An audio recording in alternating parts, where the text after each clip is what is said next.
script.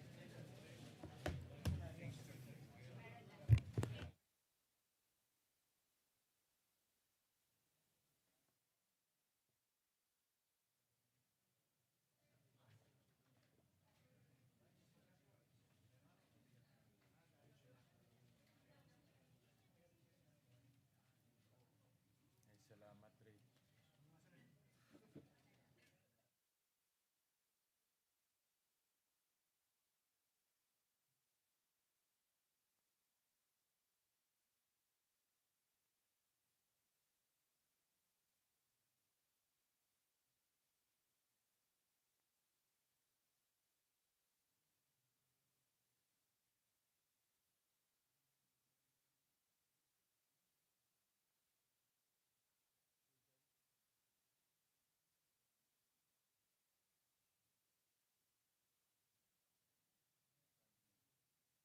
Na magba-budget season, so kailangan mo simulan tayo magtrabaho.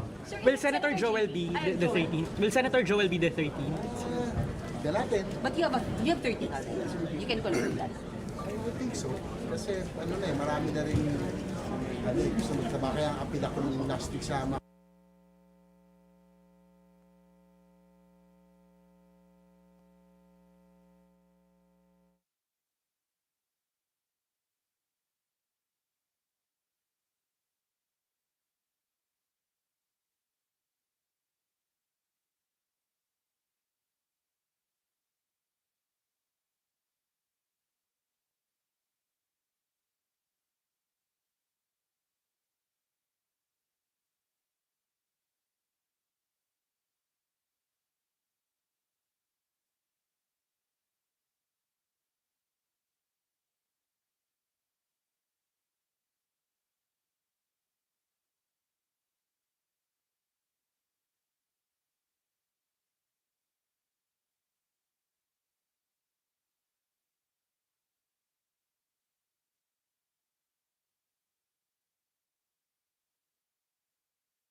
Pursuant to Proclamation 1318, issued by President Ferdinand Romualdez Marcos Jr., the first session of the Senate in the first special session of the 20th Congress is hereby called to order.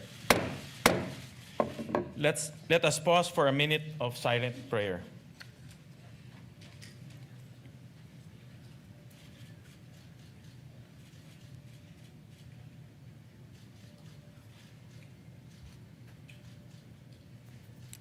Amen. The Secretary will please call the roll. The Honorable Senator Aquino, Senator Cayetano Alan, Senator Cayetano Pia, Senator De La Rosa, Senator Ejercito, Senator Escudero, Senator Estrada, Senator Go, Senator Ontiveros, Senator Lacson, Senator Lapid, Senator Legarda, Senator Marcoleta, Senator Marcos, Senator Padilla, Senator Pangilinan, Senator Soto III, Senator Tulfo Erwin, Senator Tulfo Rafi, Senator Villanueva, Senator Villar Camille, Senator Villar Mark, Senator Zubiri, Senate President Pro Tempore Gatchalian. With 13 senators present, the chair declares a quorum. Mr. President. Majority Leader. Thank you, Mr. President. Mr. President, I move that we proceed with the election of the Senate President of the Philippines. I so move. Is there any objection? Hearing none, the election of the Senate President is now in order. Mr. President, I move to, if I may be able to be recognized to nominate our Senate President. Yes, we recognize the Majority Leader. Mr. President, I rise today to nominate Senate President Pro Temp Sherwin Gatchalian as the President of the Senate of the Philippines. Throughout his public service career as member of the House of Representatives, as mayor of Valenzuela City, and as senator, he has consistently proven his competence, his effective leadership, and his unparalleled work ethic. Siya nga po palagi ang nagsasara ng Senado, staying late in his office even after adjournment. As a matter of fact, Mr. President, I hear complaints from your staff that hindi na po sila nakakauwi ng disenteng oras dahil overwork daw sila, overwork. At palagi nilang tinatanong sa akin, kailan ko daw siya mahahanap ng girlfriend para makauwi daw ng mas maaga. Kaya, Mr. President, ikaw nga po daw, ang sinasabi niya, nagsasara ng Senado, na wala na pong staff, ikaw na lang po naiiwan. And that just shows your dedication, Mr. President, on how hardworking you are in preparing for the days ahead. He has ably led some of our most demanding and time-consuming and consequential committees, namely the Committee on Energy, the Committee on Economic Affairs, the Committee on Basic Education, and most notably, the Committee on Finance. As Finance Chair, he had navigated the very challenging period in the wake of flood control scams coming into light. But he led the Finance Committee with great resolve, spearheading unprecedented initiatives to ensure accountability and transparency in the national budget. I believe that this last budget, my dear colleagues, was one of the most transparent in recent history. As a matter of fact, whatever projects that we wanted to insert or amend into the budget, we had to come up with voluminous requirements and documents coming from the agencies themselves and the receiving bodies like the LGUs. And that was the request, not just the request, it was the demand of then Finance Chair Wing Gatchalian. He is the leader that the Senate needs in this time of division and disarray, and he has done this before. I know he'll be able to rise above the fray and lead us back to our principal function, which is to attend to the work of legislation. I have every confidence that as Senate President, he'll be able to set the institution back on the right path, guided by the highest standards of service, integrity, and morality. To my colleagues, I plead, let us elect Senate President Gatchalian and let us get back to our work in this hallowed institution. Maraming salamat po, Mr. President. And maybe we don't need to put it to a vote, Mr. President. Maybe we can do it by acclamation, Mr. President. Ayes and nays would be fine. I so move, Mr. President. So, And I All move to those in- close. There are no other nominees for Senate President. I move to close the period of nomination. Any objection? Hearing none, the nominations are closed. Therefore, Mr. President, we'd like to Therefore- congratulate. Ye, as you said, for, the vote Ayes and will, nays. as acclamation. All those in favor of Senator Sherwin Gatchalian as Senate President of the Republic of the Philippines, say aye. Aye. All those against, say nay. The ayes have it. Senator Sherwin Gatchalian is declared Senate President of the Republic of the Philippines. Maybe ask Senator Gatchalian to, before that, Senator Francis Pangilinan is recognized. Yes, just for the record that the vote, having a quorum, is unanimous, Mr. President, for the record. Thank you. We place that on record. May we ask Senator Sherwin Gatchalian to ascend to the rostrum to take his oath as Senate President.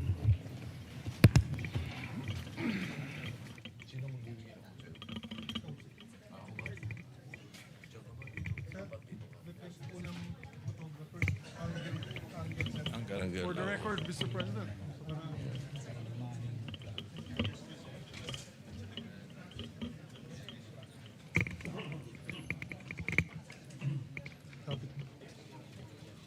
Yan po sa ilaw. Spotlight.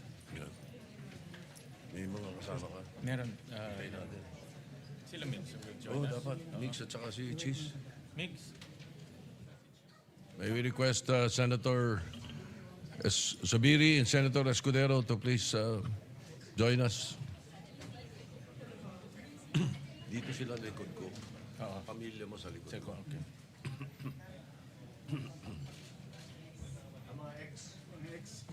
Mga X-Men. Yung kayo sa kabila.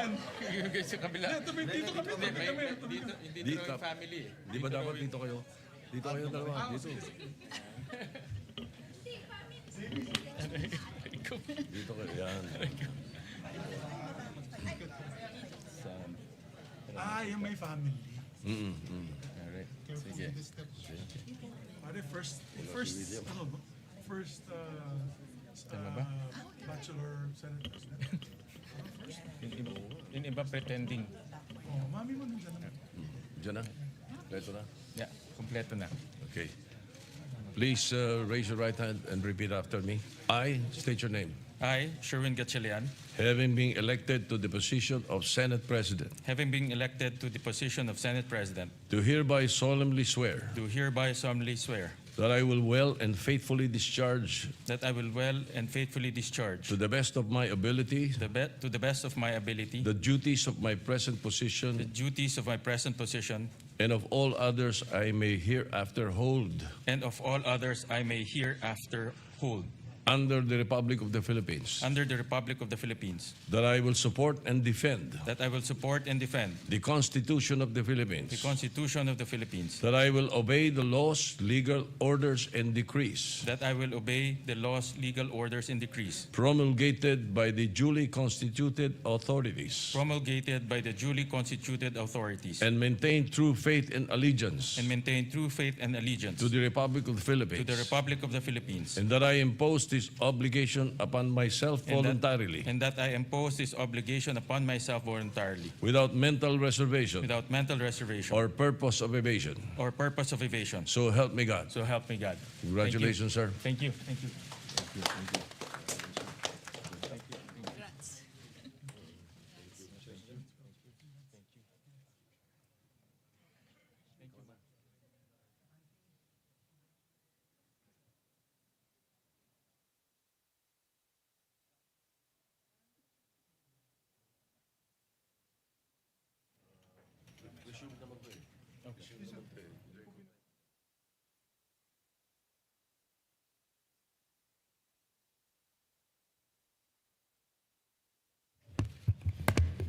Majority Leader.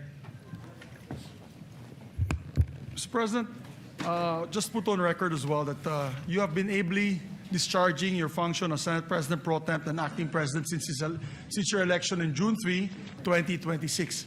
We'd just like to extend our congratulations on your elections as the new Senate President. Thank you very much, Majority Leader.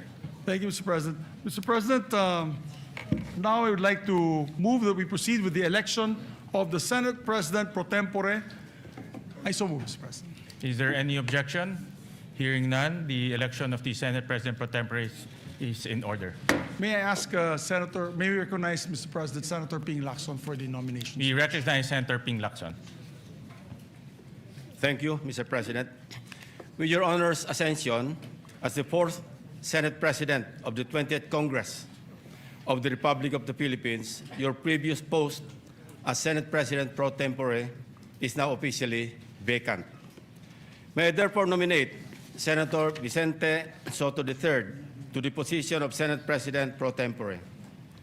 Before I make my motion, Mr. President, I think I will be remiss of my duty and responsibility as a senator, colleague, and friend if I didn't thank and commend our two distinguished colleagues, Senator Chis Escudero and Senator Joel Villanueva, for responding to their higher calling for this chamber, our beloved institution known as the Philippine Senate, higher than their friendships, their affiliations, and every individual member of this body, even higher than themselves. I would also wish to put on record that I intentionally and voluntarily relinquished the chairmanship of what is known or often referred to as the most powerful committee, the Blue Ribbon, for two primary reasons. Number one, I am tired of losing old friends and creating new enemies. And number two, there are other colleagues who are equally, if not more qualified than this humble representation to take on the job. If there were no takers, I was willing, albeit with a heavy heart, to retain and continue sitting as chairman and resume a duty that I am morally and obligated to perform. With that, Mr. President, I move to nominate the position of Senate President pro tempore, Senator or the Honorable Vicente Soto III. I so move, Mr. Chairman, Mr. President. Thank you. Thank you. Majority Leader. Thank you, Mr. President. And just to give a short manifestation, Mr. President, I'd like to have the privilege to second the nomination of Senator Vicente C. Soto III as a Senate President pro temp. I was his majority leader in all three times he was elected as Senate President. It was an honor for me to be his majority leader. They used to call me Major, as the major in the plenary. But I can say from experience that he's second to none when it comes to knowledge of our institutional rules, traditions, and processes. He's what we need in the Senate leadership today, someone who will protect the stability of the Senate and uphold the rules that give this institution shape and direction. Therefore, I would like to second the nomination of Vicente C. Soto III as our Senate President pro tem. Mr. President, there being no other nominations, I therefore move that we close the period of nomination and proceed with acclamation. We therefore close the period of nominations and proceed to the voting for the Senate President pro tempore. Those who are in favor say aye. Aye. Those who are not in favor say nay. The ayes have it. Congratulations to our new Senate President pro tempore, Senator Tito Soto.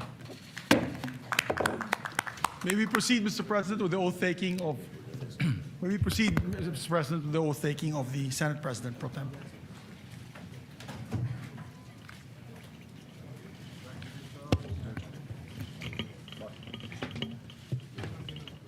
Sabi daw pang retirement position yung Senate President pro tempore.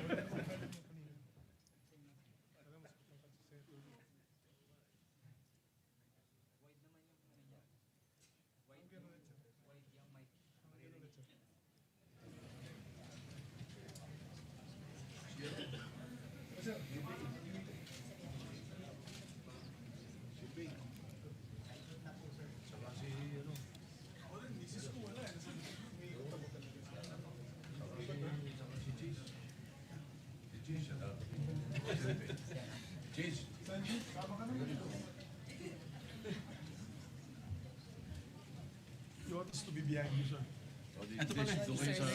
Ayan pala. Congratulations. Thank you. So, dito na kami dumaan, sir. Si Cheese. Ito ka, cheese. Hindi, sa kabila. Sa kabila. Ganda. Sa tabi ko. Ako na mag-isa eh. Okay. Oath of office, please repeat after me. I state your name.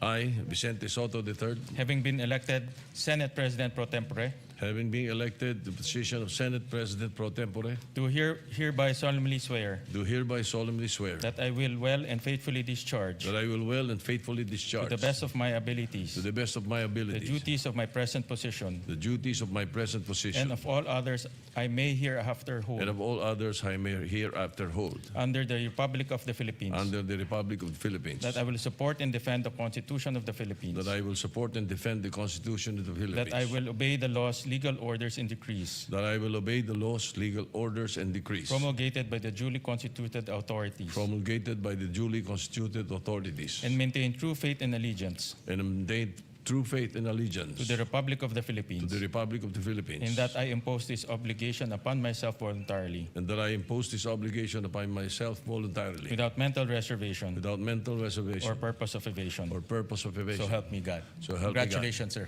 Thank you, sir. Congratulations.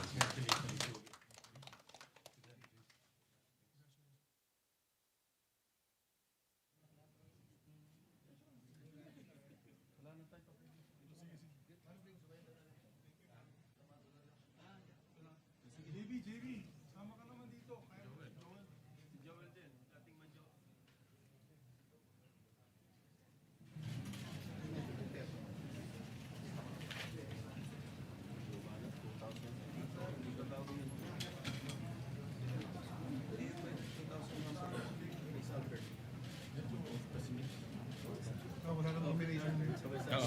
Hindi, off lang.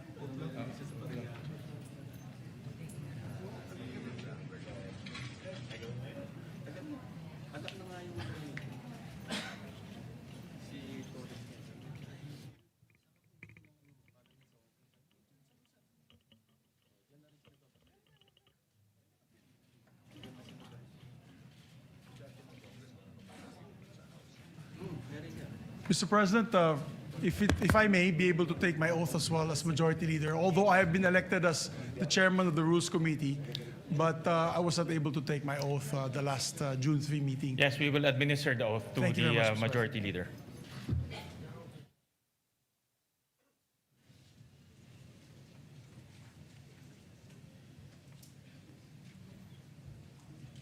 Ito yung isang Congress na pang-apat na yung Senate President. Oath of office, please repeat after me. I state your name. I, Juan Miguel Zubiri, Having been elected to the position of Chairperson of the Committee on Rules, having been elected to the position of Chairperson of the Committee on Rules, do hereby solemnly swear do hereby solemnly swear that I will well and faithfully discharge, that I will well and faithfully discharge, to the best of my ability, to the best of my the ability, duties of my present position, the duties of my present position, and of all others I may hereafter hold, and of all others that I may hereafter hold, under the Republic of the Philippines, under the Republic of the Philippines, that I will support and defend the Constitution of the Philippines, that I will support and defend the Constitution of the Philippines, that I will obey the laws, legal orders, and decrees that I will obey the laws, legal orders, and decrees promulgated by the duly constituted authorities, promulgated by the duly constituted authorities, and remain true faith and allegiance to the Republic of the Philippines, and remain true faith and allegiance to the Republic of the and Philippines, that I impose this obligation upon myself voluntarily, and that I impose this obligation upon myself voluntarily, without mental reservation without mental or reservation purpose of evasion. or purpose of evasion. So help me God. So help me God. Congratulations. Thank you very much, sir. Thank you, sir.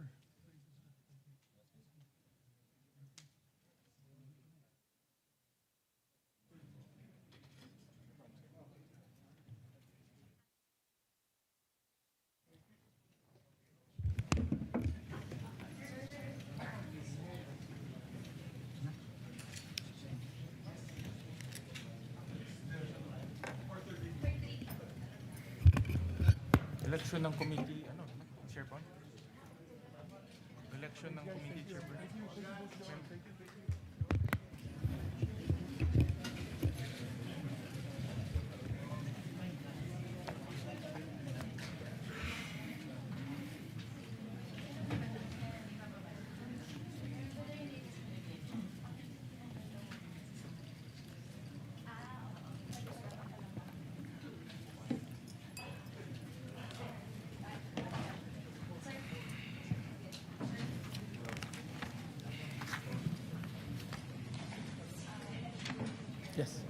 Oh, do you have the list?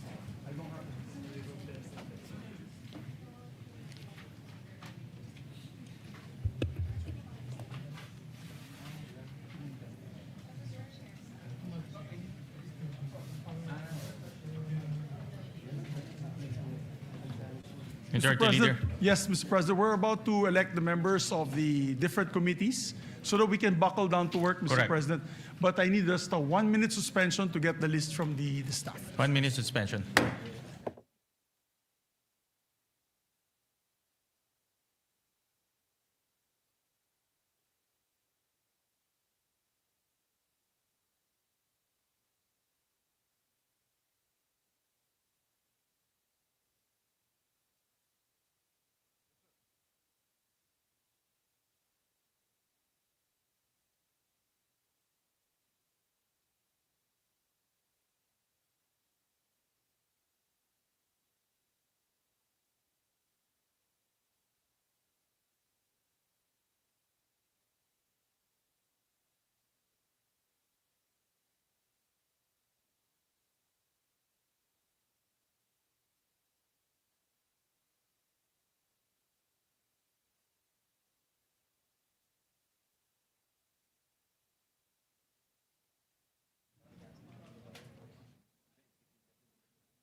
Ready to resume, Mr. President. Session resumed.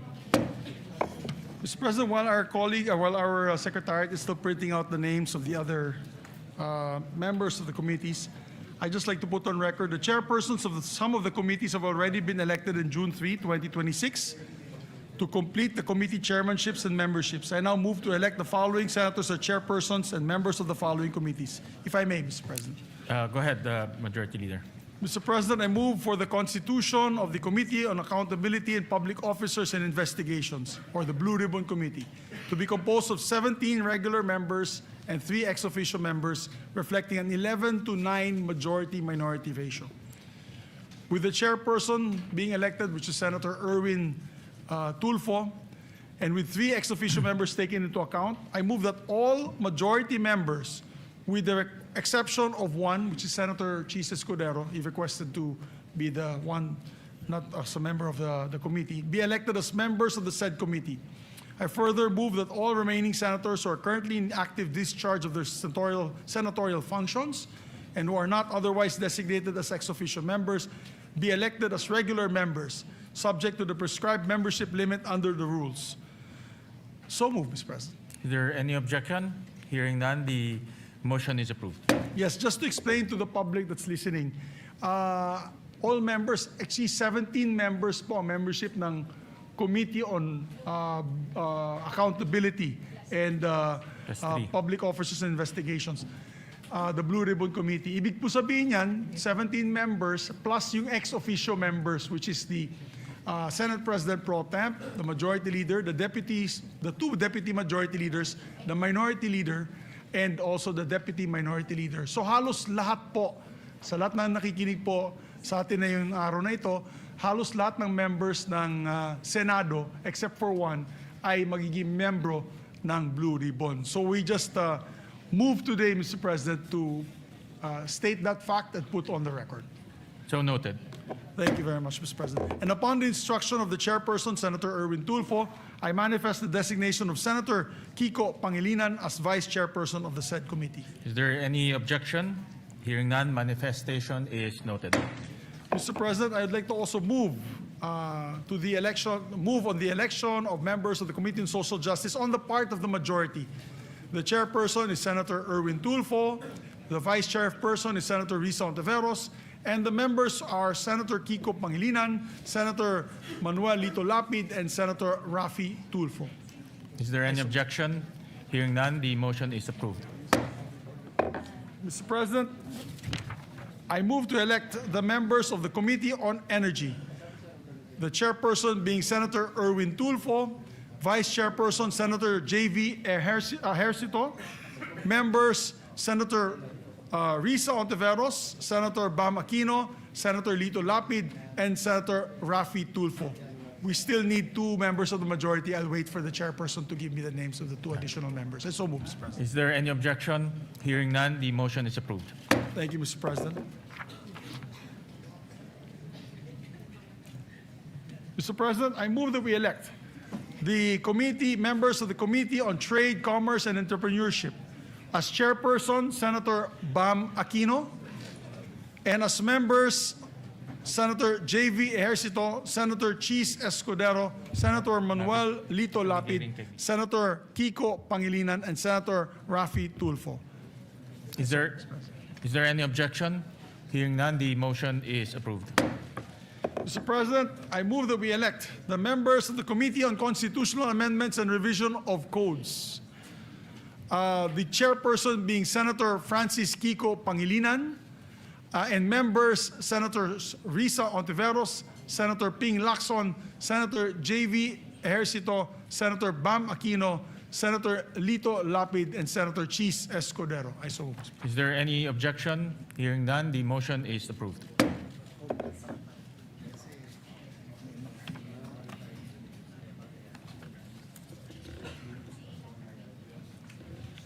May I ask for a minute suspension, Mr. President? 1 minute suspension.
Yes, sir. Mr. President, may I continue, Mr. President? Session resumed. Thank you, Mr. President. We'd like to elect also the members of the Committee on Agriculture, Food, and Agrarian Reform.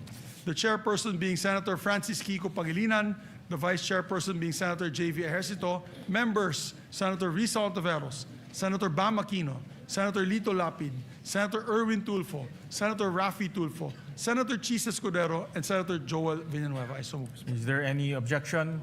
Hearing none, the motion is approved.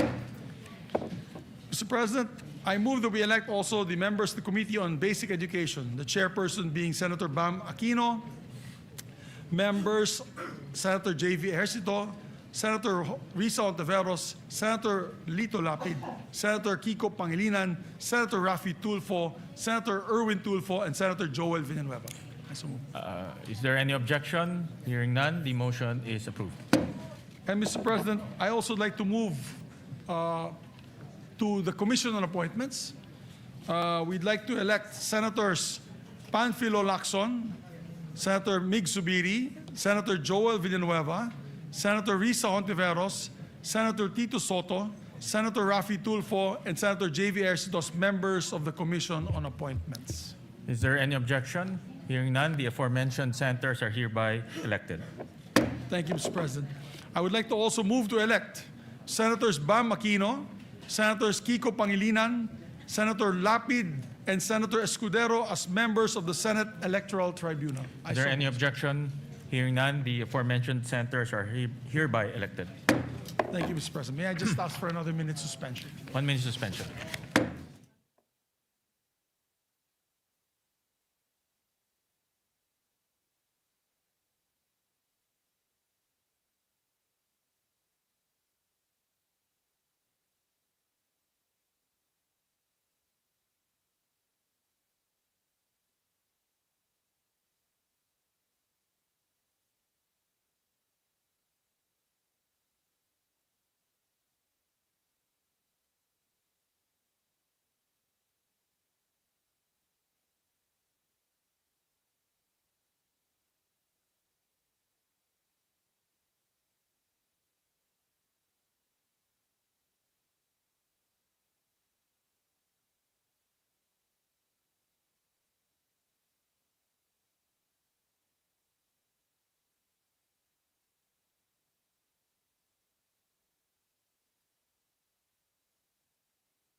Anong next committee? Rabbit, anong next na? Tapos na ba yung lahat ng committees? Okay. Resignation ng vice chair.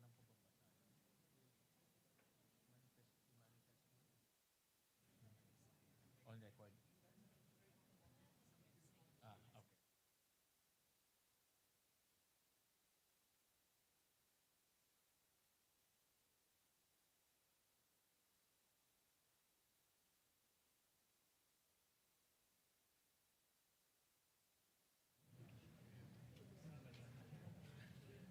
Ready to resume, Mr. President. Session resumed. Thank you, Mr. President. Mr. President, the same situation is on the Committee on Foreign Relations, where there are 17 members of the Senate who are members of this committee. I move, and me being the chairperson, Mr. President, that was elected last June 3, that I have attained the position as chairperson of the Committee on Foreign Relations, and that all members be made as members of the Foreign Relations, except for one on our part, Mr. President, with the permission of Senator Lito Lapid. Does the committee have 17 members as well? Yes. Okay. So the same So situation same as the Blue situation Ribbon. as Blue Ribbon? Yes, Mr. All right. President. So we elect all members except for Senator Lapid as member of the Committee on Foreign Relations. So moved, Mr. President. Is there any objection? Hearing none, the motion is approved. Thank you, Mr. President.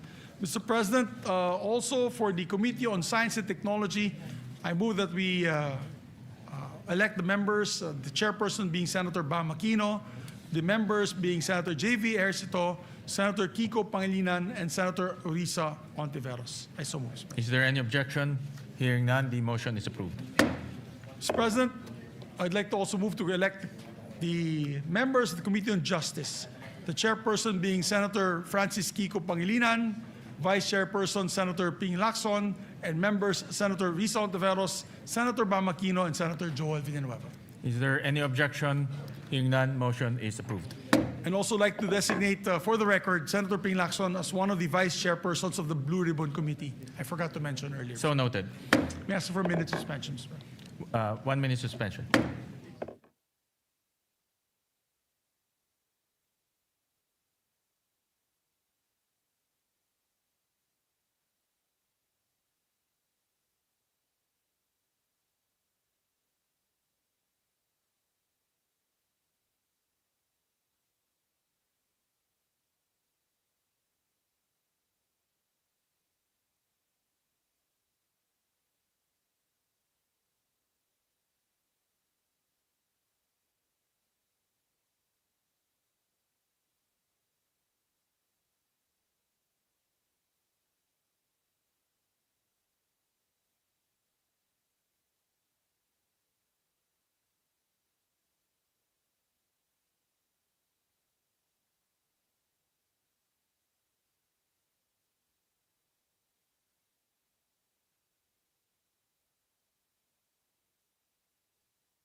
Ready to resume, Mr. President? Session resumed. Thank you, Mr. President. I'd like to also manifest for the record that in the Committee on Justice, the chairperson is automatically the member of the JBC, Yes. which is Senator Francis Kiko Pangilinan. Correct. For the Senator record, Mr. Pangilinan will represent the Senate in the JBC. Mr. President, I move that we elect also members of the Committee on Rules. Mr. President, I move that we elect Senator J.V. Ejercito, Senator Ping Lacson, Senator Kiko Pangilinan, Senator Erwin Tulfo, and Senator Joel Villanueva as members of the Rules Committee. Mr. Is President. there any objection? Hearing none, the motion is approved. Thank you, Mr. President. Mr. President, we'd like to also elect the members of the Committee on Health and Demography, Mr. President. For the record, the chairperson is Senator Risa Ontiveros, Vice Chairperson Senator J.V. Ejercito, and the members, part of the majority, Senators Bam Aquino, Senators Kiko Pangilinan, Senators Rafi Tulfo, Senator Erwin Tulfo, and Senator Ping Lacson. Is there any objection? Hearing none, motion is approved. Mr. President, we'd like to also move to elect the members of the Committee on Energy. The part of the chairperson is Senator Erwin Tulfo, the vice chairperson is Senator J.V. Ejercito, and the members are Senator Risa Ontiveros, Senator Bam Aquino, Senator Ping Lacson, Senator Rafi Tulfo. I so move, Mr. President. Is there any objection? Hearing none, motion is approved. Mr. President, we'd like to also put on record the members of the Committee on Finance, Mr. President. Of course, the Committee on Finance is headed by the chairperson, Senator J.V. Ejercito. And with respect to the committee, each committee is composed of 20 members. So I move that all senators, with the exception of the Senate President and those serving in an ex officio capacity, be elected and designated as regular members of both committees. I so move, Mr. President. Is there any objection? Hearing none, the motion is approved. Mr. President, I'd like to also elect the members of the National Defense, Security and Peace and Unification and Reconciliation Committee, Mr. President. The chairperson is Senator Tito Soto, our Senate President pro tempore. And same with the Finance Committee. There are 20 members. So I move that all senators, with the exception of the Senate President and those serving in an ex officio capacity, be elected and designated as members of the National Defense Committee. I so move, Mr. President. Is there any objection? Hearing none, motion is approved. There's a request of course, there's a request by our chairperson that Senator Ejercito, J.V. Ejercito, and Senator Lacson be elected as the vice chairperson of the said committee. So noted. Mr. President, I move that we elect the members of the Women and Children Committee, Committee on Women and Children. The chairperson, of course, is Senator Risa Ontiveros. The vice chairperson is Senator J.V. Ejercito. And Senator Bam Aquino, Senators Kiko Pangilinan, Senator Erwin Tulfo, and Senator Ping Lacson. I so move, Mr. Is President. there any objection? Hearing none, motion is approved. Mr. President, I move to elect the following members as the members of the Committee on Ways and Means. This chairperson is Senator Bam Aquino, and the members are Senator Pia Ontiveros, Senator Kiko Pangilinan, Senator Chis Escudero, Senator Erwin Tulfo, Senator Rafi Tulfo, and Senator Joel, what did I say? Risa Ontiveros. What did I say? Ay, nako, wala pa si Pia, hindi pa siya senator.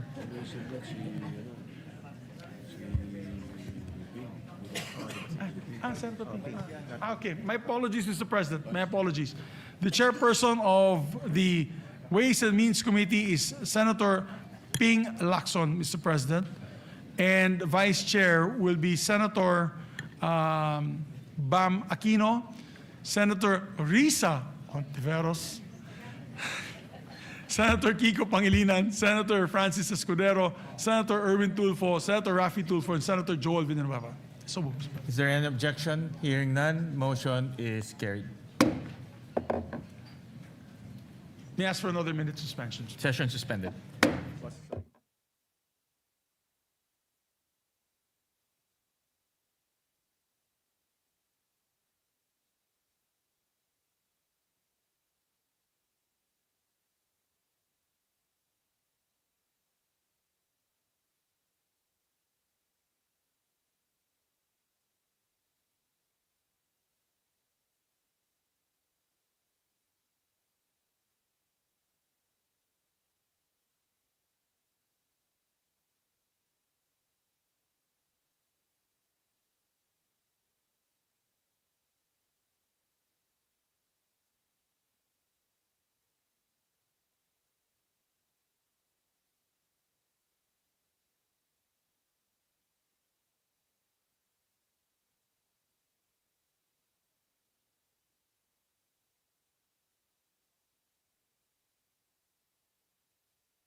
Ready to resume, Mr. President.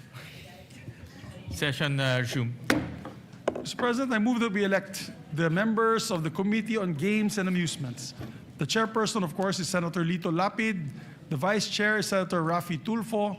The members are Senator Chis Escudero, Senator Panfilo Lacson, Senator Erwin Tulfo, and Senator Joel Villanueva. So moved. Is there any objection?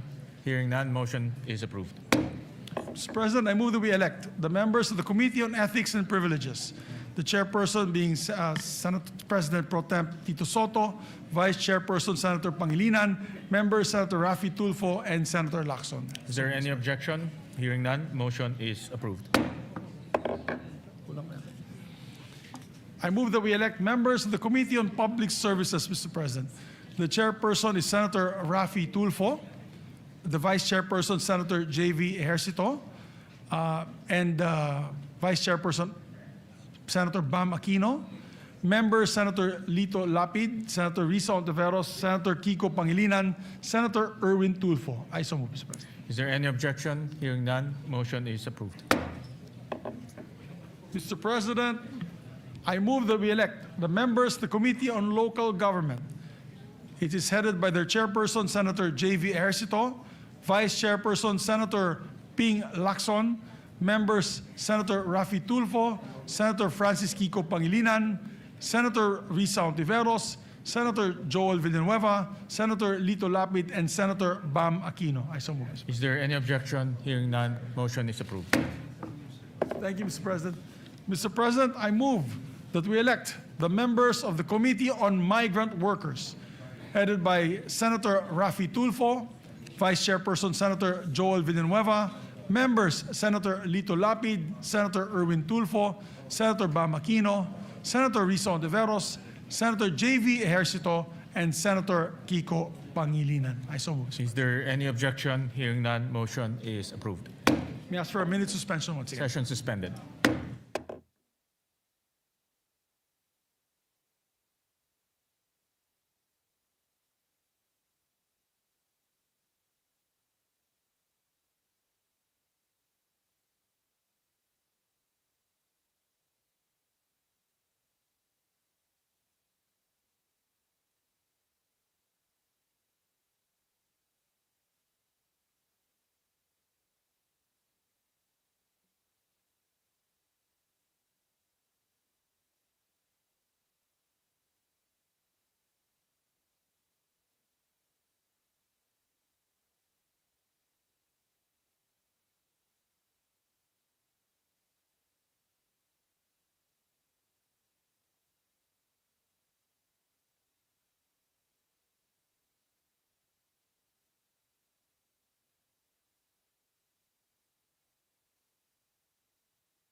Session resumed. Thank you very much, Mr. President. Mr. President, I'd like to ask my colleagues for a bit of patience because the lists were only given today and they're just verifying all the names na hindi magdodoble po tsaka hindi po tayo sumobra sa allotted Number of ratio seats. natin, Mr. President. So, and I'd just like to reiterate the election of the JBC representatives pursuant to Article 8, Section 8 of the Constitution. I move to elect Senator Francis Pangilinan as the Senate representative to the Judicial and Bar Council. Vice Sen. Rodante Marcoleta. I so move, Mr. President. Is there any objection?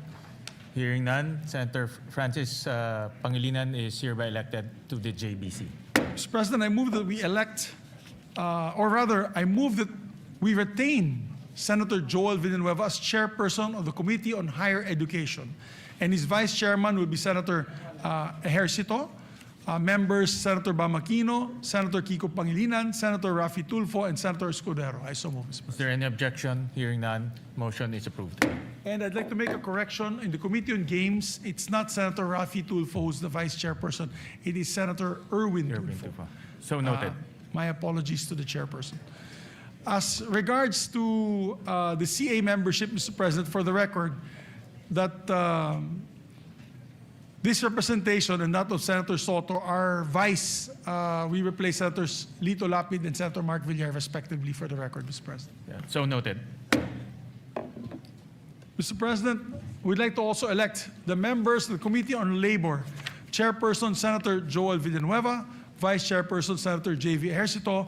And members, Senator Rafi Tulfo, Senator Erwin Tulfo, Senator Bam Aquino, Senator Risa Ontiveros, Senator Pangilinan, and Senator Escudero, Mr. President. Is there any objection? Hearing none, motion is approved. And Mr. President, I move to formally elect as well my deputy majority floor leaders. We'd like to elect and move to elect Senators J.V. Ejercito as my senior deputy majority leader, who one day in the near future will become the majority leader, I hope, after his job in the Finance Committee, and this representation will just retire. We'd like to also elect, Mr. President, our former majority leader, Senator Joel Villanueva, as deputy majority floor leader. Is there any objection? Hearing none, motion is approved. Thank you very much, Mr. President. May I ask for another minute suspension? Session suspended.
Session resumed. Thank you, Mr. President. Mr. President, may we request, while we're just awaiting for the names of the committee memberships of the other remaining committees, may we request our members and colleagues to come back to the floor so that we may proceed for a third reading vote. And then the adoption of the resolution on Mindanao that will be authored by Senator Joel Villanueva. So, may we just ask our members to please proceed to the plenary for a third reading. Aye.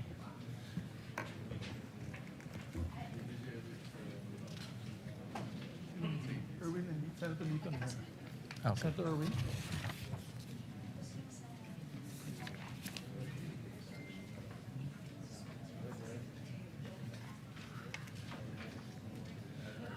So, Mr. President, I move that we consider in third reading several bills, printed copies of which have been electronically distributed to the senators on May 25 and May 26, 2026, in compliance with the 3-day rule of the Constitution. With that, Mr. President, I move to consider a third reading Senate Bill number 2092. This is the bill declaring waling-waling as our national orchid, Mr. President. I so move. Is there any objection? Hearing none, the consideration of Senate Bill number 2092 on third reading is in order. The Secretary is directed to read the title of the bill. An act declaring the waling-waling Vanda sanderiana as the national orchid of the Philippines. And proceed with the roll call vote. Roll call vote. Senator Aquino, Senator Cayetano Alan, Senator Cayetano Pia, Senator De La Rosa, Senator Ejercito, Senator Escudero, Senator Estrada, Senator Go, Senator Ontiveros, Senator Lacson, Senator Lapid, Senator Legarda, Senator Marcoleta, Senator Marcos, Senator Padilla, Senator Pangilinan, Senator Soto, Senator Tulfo Erwin, Senator Tulfo Rafi, Senator Villanueva, Senator Villar Camil, Senator Villar Mark, Senator Zubiri, Yes. Senate President Gatchalian. Yes. With 13 affirmative votes, 0 negative votes, 0 abstention, SB number 2092 is approved on third reading. Thank you, Mr. President. Mr. President, I move to consider third reading House Bill number 6639. This is the bill granting Philippine citizenship to Benny Boatwright III. I so move, Mr. President. Is there any objection? Consideration of House Bill number 6639 on third reading is in order. The Secretary is And directed. before we proceed with the voting, Mr. President, I would just like to put on record, they were here 3 days straight in the last, before we ended the session, and I think they're back onto training, so I think it's okay that we elect them in absentia, because they deserve it, Mr. President. They were here 3 days before we ended session. Correct. In fairness to them, they were here present Yes, physically both- for 3 both, days. members, It's not both, their fault that gentlemen. their citizenship was not considered last time, and I understand that they're now undergoing training Yes. and representing the country. Yes. Senator Kiko Pangilinan is recognized. That is correct, Mr. President. They were here, a sponsor of the measure. They were here every day and witnessed the proceedings or the lack of proceedings. But then we will make arrangements, Mr. President, that when we when we convene for the SONA, or perhaps that week of the SONA, that they come and visit us here in plenary, Mr. President. Both Benny Boatwright and Matt Ramos, Mr. President. And we take note of that. So we move to proceed with the roll call vote, Mr. President. The Secretary is directed to read the title of the bill and proceed with the roll call vote. An act granting Philippine citizenship to Benny Francois Boatwright III. Roll call vote. The Honorable Senator Aquino, Senator Cayetano Alan, Senator Cayetano Pia, Senator De La Rosa, Senator Ejercito, Senator Escudero, Senator Estrada, Senator Go, Senator Ontiveros, Senator Lacson, Senator Lapid, Senator Legarda, Senator Marcoleta, Senator Marcos, Senator Padilla, Senator Pangilinan, Senator Soto, Senator Tulfo Erwin, Senator Tulfo Rafi, Senator Villanueva, Senator Villar Camil, Senator Villar Mark, Senator Zubiri, Senate President Gatchalian.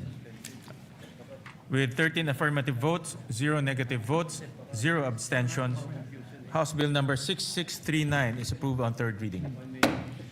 Thank you, Mr. President. Mr. President, move to consider as well for third reading vote House Bill number 6644, the bill granting Philippine citizenship to Matthew James Ramos. I so move, Mr. President. Is there any objection? Hearing none, consideration of House Bill number 6644 on third reading is in order. The Secretary is directed to read the title of the bill and proceed with the roll call vote. An act granting Philippine citizenship to Matthew James Ramos. Roll call vote. Senator Aquino, Senator Cayetano Alan, Senator Cayetano Pia, Senator De La Rosa, Senator Ejercito, Senator Escudero, Senator Estrada, Senator Go, Senator Ontiveros, Senator Lacson, Senator Lapid, Senator Legarda, Senator Marcoleta, Senator Marcos, Senator Padilla, Senator Pangilinan, Senator Soto, Senator Tulfo Erwin, Senator Tulfo Rafi, Senator Villanueva, Senator Villar Camil, Senator Villar Mark, Senator Zubiri, Senate President Gatchalian. Yes. With 13 affirmative votes, 0 negative votes, 0 abstentions, House Bill number 6644 is approved on third reading. Thank you very much, Mr. President. Congratulations to the authors and sponsors of the three measures. Mr. President, I move that we dispense with the reading of the journals of the 68th and 69th session, May 26 and June 3, 2026, and consider the same as approved. Is there any objection? Hearing none, the motion is approved. Mr. President, now we take up a very important measure that our dear colleague, distinguished former majority leader, had filed. I move that we consider proposed Senate Resolution number 447, and this is a resolution urging adequate funding for Mindanao earthquake relief and rehabilitation. I so move, Mr. President. Is there any objection? Hearing none, the motion is approved. Mr. President, I move that we recognize a distinguished former majority floor leader, our deputy majority floor leader, no other than our distinguished colleague from Bulacan, Senator Joel Villanueva. We recognize the distinguished gentleman from Bulacan. Thank you very Senator much, Villanueva. Mr. President, our distinguished majority leader. Mr. President, distinguished colleagues, it is an honor to rise before this august chamber to sponsor proposed Senate Resolution number 447, urging the national government to ensure adequate funding and resources for the relief, rehabilitation, reconstruction, and recovery of communities devastated by the recent earthquake in Mindanao. Ginoong Pangulo, ang usapin po natin ngayon ay hindi lamang tungkol sa pondo. Ito po ay tungkol sa mga buhay na winasak ng lindol at sa ating tungkulin na tulungan ang ating mga kababayan na muli pong makabangon. Noong pong 8 ng Hunyo, isang magnitude 7.8 na lindol ang tumama malapit sa Sarangani Province. Sa loob lamang po ng ilang minuto, nagbago ang buhay ng daang-daang libong Pilipino. As of June 16, at least 68 lives have been lost. More than 1,000 have been injured, and over 30 remain missing. Mahigit 1 milyong individual o higit 330,000 families ang naapektuhan, habang halos 19,000 pa rin ang nananatili sa evacuation centers. Ngunit higit pa po sa mga numerong ito ay ang mga kwento ng ating mga kababayan, mga pamilyang nawalan ng tahanan, mga batang hindi makapasok sa paaralan, mga manggagawa, mga magsasaka, mga mangingisda na nawalan ng kabuhayan, at mga pamilyang nagdadalamhati sa pagkawala ng kanilang mahal sa buhay. Mr. President, Mindanao is a pillar of our national economy. Ito po ay mahalagang pinagmumulan ng pagkain, produktong agrikultura at yamang dagat. Kapag naapektuhan po ang Mindanao, nararamdaman po ito ng ating buong bansa. Initial assessments estimate at least 1.13 billion pesos in damage to public and private infrastructure. And that figure is expected to rise, Mr. President, as assessments continue. Nasira po ang mga tahanan, paaralan, ospital at iba pang mahalagang infrastruktura. Ngunit ang mas malaki pong hamon ay ang muling pagtatayo ng mga komunidad at pagbibigay ng bagong pag-asa sa ating mga kababayan. Kaya Ginoong Pangulo, sa pagkakataong ito, nais po nating makita, nais natin din pong kilalanin, lalo na ang ating mga rescue workers, health workers, uniformed personnel, volunteers, local officials at humanitarian organizations na wala pong sawang tumutulong sa mga nasalanta. Ngunit alam po natin, Ginoong Pangulo, alam natin na hindi po sapat ang bayanihan lamang. Heroism saves lives, but resources rebuild communities. Compassion comforts victims, but funding restores livelihoods. Kaya po kinakailangan nating tiyakin na ang lahat ng magagamit na pondo at suporta ng ating pamahalaan ay agad-agad na mapakilos upang mapabilis ang relief, rehabilitation, reconstruction at pagpapanumbalik ng kabuhayan sa mga apektadong lugar. Ginoong Pangulo, sa panahon po ng sakuna, nasusukat hindi lamang po ang tibay ng ating mga infrastruktura, kundi ang tibay ng ating pagkakaisa bilang isang bansa. Ngayon ang panahon upang patunayan na walang Pilipinong maiiwan. And for these reasons, Mr. President, I respectfully seek the support of our esteemed colleagues for the immediate adoption of this resolution. Marami pong salamat at pagpalain tayong lahat ng ating Panginoong Diyos. Senator Erwin Tulfo is recognized, then Senator Kiko Pangilinan. May we recognize as well Senator J.V. Ejercito to And sponsor. Senator, we And then recognize, after which, sorry. yeah, we recognize Senator JV first for his Yes, I have the co-sponsorship. list. It's Senator J.V. Ejercito, Mr. President. After that, Senator Kiko Pangilinan and Senator Erwin Tulfo. And Senator Raffy Tulfo after. So we first recognize Senator JV Ejercito. Thank you, Mr. President. Ginang Pangulo, mga kasamahan sa Senado at sa mga kababayan natin sa Mindanao, magandang umaga po. I rise today to co-sponsor proposed Senate Resolution number 447, a resolution urging the national government to take all necessary measures to ensure the availability of adequate funding and resources for the relief, rehabilitation, reconstruction, and recovery of communities affected by the recent devastating earthquake in Mindanao. Through the resolution, the Senate joins the nation in mourning and honoring the lives lost during the devastating earthquake that hit our brothers and sisters in Mindanao, particularly the province of Sarangani, South Cotabato, Davao Occidental, and Davao del Sur. 68 deaths were reported by the National Disaster Risk Reduction and Management Council, while 33 remain missing according to the latest reports made by the NDRRMC last Tuesday. Mr. President, ang mga buhay pong ito ay hindi numero lamang. These are lives and futures that were abruptly cut short by this disaster. Ang bawat isa sa kanila ay may pangalan, mayroong kwento, mayroong pangarap, at may mga mahal sa buhay na naiwan. Sila ay mga anak, asawa, kapatid, kaibigan, at mga mahal nating mga kababayan. Nakapanlulumo po ang mga larawan at video na nakita natin online.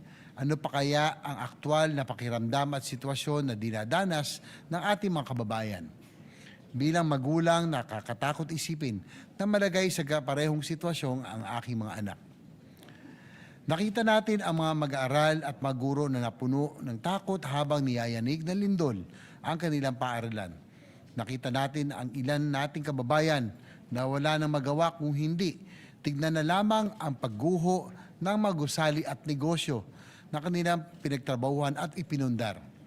Bukod sa mga buhay na nasayang, maraming bahay ang nasira at maraming kabuhayan ang naapektuhan at nawala. Mr. President, this tragedy is a painful reminder that the country is so vulnerable to disasters and calamities, and that we have so much work to do in terms of disaster preparedness. Lalo na nating nakita ang kahalagan ng matatag na infrastruktura at sistema ng pagpaplano sa pagsasaayos ng ating mga komunidad. Resilience should not just be expected from our constituents, but should mean that our infrastructure systems and responses can withstand the wrath of nature. Sa ilalim ng liderato ni Senate President Win Gatchalian, mabilis na nakapag-abot ng paunang tulong ang Senado sa mapektadong komunidad. Subalit alam natin na hindi matatawaran ng kahit anong ayuda, donasyon o anumang halaga ang mga buhay na nawala at ang sakit ng trahedya na dinaranas ng mga naiwang pamilya. Kaya naman, nakikisa ko sa panawagan na sa pamamagitan ng Senate Resolution na ito ay tiyakin ng ating pamahalaan ang agaran at pangmatagalang suporta para sa rehabilitasyon at pagbangon ng Mindanao. Bigyan natin ng malalim na kahulugan ang mga nawalang buhay sa pamamagitan ng pagtiyak na ang naiwan ay muling makapagsisimula. Ginoong Pangulo, gagawin natin ang ating tungkulin dito sa Senado. Bilang inyong bagong halal na chairman ng Committee on Finance, titiyakin natin na mayroong nakalaang suporta upang maibalik ang kaayusan, seguridad at dignidad ng pamumuhay ng mga kapatid natin sa Mindanao na lubhang naapektuhan ng sakuna. Maraming pagsubok na ang dinaanan ng ating bansa, maraming bagyo, lindol at iba pang kalamidad. At pandemya ang sumubok sa tibay ng sambayanang Pilipino. Sa mga panahong mahirap para sa ating mga kababayan, ang pagbangon, ipakita natin na mayroon silang maasahan na gobyerno at mga namumuno. Lubos po tayo nakikiramay sa mga pamilyang nawalan at nakikisa tayo sa buong Mindanao sa panahong ito ng pagdadalamhati at pagbangon Mindanao. Maraming salamat po. Maraming salamat, Senator JV. We recognize Senator Erwin Kiko Pangilinan.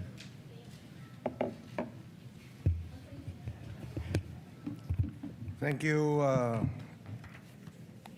Senate President Gatchalian.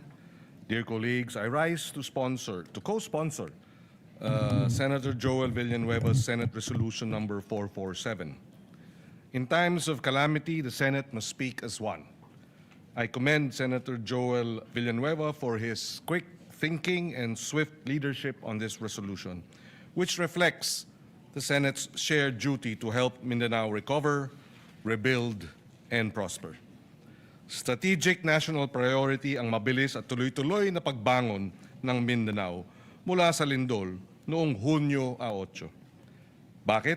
Dahil nasa Mindanao ang humigit kumulang 1/3 na pinakamahihirap nating mga kababayan, habang 40% ng food supply ng ating buong bansa ay galing dito. Pinakamalawak na produkto ng nyug, pinakamalawak na coconut farm sa buong Pilipinas ay nasa Mindanao. 40%, 30% of the national food trade comes from Mindanao. Food basket ng Pilipinas ang Mindanao. It is also one of our most dynamic growth frontiers. Maraming mga tahanan, paaralan, ospital, kalsada, tulay, mga sistema ng kuryente at tubig at iba pang mahalagang infrastruktura ang nasira sa Davao Region at Soc-Sargen. Kung hindi ito agad-agad at sapat na matutugunan, mas lalaki ang pinsalang dulot sa agrikultura, pangingisda, logistics at mga lokal na negosyo. Tatagal ang paghihirap ng mga apektadong pamilya at malalagay rin sa alanganin ang pambansang seguridad sa pagkain at katatagan ng ating ekonomiya. Ang Senate Bill number 2259 ng inyong lingkod naglalaan ng 15 billion pesos in supplemental funding. Nilalayon nito na maibalik ang mahahalagang serbisyong pampubliko, maisaayos at mapatatag ang mga kritikal na pasilidad at maibangon ang kabuhayan ng ating mga magsasaka, mangingisda, manggagawa, maliliit na negosyo, lahat lubhang apektado ng lindol. Sa pagsuporta ng PS Resolution number 447 ni Senator Joel at sa ating Senate Bill 2259, pinagtitibay ng Senado na nasa interes ng buong Pilipinas ang pagbangon ng Mindanao. Dahil pagprotekta ito sa ating sistema ng pagkain, pangangalaga sa mga trabaho at pagpapatatag at pagpapabagsak o baba ng presyo ng mga bilihin. Sa sama-sama nating pagkilos, bubuo tayo ng isang Mindanao na mas matatag, mas ligtas, at mas handa, gayon din ng buong bansa. Kaysa natin ang ating mga kababayan sa Mindanao at hindi natin iiwan ang mga kababayan natin dito. Maraming salamat. And again, maraming salamat kay Senator Joel for sponsoring this measure. We recognize the gentleman from Palawan, Senator Erwin Tulfo. Thank you, Mr. President.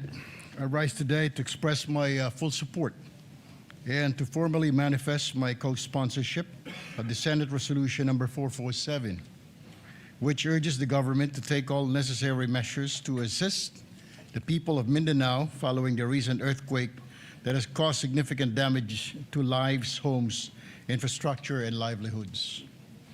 In times of calamity, it is our duty as public servants to ensure that affected communities receive immediate, adequate assistance. The earthquake has brought hardship and uncertainty to many families, underscoring the need for a swift, coordinated, and comprehensive response from all concerned agencies.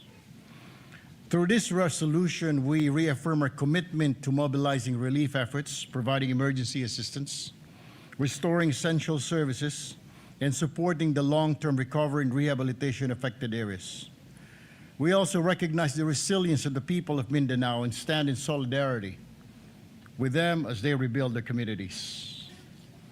It is imperative that the national government, together with local government units and relevant stakeholders, work closely to address the urgent needs of those affected and to strengthen disaster preparedness and response mechanism to mitigate the impact of future calamities. Ginoong Pangulo at mga kasamahan, Ito po yung sinasabi ko noon pa at paulit-ulit ko na sinasabi. Isang tabi po natin ang ating mga personal or group interest. Alang-alang po sa mas nakakarami sa atin. We commend Senator Joel Villanueva for coming in today to file this resolution for the victims of the Mindanao quake.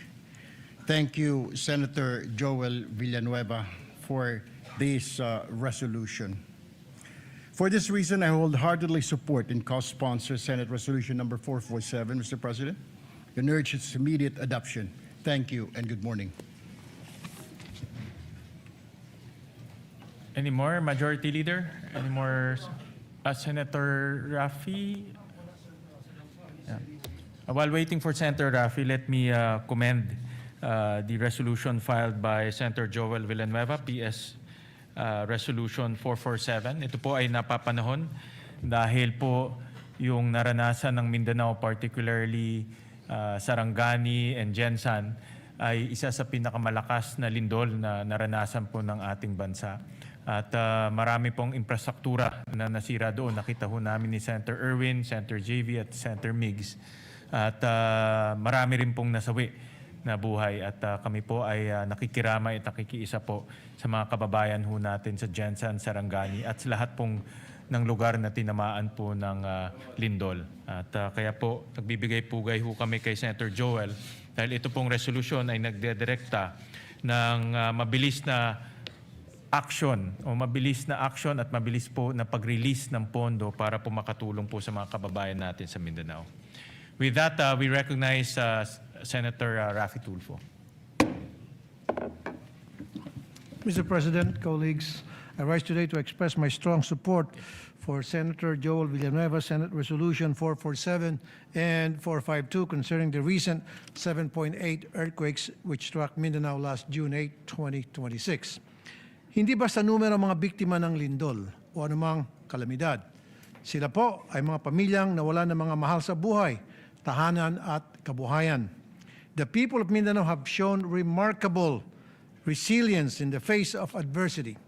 Ngunit hindi sapat ang katatagan lamang. Hindi natin maaaring iasa sa tibay ng loob ng ating mga kababayan ang kanilang pagbangon.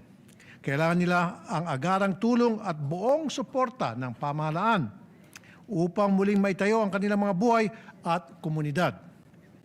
These resolutions recognize the urgent need to assess the full extent of the damage, ensure the relief and rehabilitation efforts are delivered efficiently, and identify measures that will strengthen the preparedness of our community against future disasters. Kasabay po nito, kinikilala natin rin ang kabayanihan ng ating mga rescue workers, medical teams at frontliners na nagbuwis ng oras at lakas upang pangunahan ang ating recovery efforts. For these reasons, I express my support, again, for Senate Resolution 447 and 452 and urge my colleagues to continue working together to ensure that the affected communities receive the assistance, rehabilitation, and protection that they deserve. May we continue to pray for their rehabilitation and for the continued safety of all our kababayans. Maraming salamat po, Mr. President. Thank you. Thank you very much for the co-sponsorship speech. Majority Leader, any more Thank you very much, Mr. co-sponsorship? President. With that, no other members wish to sponsor the measure. I move that all members present be made co-sponsors, Mr. President. Is there any objection? Hearing none, motion is approved and all senators are made co-sponsors of this bill. Yes, Mr. President. Those are present today. Okay. Mr. President, I move that we adopt proposed Senate Resolution number 447. I so move, Mr. Is President. there any objection?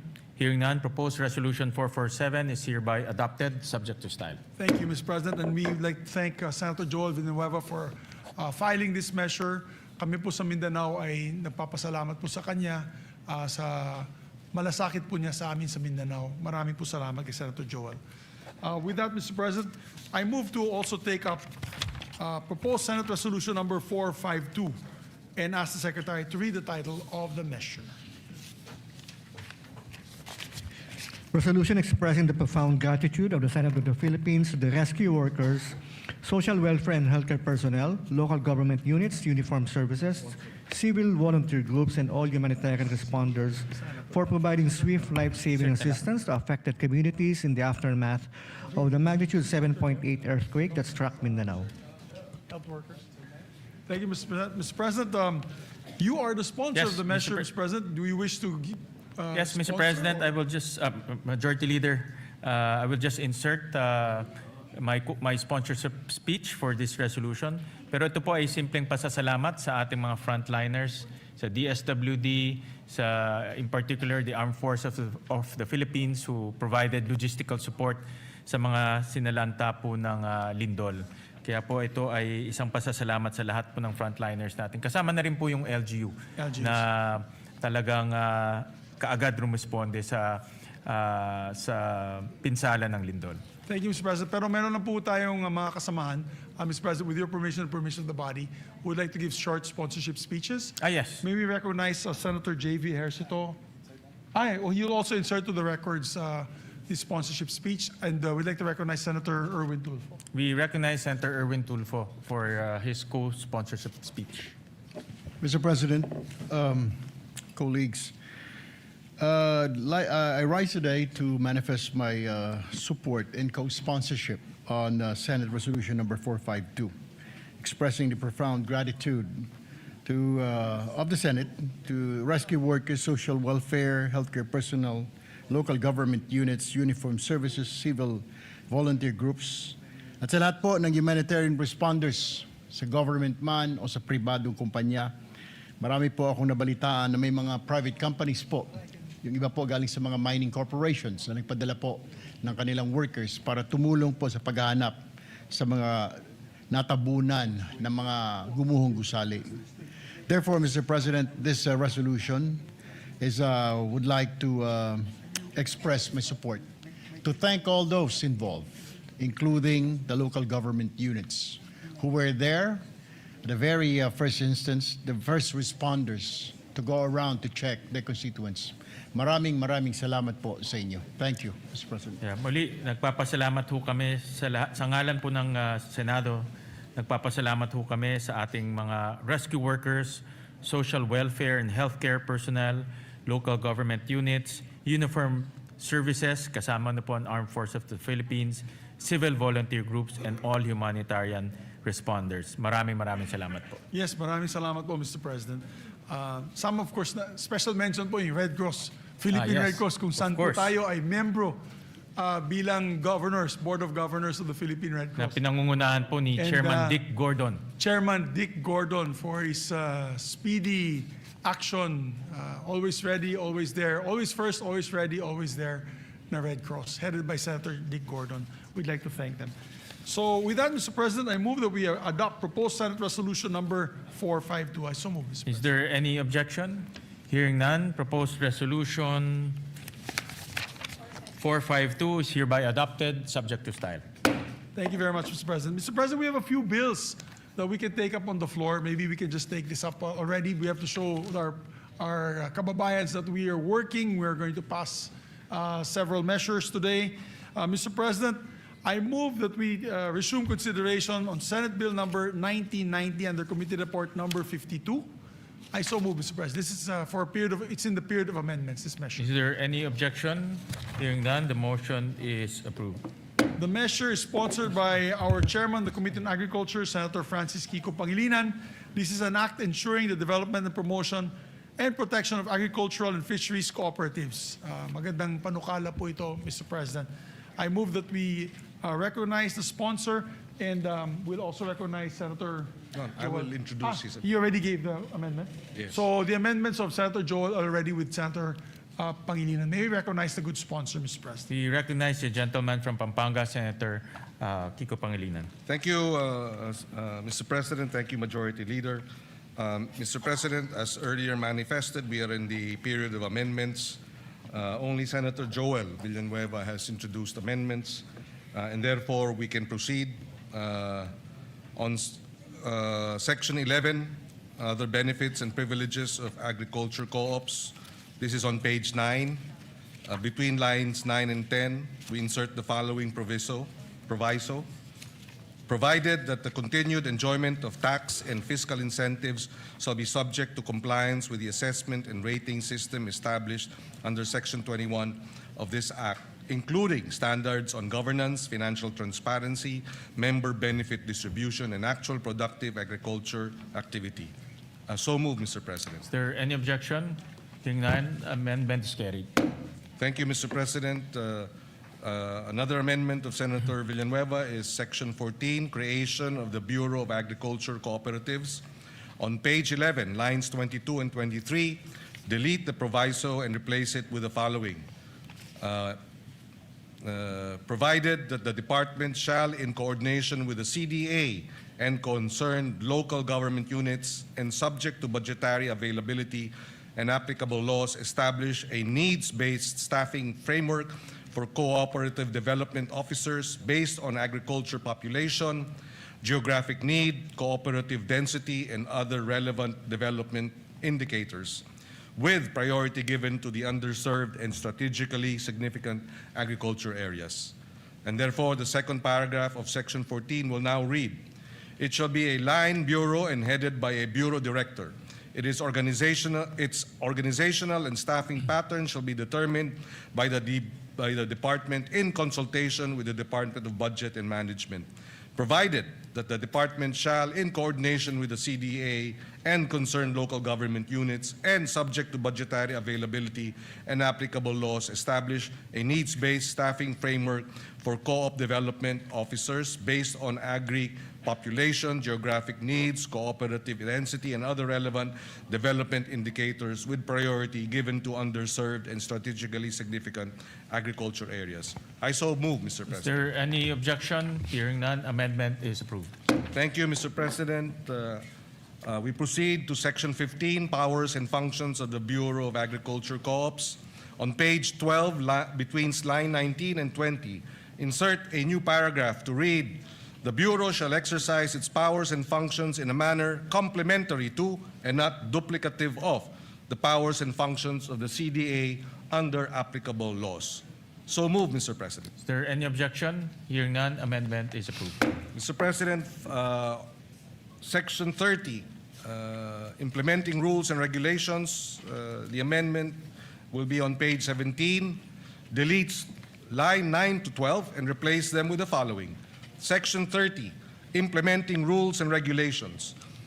The rules and regulations necessary for the effective and efficient enforcement of the provisions of this Act shall be formulated by the Department and the CDA in coordination with the relevant government agencies and in consultation with the LGUs, agriculture cooperatives, farmers and fisherfolk organizations, and other stakeholders, and shall be implemented within 90 days from the effectivity of this Act.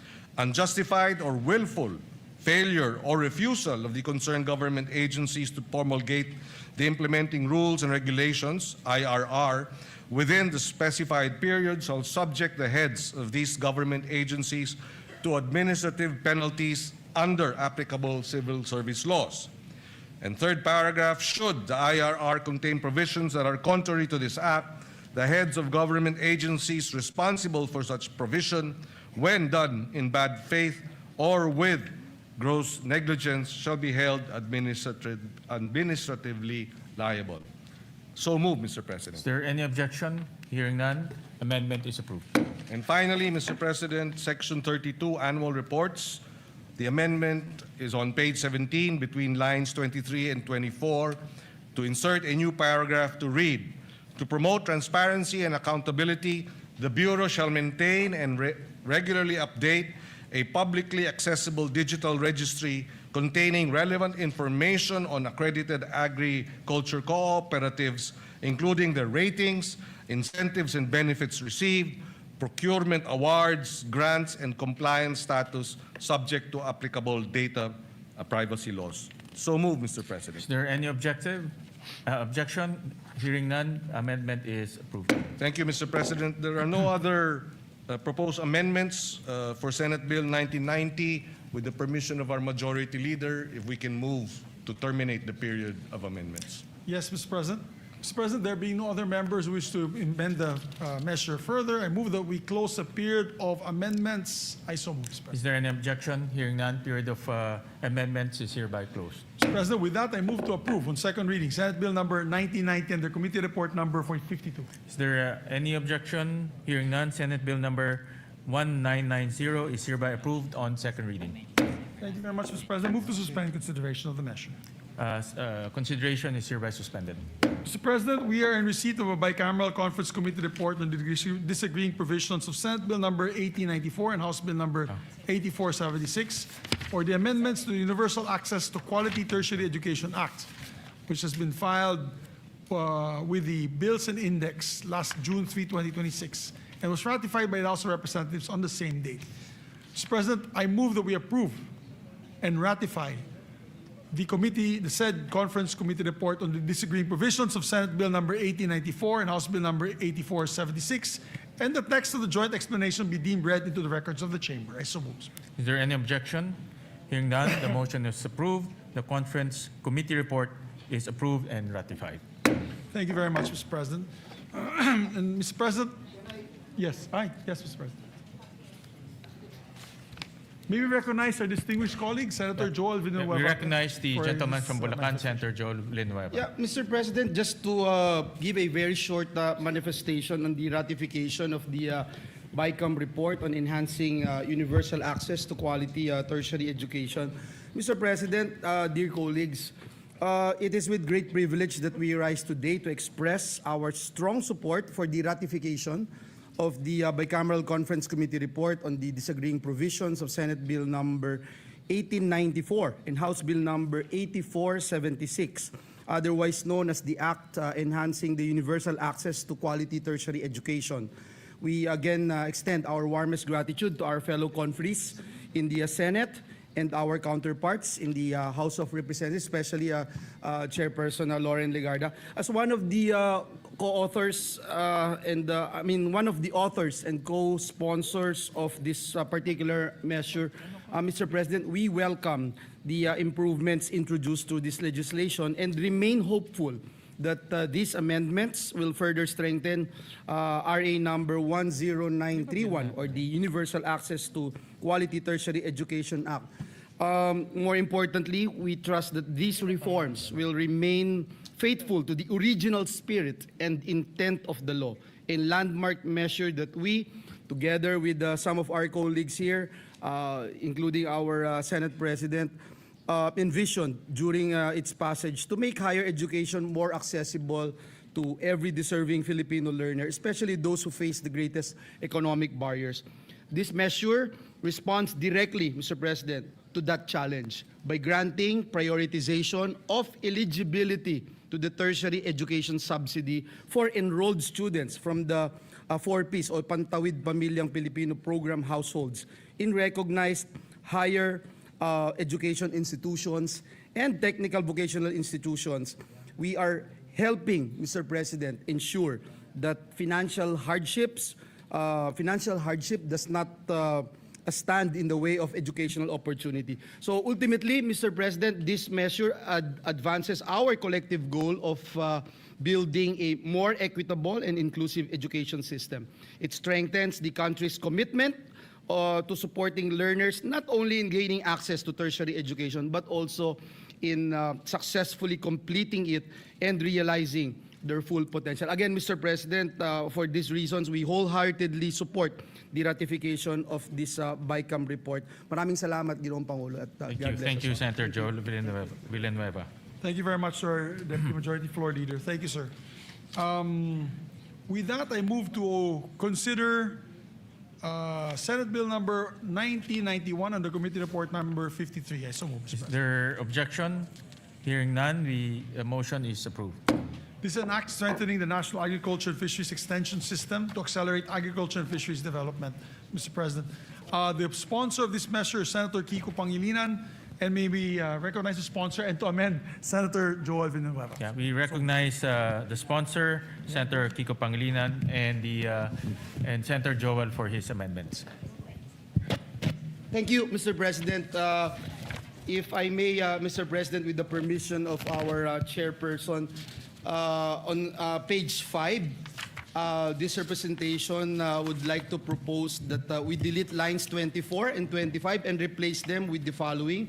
The roadmap shall contain, among others, measurable performance indicators, annual implementation targets, monitoring and evaluation mechanisms, periodic review provisions, and annual projected budgetary requirements, including the establishment of the local development hub. The rationale, Mr. President, is that this proposed amendment strengthens the second paragraph of Section 6 by expanding the required contents of the roadmap to promote accountability, guide implementation, and ensure measurable outcomes in the delivery of agricultural and fisheries extension programs. I submit to the wisdom of our chairperson. Your What Honor. does the sponsor say? Accepted, Mr. President. Is there any objection? Hearing none, amendment is approved. Thank you, Mr. President. On page 6, line 9, after the word act and before the period, insert the following. And other applicable laws, and without diminution of vested rights, benefits, and security of tenure of affected personnel. So the paragraph, Mr. President, will now read as follows. The Secretary is also authorized to reorganize the department's internal offices to determine if existing ones, in the interest of economy and efficiency, need to be integrated into the establishment of the BAX, subject to the provisions of Republic Act number 12231 or the Government Optimization Act and other applicable laws, and without diminution of vested rights, benefits, and security of tenure of affected personnel. I so move, Mr. President, if it is acceptable to our What dear does the colleagues. sponsor say? Wholeheartedly accepted, Mr. President. Is there any objection? Hearing none, amendment is approved.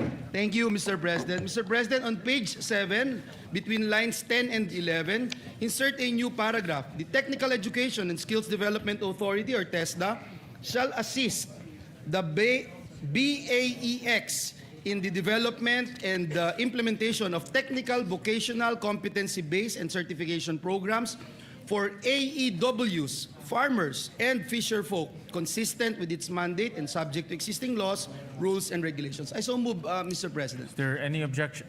What does the sponsor say? If it is accepted. Yes, being the test naman, Mr. President, we accept fully and wholeheartedly this amendment. Any objection? Hearing none, the amendment is approved. Thank you again, Mr. President, to our sponsor. On page 10, line 14, after the period, insert the following sentence.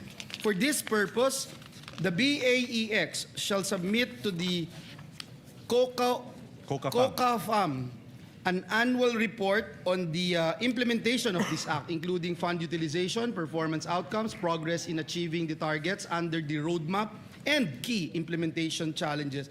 I submit to the wisdom of the chairperson. What does the sponsor say? Accepted, Mr. President. Thank you again, Mr. Any objection? Hearing none, amendment is approved. Mr. President, last but not the least, on page 10, delete lines 15 to 21 and replace them with the following. Section 19, implementing rules and regulations. The rules and regulations necessary for the effective and efficient enforcement of the provisions of this act shall be formulated by the department in coordination with the CHED, relevant national government agencies, LGUs, SUCs, and private sector, the private sector, farmers and fisher folk organizations, civil society organizations, and other stakeholders, and shall be implemented within 90 days from the effectivity of this act. The IRR shall include, among others, the phased implementation of the transition from the ATI to the BAEX, personal transition mechanisms, asset and resource transfer procedures, institutional coordination protocols, qualification standards, and safeguards to ensure the uninterrupted delivery of agricultural and fisheries extension services.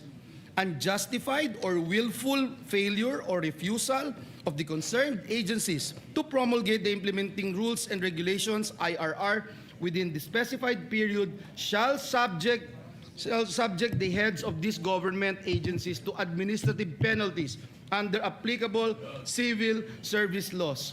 Should the IRR contain provisions that are contrary to this act, the head of the government agencies responsible for such provision, when done in bad faith or with gross negligence, shall be held administratively liable. I submit, Mr. What President. does the sponsor say? Accepted, Mr. President. Any objection? Hearing none, amendment is carried. Thank you very much, Mr. President. We'd like to put on record our sincerest thanks and gratitude to our distinguished sponsor of the measure. Thank you, Mr. President. Thank you, dear colleague. We'd like to thank Senator Joel for his amendments. Mr. President, with the permission of the Majority Leader, we just have a few more amendments for this measure. Please proceed. Yes, Section 4, creation of the Bureau of Agriculture Extension, BAEX, first paragraph. On page 3, line 27, between the words agriculture and extension, insert the phrase and fisheries. And on the same line, delete the acronym BAEX and replace with the acronym BAFEX. This shall be an omnibus amendment in the bill to reflect the name of the new DA Bureau, which is the Bureau of Agriculture and Fisheries Extension, or BAFEX. The first paragraph of Section 4 as amended shall now read as follows. Creation of the Bureau of Agriculture and Fisheries Extension, BAFEX. The Agriculture Training Institute is hereby transformed and strengthened into the Bureau of Agriculture and Fisheries Extension, hereinafter referred to as the BAFEX. It shall be a line bureau in the Department of Agriculture under the supervision of the Undersecretary for Operations. As a line bureau, it shall maintain physical offices at the national, regional, provincial, and municipal levels. So moved, Mr. President. Any objection? Hearing none, amendment is approved. On the same Section 4, second paragraph, on page 4, line 4, after the word section, delete the number 8 and replace with number 9. And it shall now read as follows. The BAFEX shall be headed by a bureau director with 2 assistant directors at the national level who shall head the Technical Services and Administration and Finance Service. Technical Service and Administration and Finance Service, respectively. It shall further be comprised of such other personnel nationwide as indicated in the plantilla under Section 9. So moved, Mr. President. Is there any objection? Hearing none, amendment is approved. Thank you, Mr. President. Section 9, plantilla of BAFEX personnel. First paragraph. On page 6, line 25 to 31. Starting from the word agriculture, on line 25, delete the rest of the paragraph ending with the word country on line 31 and replace with the following. Director, Provincial Agriculture Extension Officer, Assistant PAEO, and Agriculture Extension Workers, AEWs. The department shall provide the details of the plantilla reflecting a minimum of 3 AEWs in every municipality in the country. The first paragraph of Section 9 shall now read as follows. Section 9, plantilla of BAFEX personnel. There shall be a plantilla of positions in the BAFEX, namely Bureau Director, 2 Assistant Directors, Regional Director, Provincial Agriculture Extension Officer, PAEO, Assistant PAEO, and Agriculture Extension Workers, AEWs. The department shall provide the details of the plantilla reflecting a minimum of 3 AEWs in every municipality in the country. So moved, Mr. President. Is there any objection? Hearing none, amendment is approved. Section 9, third paragraph. On page 7, delete the entire paragraph on lines 5 and 6 and replace with the following paragraph. The basic salary grade for Agriculture 1 shall be salary grade 13 in the government salary grade scale, consistent with Republic Act 12215 or the Philippine Agriculturist Act. So moved, Mr. President. Is there any objection? Hearing none, amendment is approved. Mr. President, on page 7, delete lines 15 to 16 and replace with agriculture officers, workers shall be entitled to appropriate representation allowance and traveling allowance, RATA, in accordance with existing regulations. So moved, Mr. President. Is there any objection? Hearing none, amendment is approved. The penultimate amendment, Section 16, on appropriations, first paragraph on page 9, line 25. After the word for, delete the word personal and replace with personnel. The first paragraph of Section 16 shall now read as follows. Section 16, appropriation for the first year of implementation of this act. the amount of 10 billion pesos shall be appropriated for personnel services and operation and capital budget requirements of BAFEX. It shall be sourced out of the total budget of the department. So moved, Mr. President. Is there any objection? Hearing none, amendment is approved. And finally, on the title of the bill, the following, the omnibus amendment approved earlier. The title shall now read as follows. An act strengthening the National Agriculture and Fisheries Extension System to accelerate agriculture and fisheries development, creating the Bureau of Agriculture and Fisheries Extension, BAFEX, and appropriating funds therefore. Subject to style, Mr. President, so moved. Is there any objection? Hearing none, amendment is approved, subject to style. Thank you, Mr. President. There are no other amendments. With the permission of the Majority Leader, I move to terminate the period of amendments.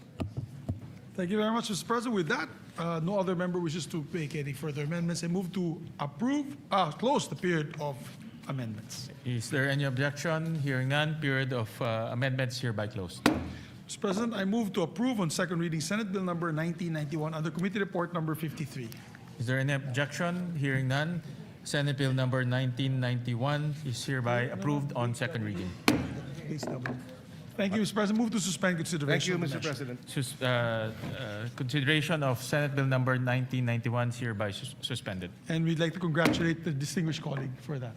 Mr. President, I move, finally, we'll take up one more bill and one sponsorship of another bill, and then we can suspend for the CA. And then we'll take up the other bills this afternoon when we come back, Mr. President. Mr. President, I move that we resume consideration of Senate Bill number 1905 under Committee Report number 35. I so move, Mr. President. Is there any objection? Hearing none, motion is approved. This measure, Mr. President, is for all our barangay health workers. We were in the ground during the earthquake, and we saw all the first responders were actually barangay health workers. Correct. Helping our people. We promised them, Mr. President, we will pass this, and therefore I would like to recognize the sponsor, Senator Risa Ontiveros, for their finalizing our amendments on this measure, Mr. President. By the way, for the record, Mr. President, we passed this already in the last Congress. So it's just a matter of passing this once again in this Congress. Thank you, Mr. President. Majority Leader. We recognize the gentle lady from Panay, Senator Risa Ontiveros. Salamat po, Mr. President. Mr. President, there are no more committee amendments and no colleague has submitted individual amendments for proposal today. So, with the indulgence of the body, Mr. President, if the body will kindly allow, and in the light also of what the Majority Leader has said, na actually round 2 na po ito ng mga barangay health workers sa buong Pilipinas since the previous or 19th Congress. If the body will allow, Mr. President, I respectfully move with the indulgence of the Majority Leader that the body closes the period of amendment on Senate Bill number 1905, Mr. President. Yes. This is actually the second time around this bill Yes, came Mr. to the floor. President. Yes, Mr. And President. last time we actually approved it. Unfortunately, hindi ho siya natuloy. No? So Yes. with that, Senator Erwin is raising his hands. We recognize Senator Erwin Tulfo. Just a short manifestation, Mr. President, Madam Chair, our sponsor. Kailangan na po siguro talaga natin ipasaho ito. Kailangan po dahil ito po ay ang ating pong mga barangay health workers, ang mga first responders. Ito po nakita natin nung nagdaang earthquake sa Mindanao. Sila po ang nauna. Ang mga barangay health workers po natin, ginagamot po yung may mga sugat at nag-iikot po sa iba't ibang barangay. Doon po sa Sarangani, doon po sa General Santos City. At hindi lang po sa lugar na yan, kundi sa iba't ibang panig ng ating bansa na kapag tinamaan po ng mga unos, kalamidad, sila po ang unang-unang mga rumiresponde sa mga bahay-bahay. So, ika nga, I believe it is high time that we must pass this Senate bill alang-alang po sa kanila. And it is our way of saying thank you for your service. Maraming salamat, Mr. President. for that, Maraming salamat, Madam Sponsor. Thank you for that manifestation, Senator Erwin. I believe last night was Senator JV who sponsored this bill. No, kaya ho, That's dumaan right, na ho Mr. to sa maraming debate at sa wakas, nandito tayo ulit para aprubahan. Thank you very much, Mr. President. With that, I move that we close the period of amendments. Is there any objection? Hearing none, the period of amendments hereby closed. Salamat, Move- Mr. President. Thank you, Mr. President. Mr. President, move to approve on second reading Senate Bill number 1905 under Committee Report number 35. So, Is there any objection? Hearing none, Senate Bill number 1905 is hereby approved on second reading. Mr. President, I move congratulations. Congratulations to the sponsor. The barangay health workers and the Majority. sponsor, Salamat, Mr. Mr. President. President. Congratulations. And to the Senate. Mr. President, move to suspend consideration of the same. The consideration of the aforementioned bill is hereby suspended. Mr. President, I move that we proceed to reference of business, short reference of business. The Senate Secretary is directed to read the reference of business. Reference to business, message from the House of Representatives, letter from the House informing the Senate that on 3 June 2026, it passed the following House bills in which it requests the concurrence of the Senate. House number A389, an act prohibiting political dynasties in national and local elective offices. Referred to the Committee on Electoral Reforms and People's Participation and Constitutional Amendments and Revision of Codes. House number 9466, an act converting the National Feeding Program into a National Nutrition Program by expanding its scope and coverage and enhancing its support mechanisms, appropriating funds therefore, amending RA 11037 or the Masustansyang Pagkain para sa Batang Pilipino Act. Referred to the Committees on Basic Education, Agriculture, Food and Agrarian Reform, Ways and Means, and Finance. Committee Report 71, jointly by the Committees on Basic Education, Agriculture, Food and Agrarian Reform, and Finance, on Senate number 2272, with Senators Tulfo R., Pangilinan, Marcos, Estrada, Villanueva, Lapid, Villar M., Aquino, Ejercito, Tulfo E., and Villar C. as authors. An act strengthening and expanding the National Nutrition Program, amending for the purpose Republic Act number 11037, otherwise known as the Masustansyang Pagkain para sa Batang Pilipino Act, appropriating funds therefore, recommending approval in substitution of Senate numbers 87, 219, 431, 902, 1145, 1192, 1207, 1312, 1375, 1471, and 1767. Sponsor, Senator Aquino. To the calendar for ordinary business. Majority Leader. Oo nga. Pwede rin na.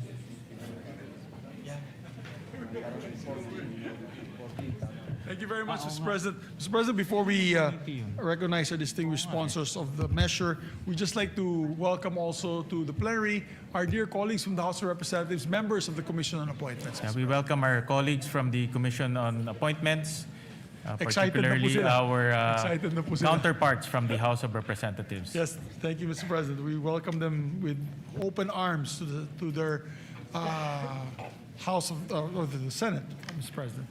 Mr. President, I move that we transfer to the calendar ordinary business special orders, Senate Bill number, it's not in my list, 2272. 2272, Mr. President. I so move. Is there any objection? Hearing none, the motion is approved. Mr. President, I move that we consider Senate Bill number 2272 and ask the Secretary to read the title of the measure. Is there any objection? Hearing none, the motion is approved. Consideration of Senate Bill number 2272 is in order. Under Committee Report number 71, Mr. President. Under Committee Report 71, the Secretary is directed to read only the title of the bill without prejudice to inserting into the records the whole text thereof. An act strengthening and expanding the National Nutrition Program, amending for the purpose Republic Act number 11037, otherwise known as the Masustansyang Pagkain para sa Batang Pilipino Act, appropriating funds therefore. Mr. President, may we recognize the sponsor, Senator Bam Aquino, to sponsor the We measure. recognize the gentleman from Tarlac, Senator Bam Aquino. Mr. President, mga kasama, magandang araw po sa ating lahat. The Committee on Basic Education is pleased to present Senate Bill number 2272 under Committee Report number 71, which seeks to amend Republic Act 11037 or the Masustansyang Pagkain parang sa Batang Pilipino Act. Nais po natin pasalamatan ang ating mga kasamahan sa komite, ang EDCOM2 at ang iba't ibang ahensya na katuwang natin sa pagsulong ng panukalang ito. Sa lahat po, ng mga pangyayari sa Senado sa nakaraang buwan. Ang reformang ito na para sa kabataang nangangailangan at para sa kabataang nagugutom ang isa po sa nakapanghihinayang po talaga na naantala ng ilang linggo. Mr. President, mahalagang tugunan po ang matagal ng issue ng stunting sa kabataang Pilipino. Ayon po sa ulat ng EDCOM 2, sa loob ng 20 taon mula year 2000 hanggang 2020, nananatili ang problema ng stunting sa ating kabataan. Currently, 26.7% of Filipino children under 5 years old are stunted. Ibig sabihin po, isa sa bawat 4 na kabataan ay hindi naaabot ang kanilang tunay na potensyal. They will carry the lifelong burden of undernutrition. Hindi po natin malulutas ang krisis sa edukasyon kung hindi po natin tututukan ang isa sa mga ugat nito, ang kakulangan sa nutrisyon na nagsisilbing hadlang upang epektibong matuto ang mga estudyanteng Pilipino. Ang ating pong panukala ngayon ay hindi lamang isang feeding program.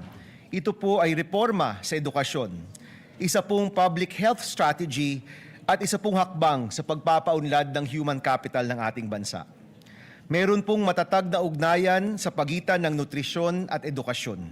Ang isang gutom na bata ay hindi makakapag-focus. Ang isang malnourished na utak ay nahihirapan na maalala ang pinag-aralan sa eskwelahan. Ang expanded National Nutrition Program na ito ay tutugon sa isa sa pinakamalaking reformang kinakailangan ng ating sistema sa edukasyon. Noong ating pong unang termino, tayo rin po yung nag-sponsor ng RA 11037. Ngunit sa halos isang dekada ng implementasyon, nakita rin po natin ang mga gap o puwang sa sistema. Our goal today is to bridge those gaps through 3 major reforms. Una po, sa ilalim ng ating bagong expanded National Nutrition Program, magkakaroon ng life stage approach mula sa tamang nutrisyon ng buntis na mga nanay hanggang sa mga sanggol, sa mga toddler, hanggang sa mga school-age children, hanggang sa mga kabataan sa high school. Ibig sabihin po, sa lahat ng essential developmental stages ng ating kabataan, meron pong masustansyong pagkain para sa mga nangangailangan. Ginagawa rin po nating universal ang feeding para sa lahat ng batang nasa kinder to grade 3. Ibig sabihin po, lahat ng mga bata sa kinder to grade 3 sa ating public school ay makakakuha ng masustansyang pagkain. Isa po ito sa pinakamahalagang hakbang at pinakamalaking reforma para tugunan ang krisis sa nutrisyon at sisiguraduhin po natin na tuloy-tuloy ang pag-aalaga. Pangalawa, malinaw na accountability at data governance. Nililinaw rin po ng panukalang ito ang mga tungkulin ng DOH, DSWD, DepEd, NNC, DILG at iba't iba pang mga ahensyang patungo sa nutrisyon ng ating kabataan. Sa pamamagitan po nito, may iwasan ng overlap at masisigurado na may nakatutok sa nutrisyon ng bata sa bawat edad. Sisimulan din po ang isang Universal Health Record or UHR. Sa pamamagitan ng tama at updated na data tungkol sa nutrisyon, mas madali rin pong matututukan at mababantayan ang paglaki ng bawat bata mula barangay hanggang sa paaralan. Pangatlo po, ang pag-uugnay sa lokal na produksyon. Isa pong pinaglaban din po ni Senator Kiko Pangilinan. Ang pagtugon sa malnutrition ay tugon din po sa kahirapan ng ating mga magsasaka at mangingisda, ang ating food producers. Bibigyan natin ng prioridad ang freshly prepared hot meals at local procurement. Sa pamamagitan po ng diretsong pagbili sa mga lokal na magsasaka at mangingisda, sisiguro rin po natin ang kanilang kabuhayan. Kaya po yung budget para sa nutrition ay pwede rin pong magsilbing budget para sa ating lokal na agrikultura. Tulad din po ng ating Classroom Building Acceleration Program or CAP-ACT, maaaring bigyan ng suporta ang mga LGU na merong effective na feeding or nutrition programs. Sila po'y maaaring magkaroon ng bahagi ng pambansang pondo upang maipatupad ang mga nutrition program nila sa kanilang sariling lugar. Mga President, Mr. President, mga kasama, ang nutrition po ay isang long-term investment para sa ating human capital at ekonomiya. Ang mga batang malusog ay mas may pagkakataong magtagumpay sa paaralan, maging produktibong bahagi ng ating workforce at makapag-ambag sa pag-unlad ng ating bansa. Nagbibigay din ang batas na ito ng karagdagang suporta para sa mga vulnerable sectors tulad ng indigenous learners, mga nasa GAIDA or geographically isolated and disadvantaged areas, mga batang may kapansanan at mga buntis na mag-aaral. Gaya po ng iba nating mga reforma sa edukasyon, inaasahan ko po ang inyong suporta upang masiguro na wala ng batang Pilipino ang uuwi na gutom o mahihirapang mag-aral dahil sa kumukulong sikmura. Simulan po natin ang pag-unlad ng ating bansa sa pinakapundasyon, isang batang Pilipinong busog, malusog, at handang matuto. Maraming salamat, Mr. President, mga kasama. Magandang araw po sa inyong lahat. Maraming salamat, Senator Bam, at maraming salamat at meron tayong ganitong batas para pumalutas po natin ang malnutrisyon sa ating bansa. At maraming salamat at binibigyan mo ng importansya ang kalusugan ng ating mga mag-aaral. Thank you, Mr. President. One of our principal authors and sponsors would like to also sponsor. May we recognize distinguished colleague Senator Joel Villanueva. Yeah, we recognize Senator Joel Villanueva. Thank you very much, Mr. President, distinguished Majority Leader.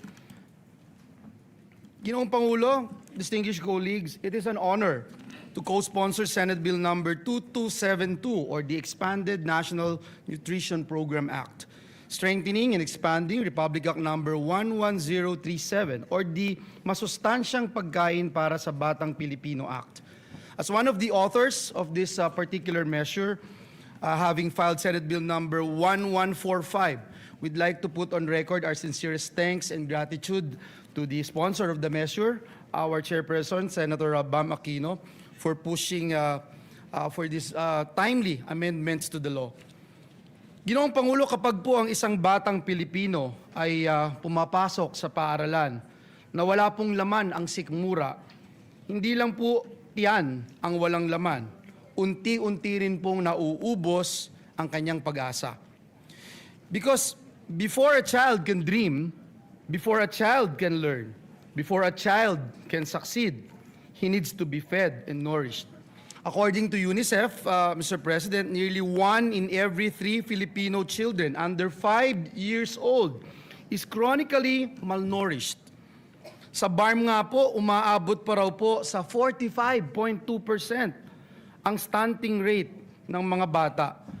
Mas mataas pa po ito, Ginoong Pangulo, sa nakakaalarma ng 28.8% na stunting rate ng buong bansa.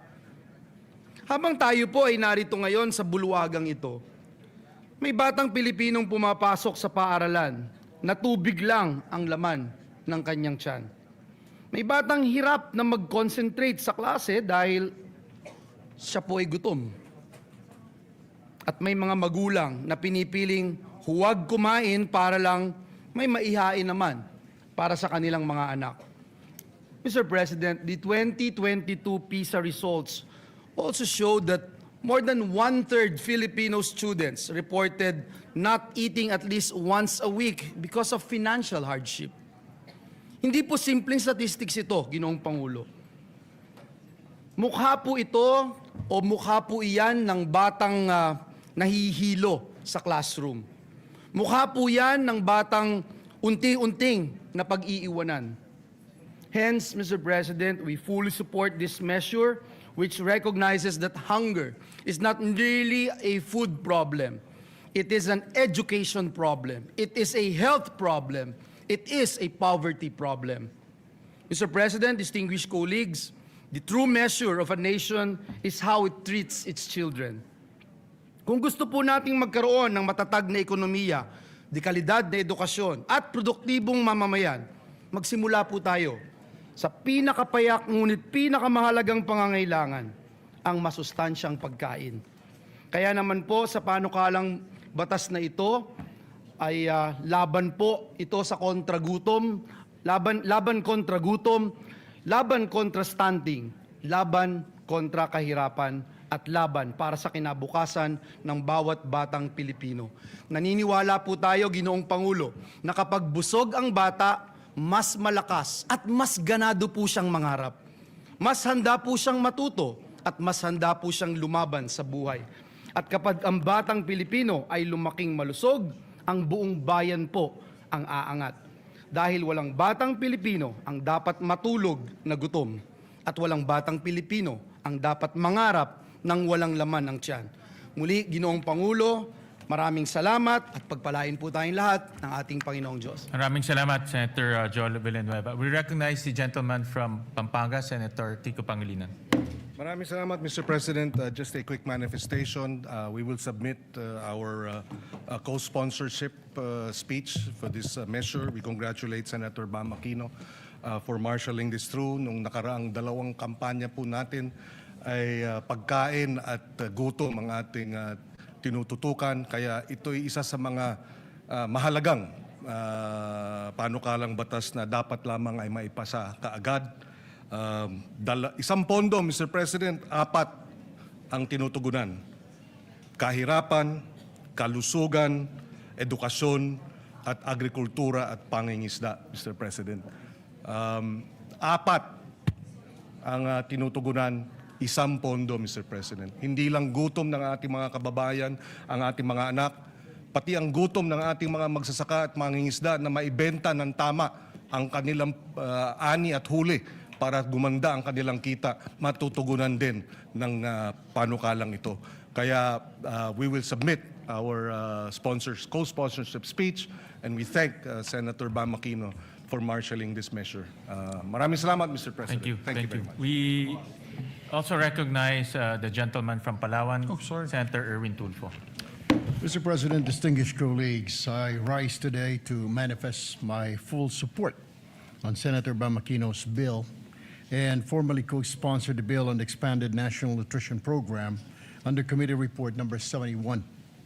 Section 15, Article 2 of our 1987 Constitution explicitly mandates that the state shall protect and promote the right to health of the people. Yet, despite our past legislative efforts, we are cognizant of the stark reality that child malnutrition remains a formidable crisis in our country. Under Republic Act number 11037 or the Masustansyang Pagkain para sa Batang Pilipino Act, our national feeding program is currently limited to a period of 120 days. Mr. President, this is simply insufficient to sustain the nutritional requirements of our growing children from prenatal period to their school-age years. Hindi naman po nawawala ang gutom at malnutrisyon pagkalipas ng 120 days. Sa katunayan, karamihan sa mga kaso ng stunting ay nagsisimula sa unang yugto ng buhay ng isang bata. Kaya kinakailangan ang tuloy-tuloy at pangmatagalang interbensyon. It is for this reason that I also filed Senate Bill number 1471. Through this measure, we seek to extend the national feeding program. Furthermore, this bill represents an opportunity to simultaneously uplift another marginalized sector by harmonizing this measure with Section 11 of Republic Act number 11321 or the Sagip-Saka Act. We mandate the direct purchase of agricultural and fishery products from accredited farmers and fisherfolks cooperatives. Mr. President, by linking our national feeding initiatives directly with our local producers, we combat the hunger that impairs our students' ability to learn, and we secure reliable livelihood for our agriculture sector. Win-win solution para sa ating mga mag-aaral at magsasaka. I therefore co-sponsor this vital measure and earnestly urge my distinguished colleagues to please support its swift passage. Maraming salamat po, Mr. President. Majority Leader. Thank you very much, Mr. President. Mr. President, we congratulate the sponsors for this timely measure. We were talking about it with the Senate President really quick, just a quick manifestation. We have one of the shortest populations in Southeast Asia. There was a study recently made, and I read about it. Short in height, Mr. President, because of stunting due to malnourishment and malnutrition. And the fact is that we're a basketball-loving country. So if we do not address this, sayang naman yung pagmamahal natin sa basketball. As a matter of fact, nilampasan na po tayo ng leaps and bounds ng Vietnam and Thailand. The children's height or the height average of Vietnam and Thailand, matatangkad na sila. Because early on, they had the promoted the school feeding program and nutrition program. So I'd like to thank Senator Joel Villanueva and Senator Bam Aquino for this measure, Mr. President, and we hope to pass this as soon as possible time. Majority Leader, Yes, with Mr. the just a short manifestation with the intervention of the Senate, Senator Bam and the rest of our colleagues, we managed to increase the feeding program in DepEd to 28 billion pesos. So right now, ang target this year is to have universal feeding for kindergarten, grade 1, for 180 days. No? So araw-araw mapapakain na sila. And this bill bodes well with that budget because we need to institutionalize that. No? And kaya timely ho itong bill na ito para ma-institutionalize yung budget na inilagay ho natin. No? Thank you. Thank you very much, Mr. President. We need to do this and act on this measure with haste. Mr. President, I move to suspend consideration of the measure to allow our colleagues to study the measure further. Is there any objection? Hearing none, the aforementioned bill is hereby suspended. Mr. President, we'd just like to designate, before we suspend for the CA, we'd just like to designate the members of two bicameral conference committee committees that will happen very soon. I move that or the Senate President rather, designate the Senate conferees to the Conference Committee on the Disagreeing Provisions on Senate Bill number 1981 and House Bill number 4744. These are the bills on Private Basic Education Vouchers Assistance Act, Mr. President. Is there any objection? Hearing none, the following are designated conferees on the disagreeing provisions on Senate Bill number 1981 and House Bill number 4744. Senator Bam Aquino as chairperson, Senate President Win Gatchalian as the author of this bill, and Senator Joel Villanueva. For the minority, Senator Lauren Legarda and Senator Camille Villar. Thank you very much, Mr. President. Mr. President, I move also that we proceed with the Senate President's designation of Senate conferees to the Conference Committee on the Disagreeing Provisions on Senate Bill number 1966 and House Bill number 6636. This is the bill institutionalizing the Assistance to Individuals in Crisis Situations Act. I so move, Mr. President. Is there any objection? Hearing none, the following members are hereby designated as Senate conferees on the Conference Committee on Disagreeing Provisions on Senate Bill number 1966 and House Bill number 6636. They are Senator Erwin Tulfo as chairperson, members for the majority, Senator Ping Lacson, Senator Lito Lapid, Senator Vicente Soto III, and for the minority, Senator Bongo. Thank you, Mr. President. And also, for the record, Senator Kiko Pangilinan would like to be co-author and co-sponsor of the committee report of Senator Bam, as well as yours truly, Mr. President, if I can be made also co-sponsor and co-author. of So the same. recorded. Thank you. And Senator Rafi Tulfo as well, Mr. Yes, President. so recorded. Thank you, Mr. President. Mr. President, I move that we also elect, we have the list of the minority members to the CA so that they can also participate in today's commission appointments. This list had come from the office of Senator Pia Cayetano. Mr. President, I move that we elect the following senators as members of the commission appointments on the part of the minority: Senator Rodante Marcoleta, Senator Christopher Bongo, Senator Amy Marcos, Senator Lauren Legarda, and Senator Jinggoy Estrada. I so move. Is there any objection? Hearing none, the motion is approved.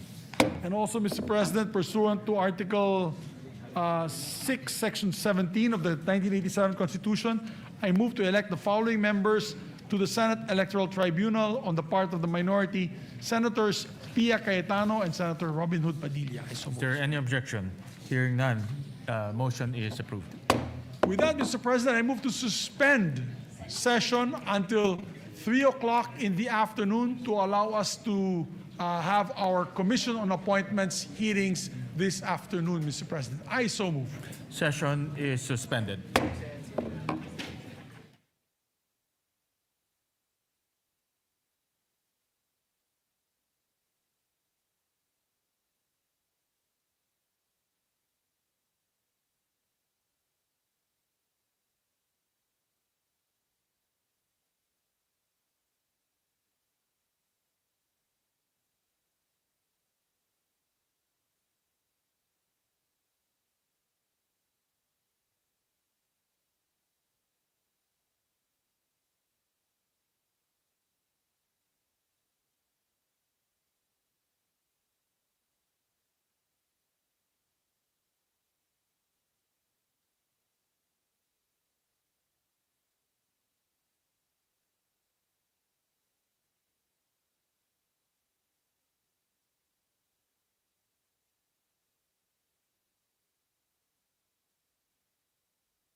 The plenary session of the Commission on Appointments is in special session of the 20th Congress is hereby called to order. May I call on Senator Risa Hontiveros to kindly lead us in prayer.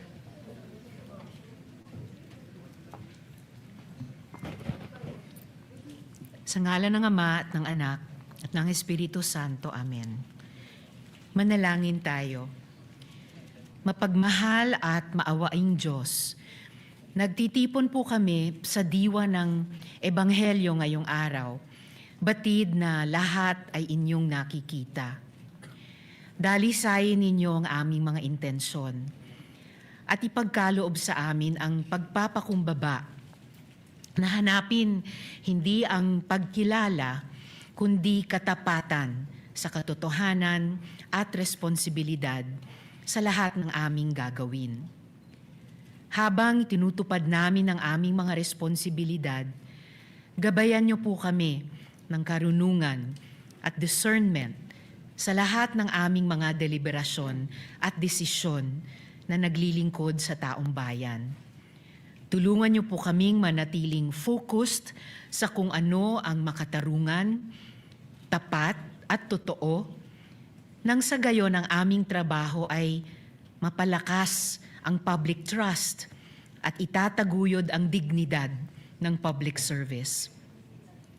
Palakasin niyo po kami na kumilos ng may sinseridad sa lahat ng bagay, na maging tapat sa aming mga responsibilidad, tapat din sa katotohanan at bukas palad sa serbisyo para sa common good ng aming bayan.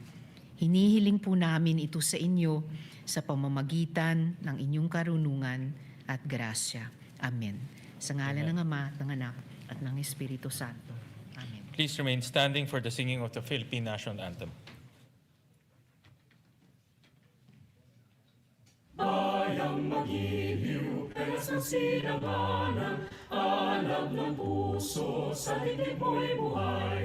Lupang hinirang, tuyan ka ng magiting, sa manlulupi, di ka pasisihil. Sa dagat at bundok, sa simoy at sa langit mong magaw, may dilagang tula at awit sa paglayang minamahal. Ang kisap ng watawat mo'y tagumpay na naglilingin, ang bituin at araw niya kailan pa may di magdidilim. Lupa ng araw ng walhati pagsinta, buhay ay langit sa piling mo. Aming ligaya na pag may mga api, ang mamatay ng dahil sa'yo.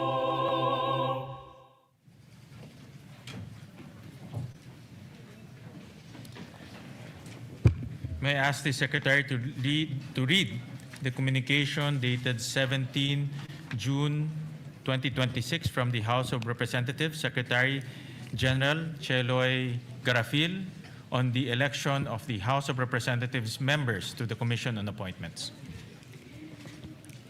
June 17, 2026, the Honorable Senator Sherwin T. Gatchalian, Chairperson, Commission on Appointments. Dear Honorable Gatchalian, I have been directed to inform the Commission on Appointments that the House of Representatives on even date elected the following as members of the House of Representatives contingent to the Commission on Appointments. 1. Representative Francisco Paulo P. Ortega. The 5th, Vice Representative Jordin Jesus M. Romualdo. 2. Representative Jose Bong J. Teves Jr. Vice Representative Robert Raymond M. Estrella. 3. Representative Franz S. Pumaren. Vice Representative Eddie Bong G. Plaza. 4. Representative Wilfrido Mark M. Enverga. Vice Representative Roy M. Loyola. And 5. Representative Mercedes K. Alvarez. Vice Representative Arnie B. Fuentebella. Respectfully yours, signed Attorney Chelo E. Belicaria Garafil, Secretary General.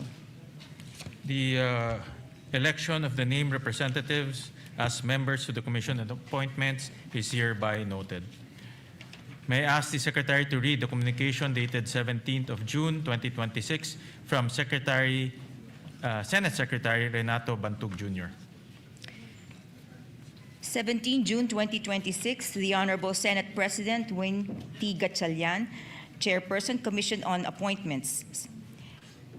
Sir, this is to respectfully inform Your Honor that the Senate, on even date, elected the following members of the Commission on Appointments effective on the same date. On the part of the majority, 1. Senator Panfilo M. Lacson, 2. Senator Joel Villanueva, 3. Senator Risa Ontiveros, 4. Senator Raffy T. Tulfo, 5. Senator J.B. Ejercito, 6. Senator Juan Miguel Migues F. Zubiri, Vice Senator Mark A. Villar, and 7. Senator Vicente C. Soto III, Vice Senator Manuel Lito M. Lapid. On the part of the minority, 1. Senator Rodante D. Marcoleta, 2. Senator Christopher Lawrence Bong Tigo, 3. Senator Aimee R. Marcos, 4. Senator Loren Legarda, and 5. Senator Jinggoy Ejercito Estrada. This is pursuant to Section 18, Article 6 of the 1987 Constitution, signed Secretary Renato M. Bantug. The election of the named senators as members to the Commission on Appointments is hereby noted. May I request the elected members of the Commission on Appointments to please rise and take their respective oath of office. Mayra, merong yung oath. Ay, walang copy si SP, sir. Ito.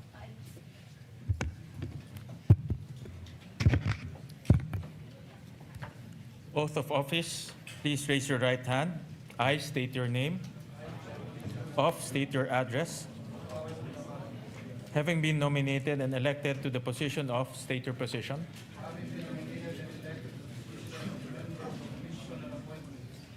Do hereby solemnly swear that I will well and faithfully discharge, to the best of my ability, the duties of my present position and of all others I may hereafter hold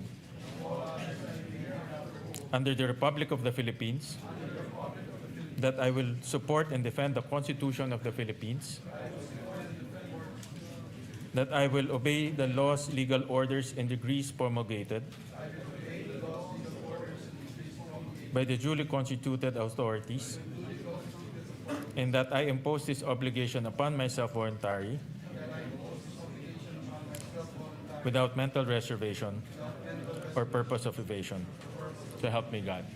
Congratulations, ladies and gentlemen.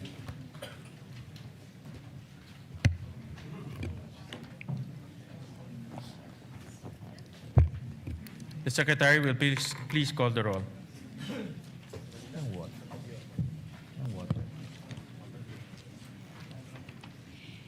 The honorable members of the Commission on Appointments, Benjamin C. Agarao Jr., Antonio Tonipet T. Albano, Mercedes K. Alvarez, Jose Joboy S. Aquino II, Joseph Victor J.B. G. Ejercito, Wilfrido Mark M. Enverga, Jinggoy Ejercito Estrada, Christopher Lawrence Bong Tigo, Ramon N. Gico Jr., Risa Ontiveros, Panfilo M. Lacson, Loren Legarda, Rodante D. Marcoleta, Aimee R. Marcos, Lani Mercado Revilla, Francis Paulo P. Ortega V, Franz S. Pumaren, Vicente C. Soto III, Jose Bong J. Tebes Jr., Marcy R. Teodoro, Raffy T. Tulfo, Alan U. T., Joel Villanueva, Juan Miguel Migues F. Zubiri. With 22 members present, the existence of a quorum is hereby declared.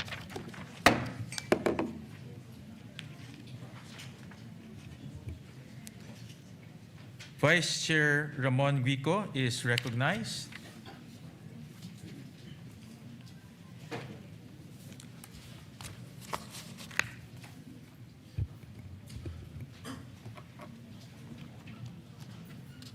Thank you, Mr. Chair.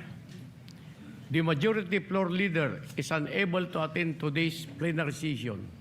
On that note, I move that the body designate Assistant Majority Floor Leader Senator Joel Villanueva as acting majority floor leader only for today's session.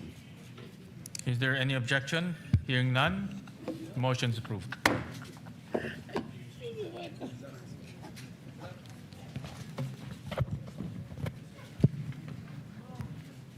Thank you, Mr. President. Thank you to Vice Chairman Congressman Ramon Vico.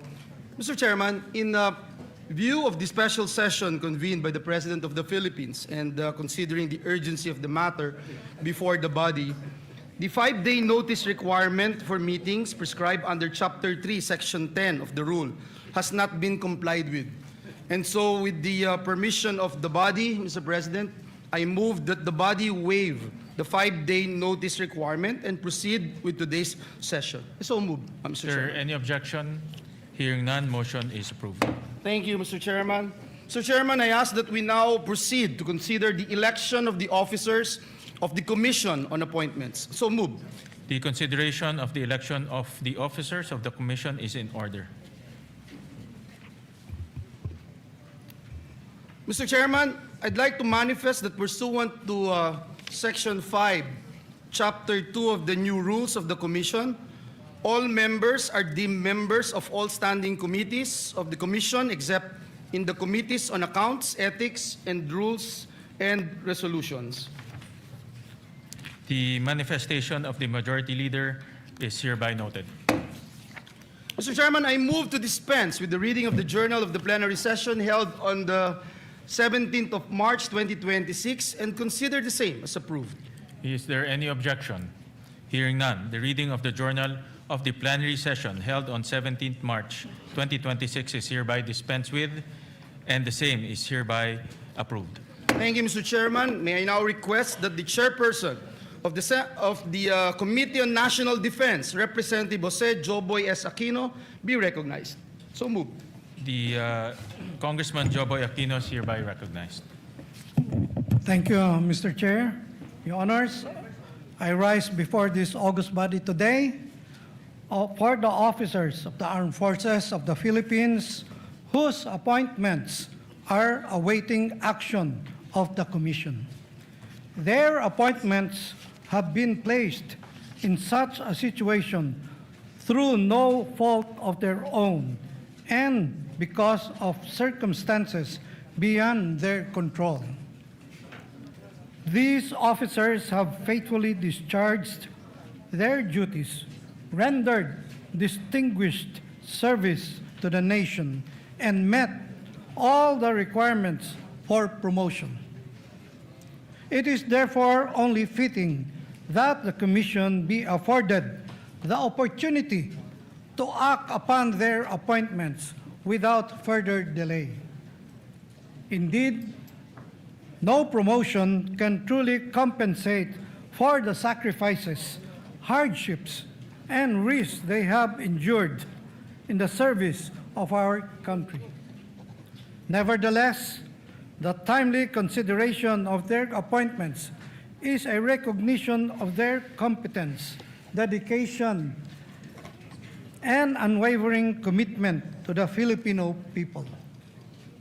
Accordingly, Mr. Chair, and with the indulgence of the honorable members of this body, considering the limited time available to issue notice for a committee meeting to consider the appointments awaiting action of Committee on National Defense, and in view of the urgency of the matter, I move that the Committee on National Defense be allowed to immediately convene today and proceed with the consideration of the appointments before it. Thank you, Mr. Chair. Is there any objection? Hearing none, the motion is approved. Moreover, Mr. Chair, Your Honors, in view of the urgency that prompted the convening of this special session and the need for the immediate consideration of the appointments awaiting action of the Committee on National Defense, I move that this body waive the 5-day notice requirement for committee meetings under Articles 4, Section 1 of the Rules of the Standing Committees. Is there any objection? Hearing none, motion is approved.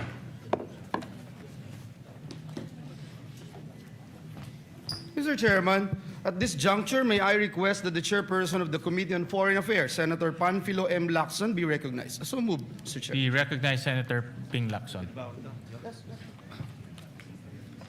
Mr. Chairman, Your Honors, following the precedent set by the Committee on National Defense, this representation respectfully manifests that there are likewise appointments awaiting action by the Commission, and like those of our military officers, find themselves in this situation through no fault of their own. These appointees concerned are distinguished members of our foreign service who have devoted their careers to advancing Philippine interests abroad. They have served with dedication, professionalism, and loyalty, often far from their families and loved ones, and frequently under demanding and challenging conditions in the service of our nation. In recognition of their sacrifices and faithful service, and considering the urgency that necessitated this convening of the special session of Congress today, this representation expresses the hope that these career diplomats may likewise be accorded the opportunity for timely action by the Commission. For the information of this august body, the request for the conduct of a meeting of the Committee on Foreign Affairs was transmitted to the Commission's Secretariat yesterday evening, and the corresponding notice was issued. Accordingly, the Committee on Foreign Affairs stands ready to proceed with the consideration of the appointments before it at 1 p.m. today. Thank you, Mr. Chairman. Thank you, Senator Lacson. The manifestation of the chairperson of the Committee on Foreign Affairs is duly noted. Majority Leader. Mr. Chairman, in view of the authority granted by the body for the Committee on National Defense and the Committee on Foreign Affairs to convene and proceed with the consideration of the appointments referred to them, may I respectfully move that the session be suspended. So move, Mr. Chairman. Is there any objection? Hearing none, session is suspended.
Meron naman pala. Ilalong presto.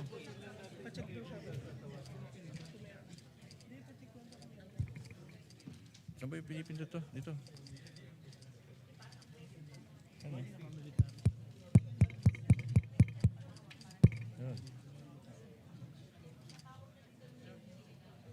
Petay ko muna.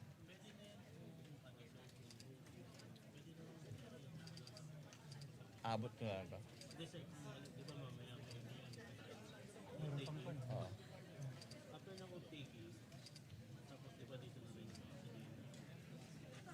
Hindi, unahin yata ito eh.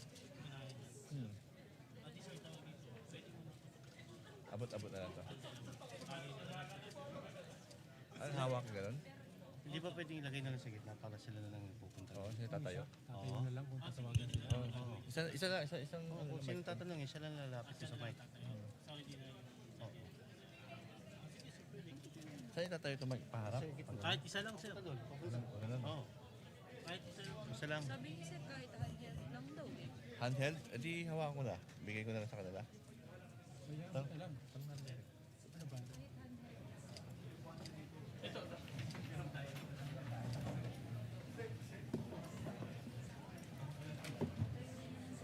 Huwag na mag-start. Hawakan na lang. Hawakan ko na lang ito. Ayan. Bibigay ko sa kanya gano'n? Hindi. Nakapatay ba? Nakapatay. Ikaw sir. Tapos kapag mamaya manong pa, balik na lang. Oo. Naka ano na to, naka-sakto na to, no? Oo. Sige sir, salamat.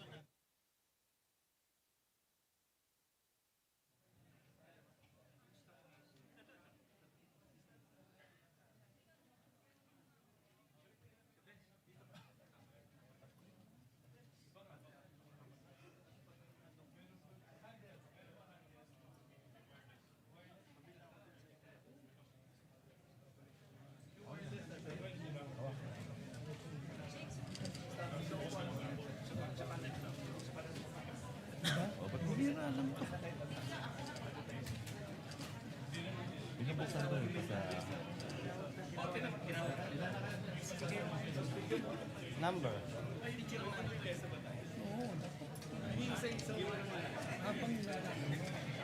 Sa kabesa. Anak ang pipicture doon.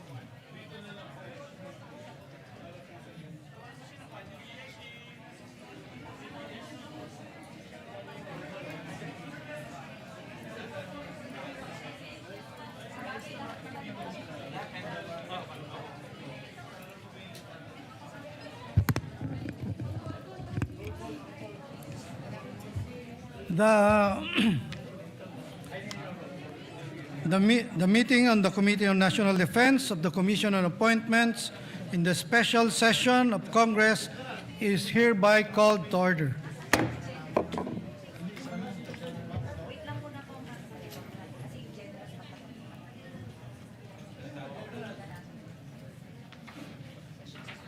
Session suspended.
Okay ka na?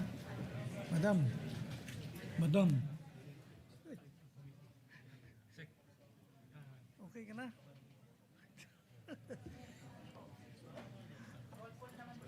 Yeah, okay. Hindi, kaya nga. Ikaw lang.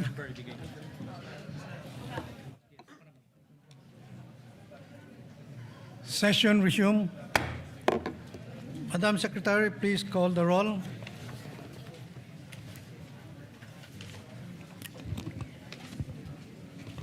The honorable members of the Committee on National Defense, Benjamin C. Agaraw Jr., Antonio Tony Petit Albano, Mercedes K. Alvarez, Jose Joboy S. Aquino, Chairperson, Joseph Victor J.B. Ejercito, Wilfrido Mark M.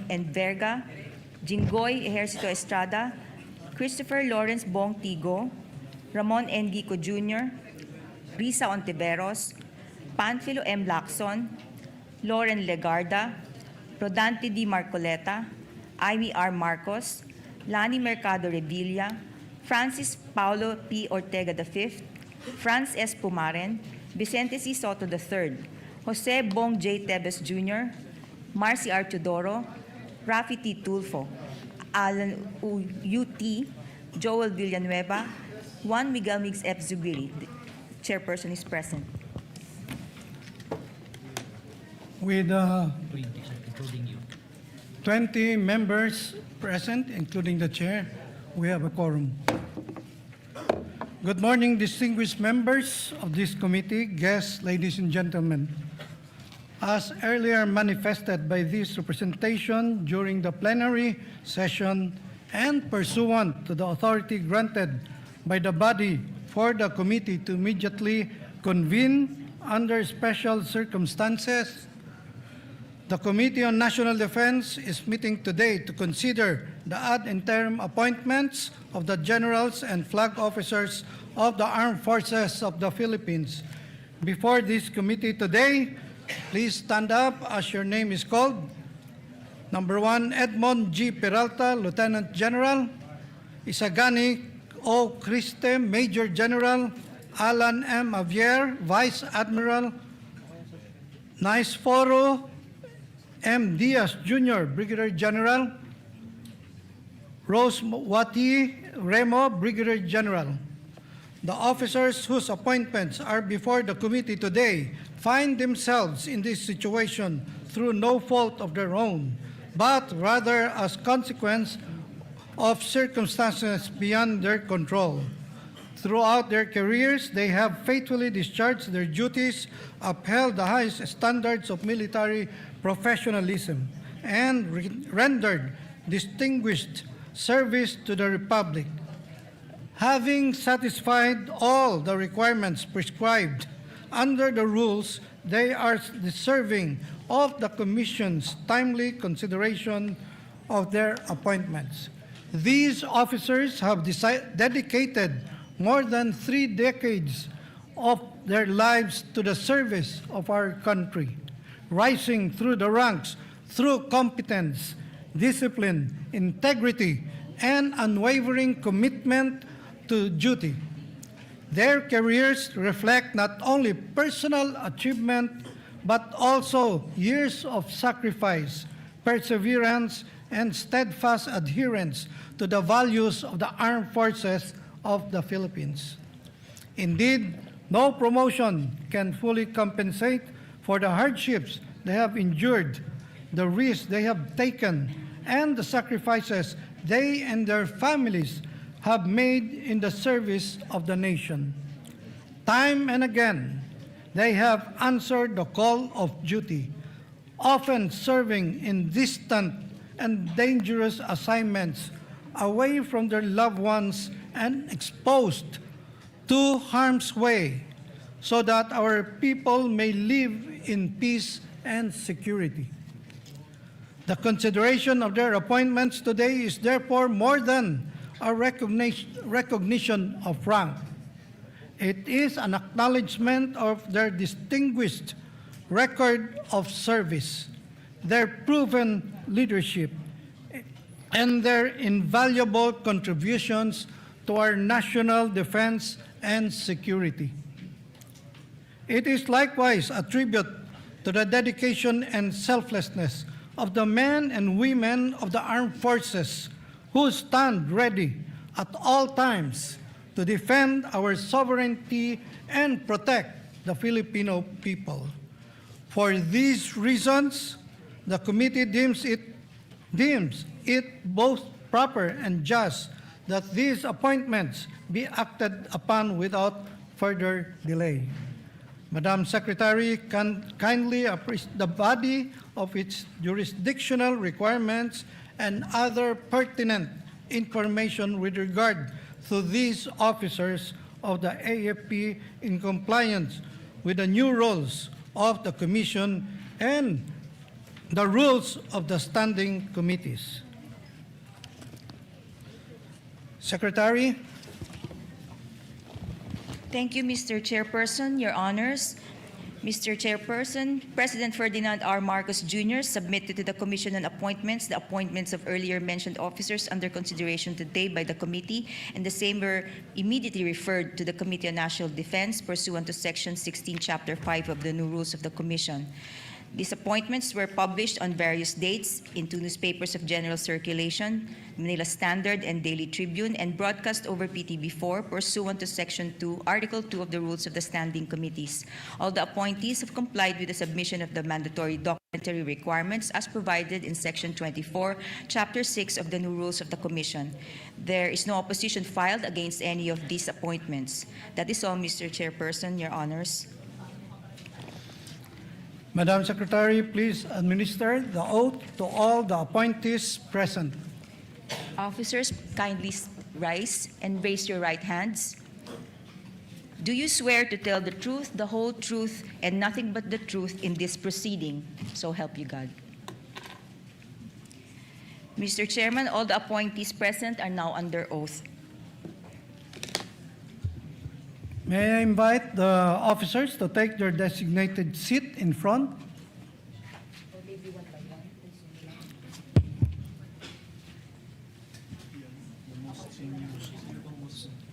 Session suspended.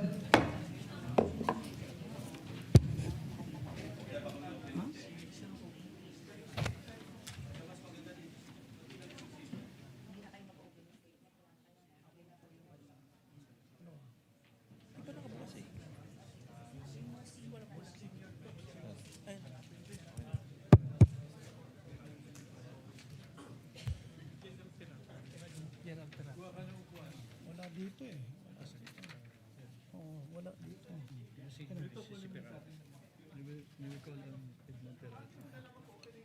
Session resumed. The chair would now like to call to the most senior among the officials, Edmond G. Peralta, Lieutenant General. Take a seat. May po ba dyan? If, to deliver his opening statement. Sir, I am Lieutenant General Edmundo G. Peralta, sir. I am the Deputy Chief of Staff, Armed Forces of the Philippines. Appearing before you are 4 other officers. Here's our name before, sir.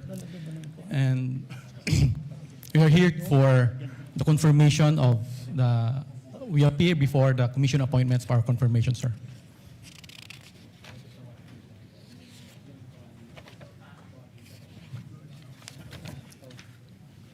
Thank you, General Peralta. You please, you may now take the seat in front.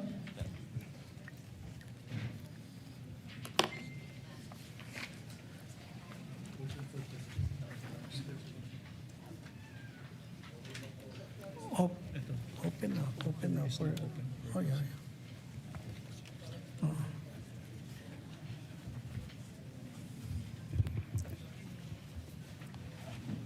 Thank you, sir.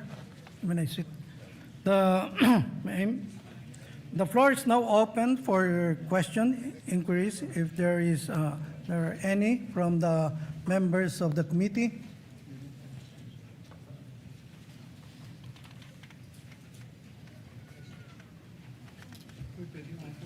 If Honorable Marcoleta is recognized.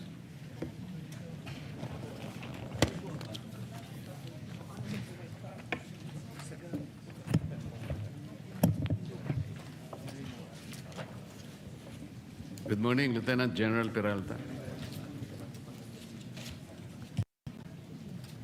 Tama po ba na ang birthday ninyo is May 14, 1970? Yes, sir. Which was last month. Yes, sir.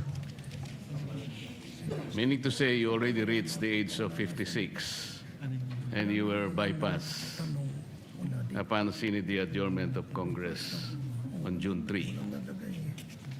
Is that correct? Yes. Yes, sir. As a matter of fact, this circumstance also applies to the rest of your colleagues, namely Vice Admiral Alan M. Javier, whose birthday is May 16, 1970. Major General Isagani Criste, birth date is April 21, 1970. Brigadier General Naisforo Diaz, birth date May 5, 1970. And Brigadier General Rus Mawate Remo, April 24, 1970. Meaning to say the five of you, General, already reached the age of 56. And everyone was bypassed upon the scene of the adjournment of Congress last June 3, 2026. That is a fact, sir. And are you aware of Republic Act 11939? Yes, sir. Republic Act 11939 amended Republic Act 11709. You're familiar of that.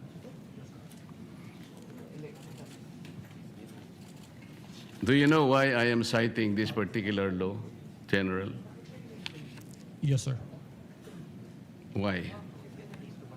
We are less than 1 year, sir. Yes, you are correct. Section 2 of Republic Act 11709, which is now Section 1 of 11939, last paragraph, says that to be eligible for appointment or promotion to the grade of Brigadier General or Commodore O-07 or higher, except for positions under Sections 2A and 2B, the officer must have at least 1 year remaining of active service before compulsory retirement. And would you say that you lack at least 1 year remaining of active service before your compulsory retirement? Yes, sir. We were ordered to come here, sir, and we are directed to appear before the commission appointments. And so therefore, it only means that the five of you may no longer be eligible for reappointment in view of the prohibition under Section 1 of Republic Act 11939. Am I correct, sir? Yes, sir. Thank you. Thank you, Mr. Chair. Thank you, Honorable Marcos. Honorable Senator Ping Lacson is recognized. Yes, Mr. Chairman.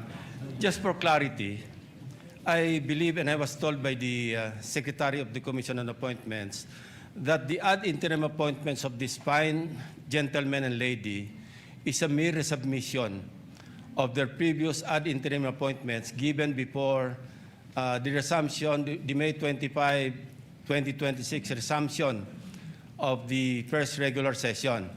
And since this is a special session, it is a continuation of the first regular session. Therefore, hindi pa po sila pasok do sa one-year ban. Kasi hindi naman po nila kasalanan na nagkagulo-gulo kami dito sa Senado at hindi na-take up yung kanilang confirmation. So with that manifestation, Mr. Chairman, I move that we recommend to the plenary the confirmation of the aforestated or aforementioned gentleman and lady in plenary. I so move, Mr. Chairman. If there's, yes, Honorable Rizon Taveros. I second the motion, Mr. Chair. Any objection to the motion? Duly seconded. Mr. Chair. Yes, Honorable Albano is recognized. Mr. Chair, Your Honors, on the part of the minority, we place on record our full support for the confirmation of the 5 generals and flag officers of the Armed Forces of the Philippines, whose appointments are now under consideration. These officers have rendered long and distinguished service to the nation. As such, the minority supports the favorable confirmation of their appointments and commends their dedication and sacrifices in their service to the Filipino people. Mr. Chair, as the acting minority floor leader, on behalf of the minority and the Filipino people, we interpose no objection to their confirmation. Thank you, Mr. Chair. Thank you, Honorable Albano. Honorable Bongo is recognized.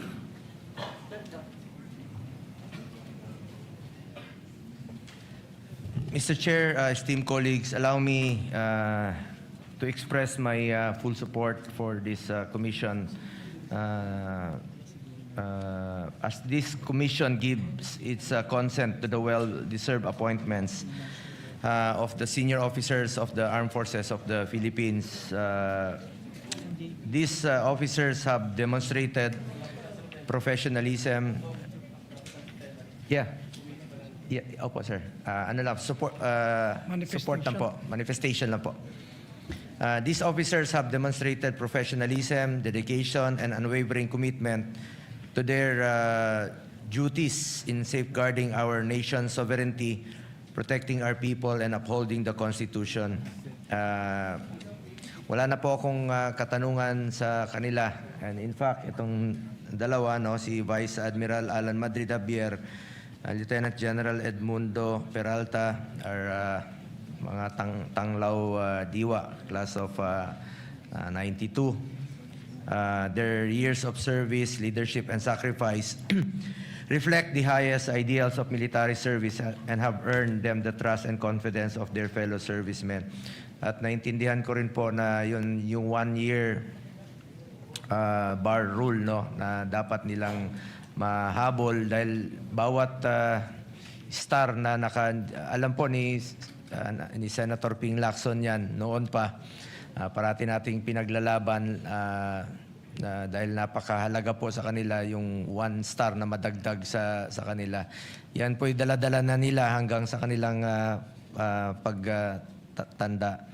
At maraming salamat rin po Senator Ping sa mga suporta mo noon sa sundalo.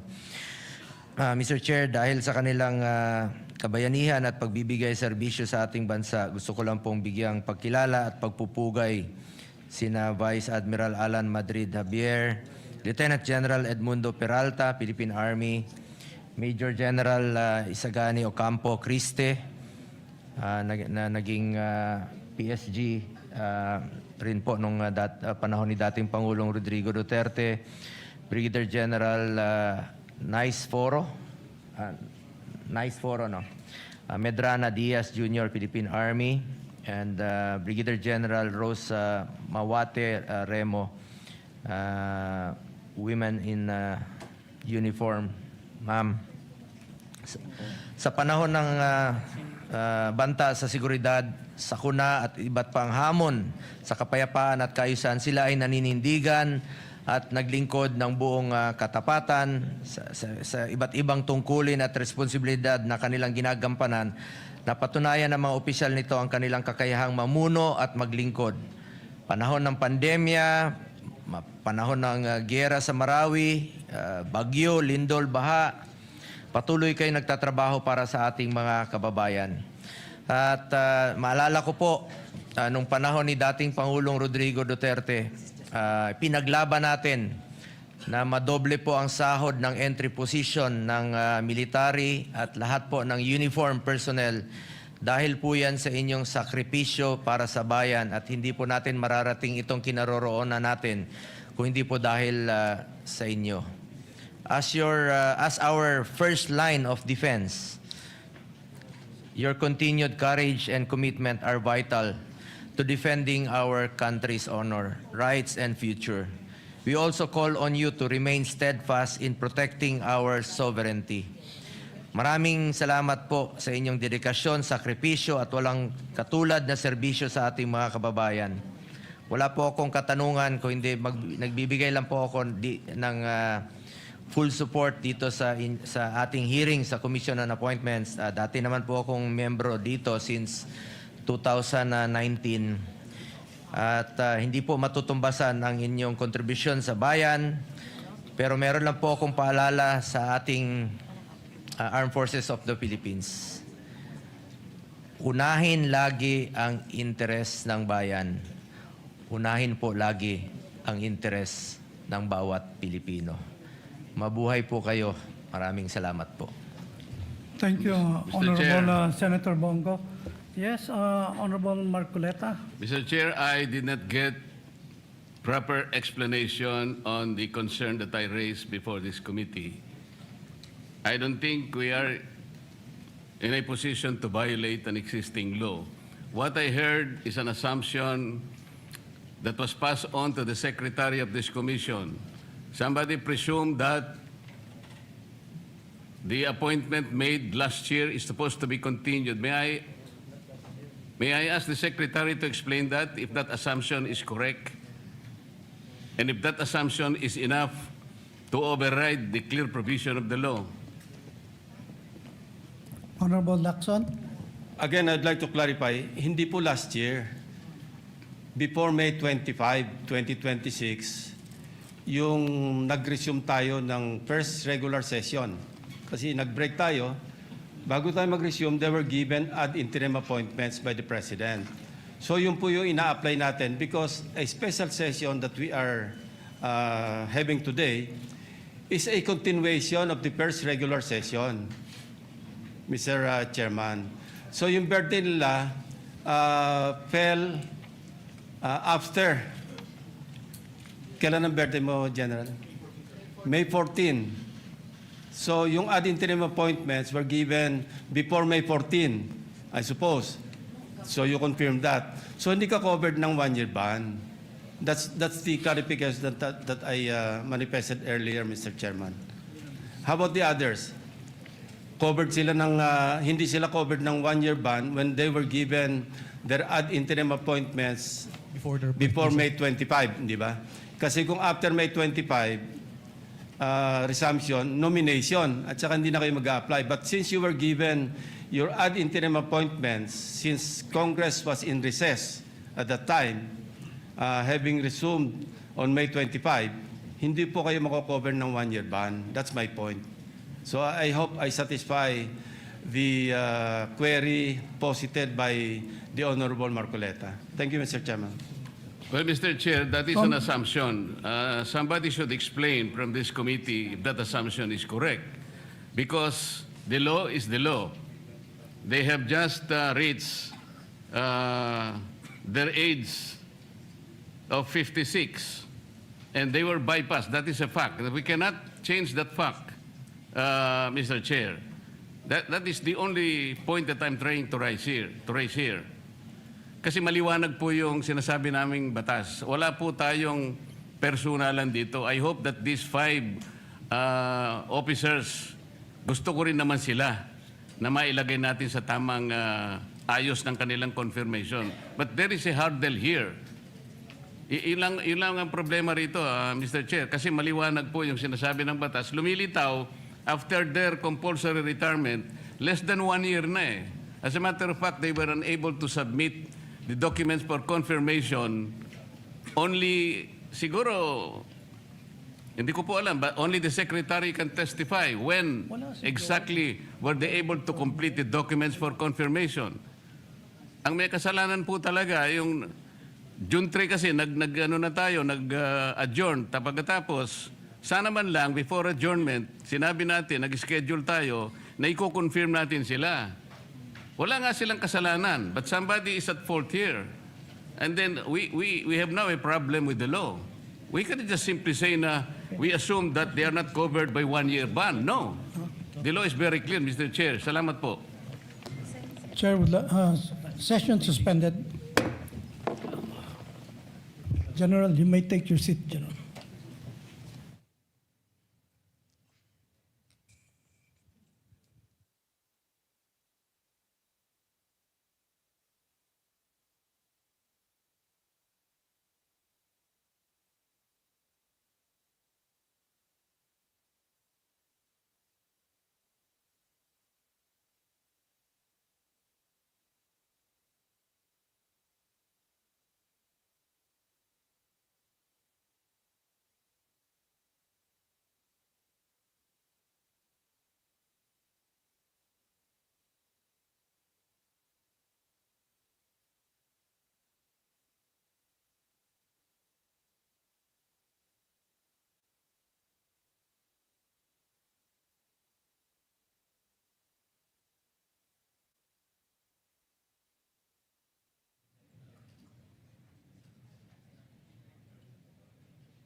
Balik ka.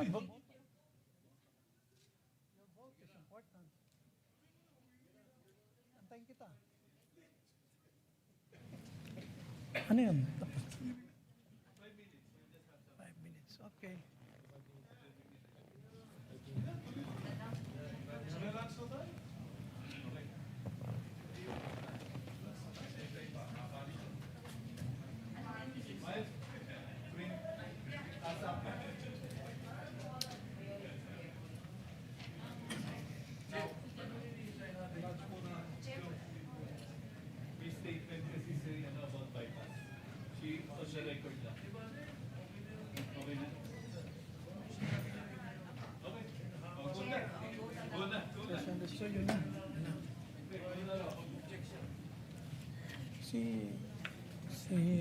Sino nga yun? Teodoro. Marcy Teodoro.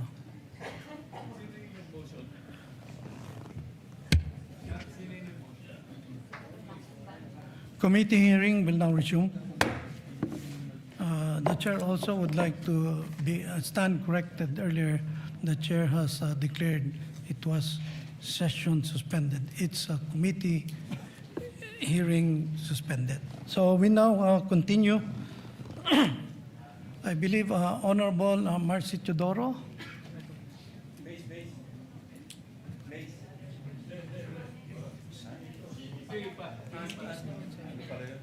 Okay na? Honorable Teodoro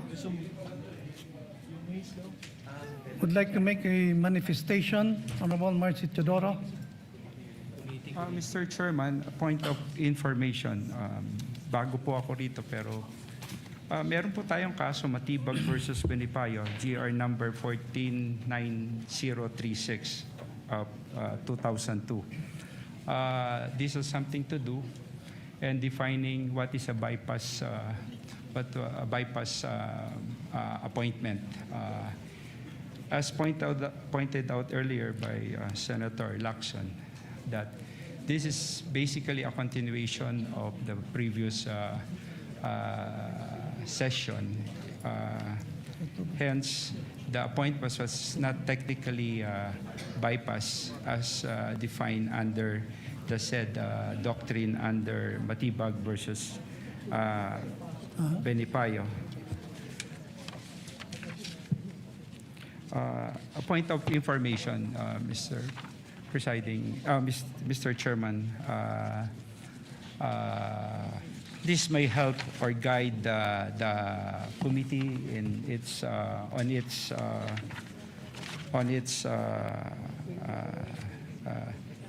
decision. As defined, a bypass appointment occurs only when upon the close of the session of Congress. It's true that the Congress was immediately adjourned, but a special session was called upon, so it's being considered a continuation this proceeding. So if June 17 of this year is considered a continuation of the same congressional session, and this is not a new session, that event triggers the bypass, but not yet occurred. Therefore, the appointment remained pending and subject to the CA action. This is my humble observation and opinion on the matter, Mr. Chair, that the appointments remain pending and subject to CA action. Thank you, Honorable Teodoro. Yes, Honorable Marcoleta. Mr. Chair, I think we should clearly clarify that this plenary session is not a continuation of the last session. This plenary session is not a continuation of the last session, simply because this is a clearly separate proceeding, given that Congress adjourned sine die on June 3. This is very clear. We should not explain it any further. And Matibag versus Benipayo was quoted, Mr. Chair. In this case, Mr. Chair, an ad interim appointment can be terminated for two causes specified in the Constitution. Article 7, Section 16, Paragraph 2. Ang sabi doon, the first cause is the disapproval of his ad interim appointment by the CA. The second one is the adjournment of Congress without the CA acting on his appointment. Ito yung Matibag versus Banipayo. Mr. Chair, may I manifest that I have nothing against the five officers subject of today's confirmation. I think we have to thank them for their gallantry and service to our nation. I'm just trying to make a point here. But I am not objecting because we need to know and we need to articulate what is the law that must be the concern of this proceeding, Mr. Chair. Sana wala na yung assumption kasi na sinasabi pa nila kanina that there is a continuation. This is not. Alam natin lahat yun eh. Because we are misleading our members for doing that, Mr. Chair. Ang importante na lang dito, kung wala namang mag-object sa kanila, I'm just pointing it for the record that there is a law that must be respected in connection with this, Mr. Chair. Thank you. Thank you, Honorable Marcoleta. Considering that earlier there was a motion of Yes. Honorable Go ahead, Mr. Chairman. I was just going to yes, manifest considering that this is the manifestations of the gentlemen are actually debatable because the Commission on Appointments is a different constitutional body than Congress itself kung tutuusin. Debatable yun. Kaya talagang pwedeng continuation. Only for that matter, Mr. Chairman. Go ahead. yes, majority floor. Thank you, Honorable Soto. Yes, Mr. Chair. Since there's no objection and there was a previous motion, so I move to act on the previous motion.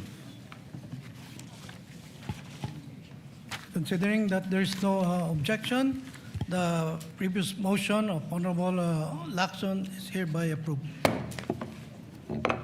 Majority Floor Leader.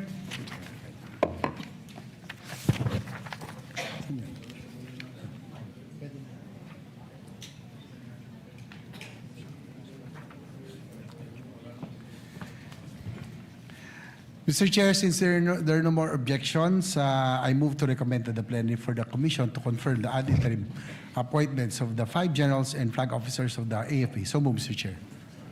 There is a motion without any objection. The same is hereby approved. Majority Floor Leader. Mr. Chair, there being no other matters to discuss, I move to adjourn the meeting. On motion of the Majority Floor Leader, there being no objection, the meeting is hereby adjourned.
No, pwede na tayo.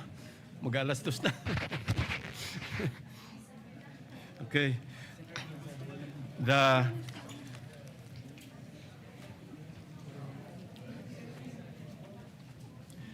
This meeting of the Committee on Foreign Affairs of the Commission on Appointments in the special session of Congress is hereby called to order. As earlier manifested on the floor, the Chair would like to inform the members that this meeting is being held in connection with the special session called for the consideration of urgent matters requiring immediate action. Majority Leader. Mr. Chair, Your Honors, in view of the urgency that prompted the convening of this special session and the need for the immediate consideration of appointments awaiting action of the Committee on Foreign Affairs, I move that the body waive the 5-day notice requirement of the committee meetings under Article 4, Section 1 of the Rules of the Standing Committee. So move, Mr. Chair. Is there any objection? Hearing none, the motion is hereby approved. With the concurrence of the members, the proceedings shall now continue in accordance with the agenda. Thank you. Madam Secretary, please call the roll of members. The honorable members of the Committee on Foreign Affairs, Benjamin C. Agarao Jr., Antonio Tony Petti Albano, Mercedes K. Alvarez, Jose Joboy S. Aquino II, Joseph Victor J.V.G. Ejercito, Wilfrido Mark M. Enverga, Jingoy Ejercito Estrada, Christopher Lawrence Bong Tigo, Ramon N. Gico Jr., Risa Ontiveros, Lauren Legarda, Rodante D. Marcoleta, Amy R. Marcos, Lani Mercado Revilla, Francis Paulo P. Ortega V, Franz S. Pumaren, Vicente C. Soto III, Jose Bong J. Tevez Jr., Marcy R. Teodoro, Rafi T. Tulfo, Alan U. T., Joel Villanueva, Juan Miguel Mix F. Zubiri. The committee chairperson is present. With 22 members present, the existence of a quorum is hereby declared. Majority Leader. Mr. Chair, we proceed already to the statement of to the enumeration of the different nominees, and I go a statement of the chairperson. Yeah. Dispense ka na lang na ano. I move to this. Mr. Chair, sorry. I move to dispense with the reading of the minutes of the previous meeting held on March 11, 2020, and consider the same as approved. So move, Mr. Chair. Is there any objection? The Chair hears none. The motion is hereby approved. Good afternoon, esteemed members of the Commission on Appointments, distinguished guests, ladies and gentlemen. Today, your committee is tasked to consider the nominations and ad interim appointments of 85 officials in the Department of Foreign Affairs, namely, nominations. 1. Josel Francisco Ignacio, Chief of Mission, Class 2, as non-resident ambassador to the Kingdom of Bhutan, in addition to being ambassador extraordinary and plenipotentiary to the Republic of India, concurrent jurisdiction over the Federal Democratic Republic of Nepal. 2. Senen Chemsen Mangalile, Chief of Mission, Class 2, Ambassador Extraordinary and Plenipotentiary to the Kingdom of Cambodia. 3. Noel Mangawang Novicio, Chief of Mission, Class 2, as non-resident ambassador to the Republic of Kiribati, the Republic of Nauru, the Independent State of Samoa, Kingdom of Tonga, Tuvalu, and the Republic of Vanuatu, in addition to being Ambassador Extraordinary and Plenipotentiary to the Republic of Fiji. Ad interim appointments. Edgar Barairo Badajos, Robespierre Libelo Bolivar, Emilio Torres Fernandez, Ann Halandoon Luis, Zaldi Bayanin Patron, Chief of Mission, Class 2, Lea Victoria Trinidad Carada, Lena Aileen C. De Dios Sison, Noemi Tan Diaz, Maria Luela Chang Duarte, Ambrosio Brian Fruto Enciso III, Jesus Enrique Guanzon Garcia II, Emmanuel Donato Coach Guzman, Mary Lac Santos Hicarte, Brian Dexter Burgos Lao, Career Minister Rapunzel Aglipay Acop, Nomer Blevens Ado II, Azela G. Arumpak Marte, Brian Jess Tio Baguio, Lily Ann Chen Cheng, Ria Eugenio Gorospe, Christine Margaret Mendiola Malang, Mary Joy Balicer Ramirez, Annalyn De Leon Ratonel, Joylyn Espinosa Santos, Rodney Jonas Lucido Sumagi, Rogelio Estrada Villanueva Jr., Maylin Marquez, for Foreign Service Officer Class 1, Maylin Marqueses Acosta, Catherine Flores Alpay, Jacqueline Joan Santiago Arquiza, Mark Chodor Palacios Benigno, Marian Intal Bringas, Christensen Decolen Cabahug, Benjamin Alegado Celedio Jr., Jonathan Andrew Di Cinco Chua, Estefani Alexis Arejola Cruz, Jonel Jan Santos Domingo, Bon Ryan Saltin Pereira, Jan Michael Bansil Gomez, Ana Marie May Ramos Guerra, Charlson Carolino Hermosura, Anwar Makatembel Ito, Elaine May Laruan Hernandez, Andrea Lynn Nicolas Lazaro, Lemuel Cusi Lopez, Nadine Rosario Mineke Morales, Jet Sera Olfato, Elizabeth Picar Ramos, Judy Boydon Razon, Noel Loreto Rodriguez, John Paul Tapia Samonte, Foreign Service Officer Class 2, Maria Pilonila T. Alcaraz Arguelles, Bien Janine Balocating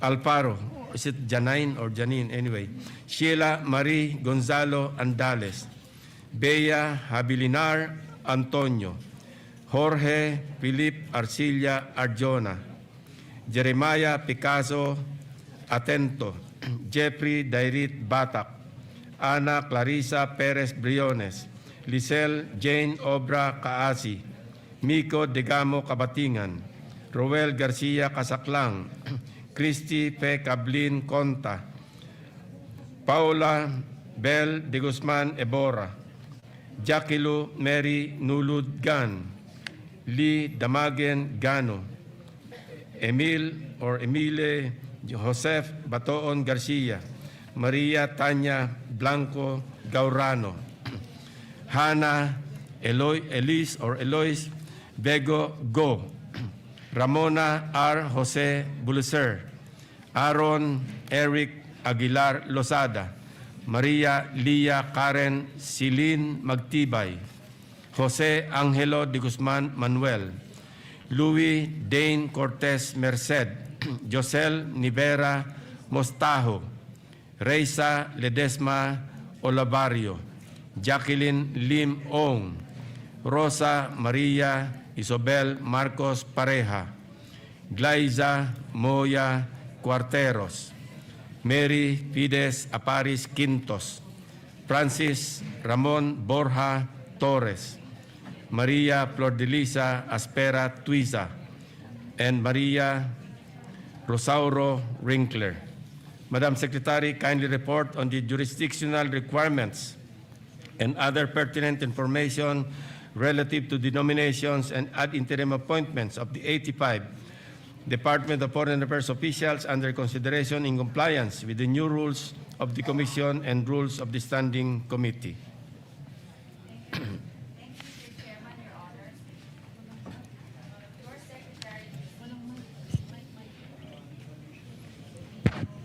Thank you, Mr. Chairman, Your Honors.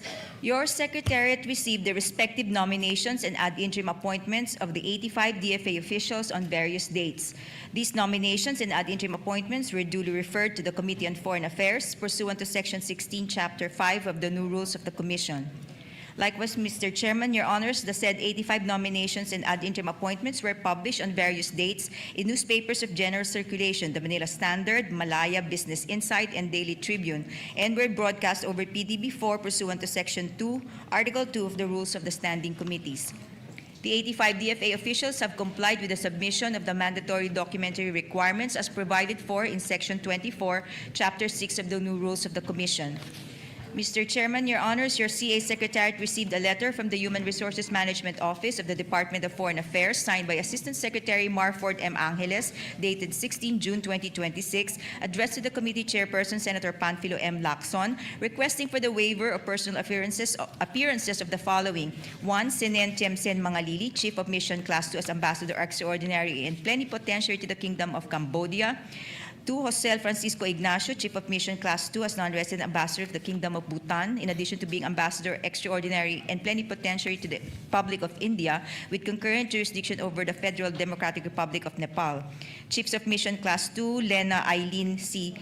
De Dios Sison, Ambrosio Brian F. Enciso III, Jesus Enrique G. Garcia II, Emmanuel Donato K. Guzman, Mary Locke S. Hicarte, Leia Victoria Carada, Noemi T. Diaz, Career Ministers Azela G. Arumpak Marte, Rapunzel A. Acop, Lilian C. Cheng, Christine Margaret M. Malang, Rodney Jonas L. Sumage, Nomer A. Ado II, Joylene E. Santos, Foreign Service Officers Class 1, Mylene M. Acosta, Marian I. Bringas, Christian Sandy Cabahug, Benjamin A. Celidio Jr., Jonathan Andrew D. Chua, Stephanie Alexis A. Cruz, Jonel John Santos Domingo, Von Ryan S. Ferrer, John Michael B. Gomez, Ana Marie May G. R. Guerra, Charleston C. Hermosura, Anwar Makatembel Ito, Eileen May V. Laruan Hernandez, Nadine Rosario M. Morales, Elizabeth P. Ramos, Judy B. Razon, and John Paul T. Samonte. Foreign Service Officers Class 2, Maria Filonila T. Alcaraz Argelias, Bien Janine B. Alfaro,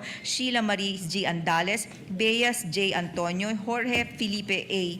Arjona, Jeremiah P. Atento, Jeffrey D. Batak, Ana Clarissa P. Briones, Lizelle Jane O. Kaasi, Miko D. Kabatingan, Roel G. Casaclan, Christy Fe C. Conta, Paula Bell D. Ebora, Jackie Lumeri N. Gan, Lee D. Gano, Emil Joseph B. Garcia, Maria Tanya B. Gorano, Hannah Eloise G. Go, Ramona Jose Busleser, Aaron Eric A. Lozada, Maria Lia Karen S. Magtibay, Jose Angelo D. G. Manuel, Louis Dane C. Merced, Reisha Olabario, Jacqueline L. Ong, Rosa Maria Isabel M. Pareja, Glyza M. Cuarteros, Maria Fides A. Quintos, Francis Ramon B. Torres, and Marisa R. Rinkler. The aforementioned officials are currently assigned at our various embassies and consulates overseas and are needed at their respective posts to continue performing vital consular assistance to nationals, political, economic, and cultural functions. The request for waiver of their appearance is also in line with the government's efforts to observe austerity.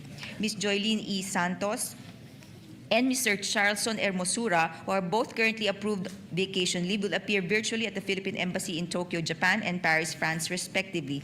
Mr. Senen T. Mangalile, who is currently assigned as the Philippine Consul General in New York, United States of America, is nominated as Ambassador Extraordinary Plenipotentiary to Kingdom of Cambodia, requested a waiver personal appearance in view of logistical challenges for him to attend personally. Ambassador Ignacio, who arrived in New Delhi on 1 January 2024 to assume his position as Ambassador, also requested for a waiver of his personal appearance during the deliberation. This is in light of the fact that the Commission had earlier consented to his nomination on 31/2023 as Philippine Ambassador to the Republic of India, and his new nomination pertains solely to additional jurisdiction on a non-resident basis.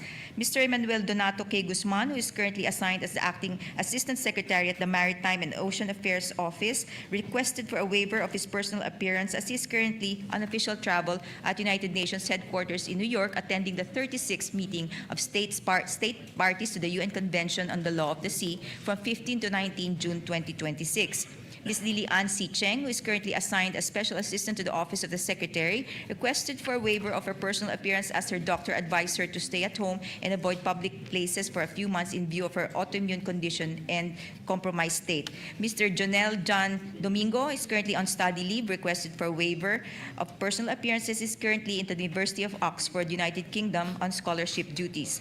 Mr. Anwar M. Ito, who is currently assigned as Acting Director of the Office of ASEAN requested for a waiver of his personal appearance as he is on official travel to Siem Reap, Cambodia to attend the Forum on Myanmar 16 to 17 of June 2026. Mr. Chairman, Your Honors, there are no oppositions filed against any of the nominees and appointees. That is all, Mr. Chair, Your Honors. Majority Leader.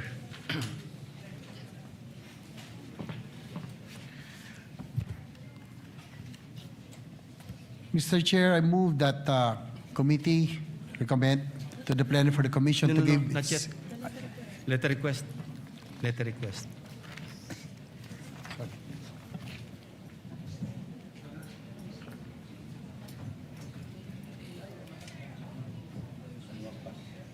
Nalampasan niya.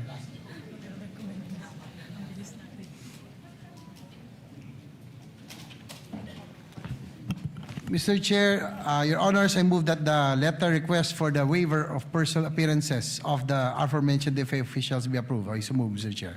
Is there any objection? The chair hears none. The motion is hereby approved. Madam Secretary, please administer the oath to all the nominees and appointees. May I request the appointees and nominees to stand up and raise your right hands? Those who are online, please turn on your microphone so that the committee will hear your response. Do you swear to tell the truth, the whole truth, and nothing but the truth in this proceeding, so help you God? Yes. Mr. Chairman, all the nominees and appointees are now under oath. Siya mo, Senior. No? May I call on Ms. Josel Francisco Ignacio to take the front seat? Lalaki ba yun o babae? Online. So, who is the most senior present physically? May we invite him or her in front?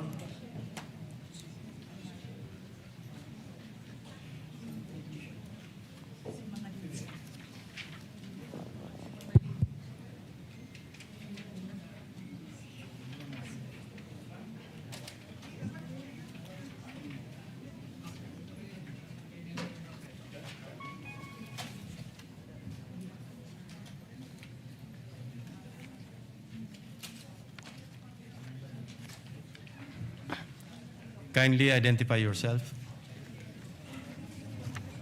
Thank you, Mr. Chair. Your Honors, my name is Noel M. Novicio, currently the Philippine Ambassador to the Republic of Fiji. Your Honors, Mr. Chair, may I first express my sincerest gratitude to the President, His Excellency Ferdinand R. Marcos Jr., for appointing me last year as the first resident ambassador of the Philippines to the Republic of Fiji, which the Commission on Appointments approved last year in September.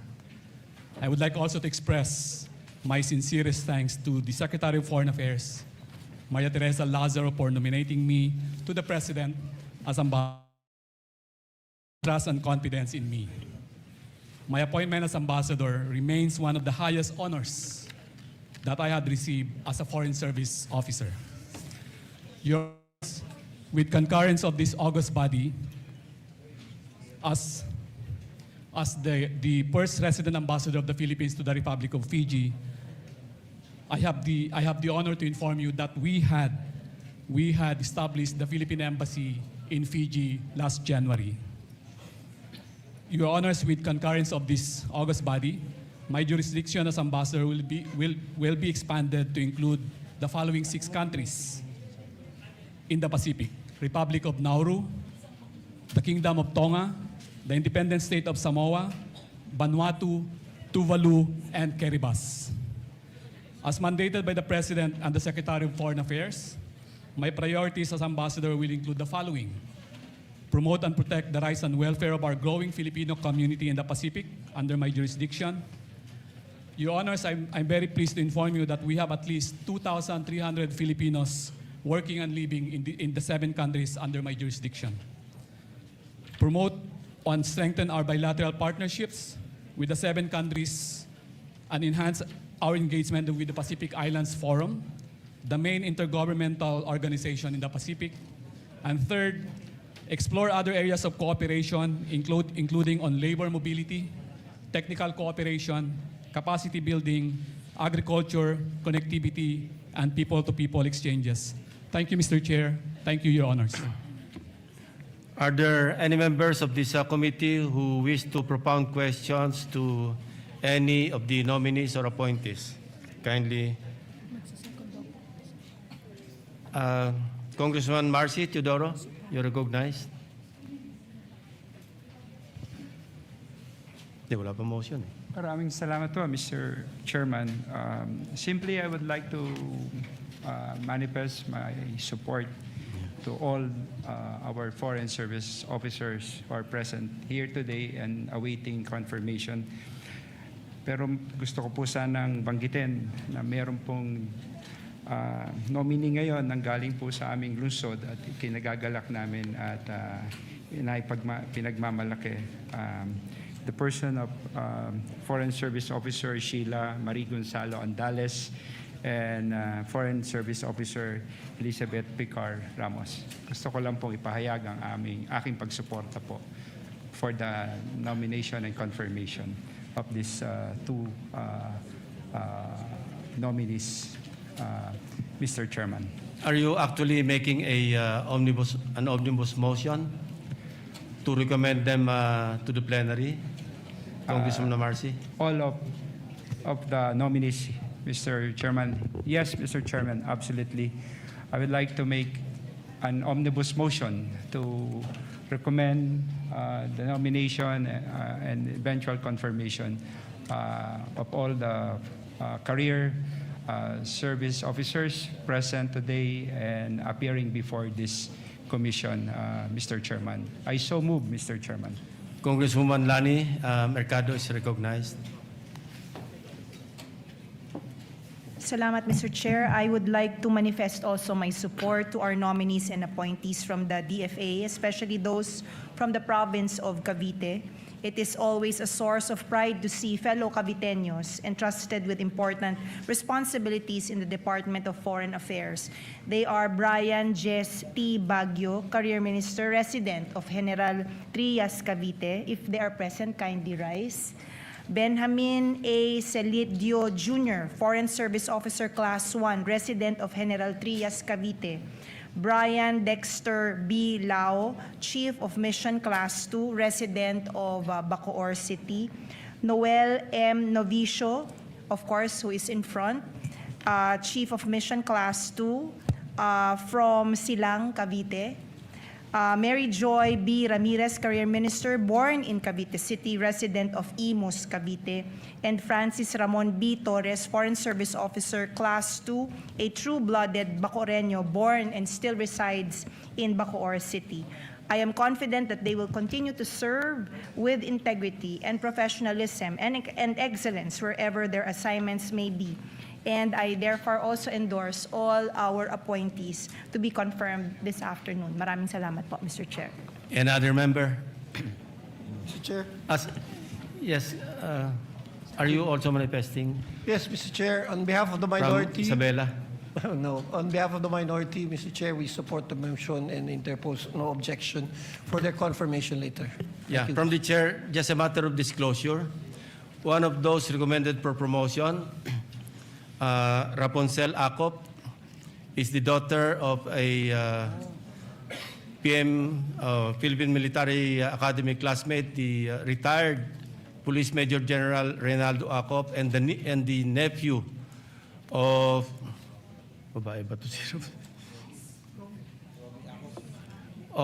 your late colleague, Congressman Romy Acop. So, as a matter of disclosure, but I'm also supporting the nomination or the promotion.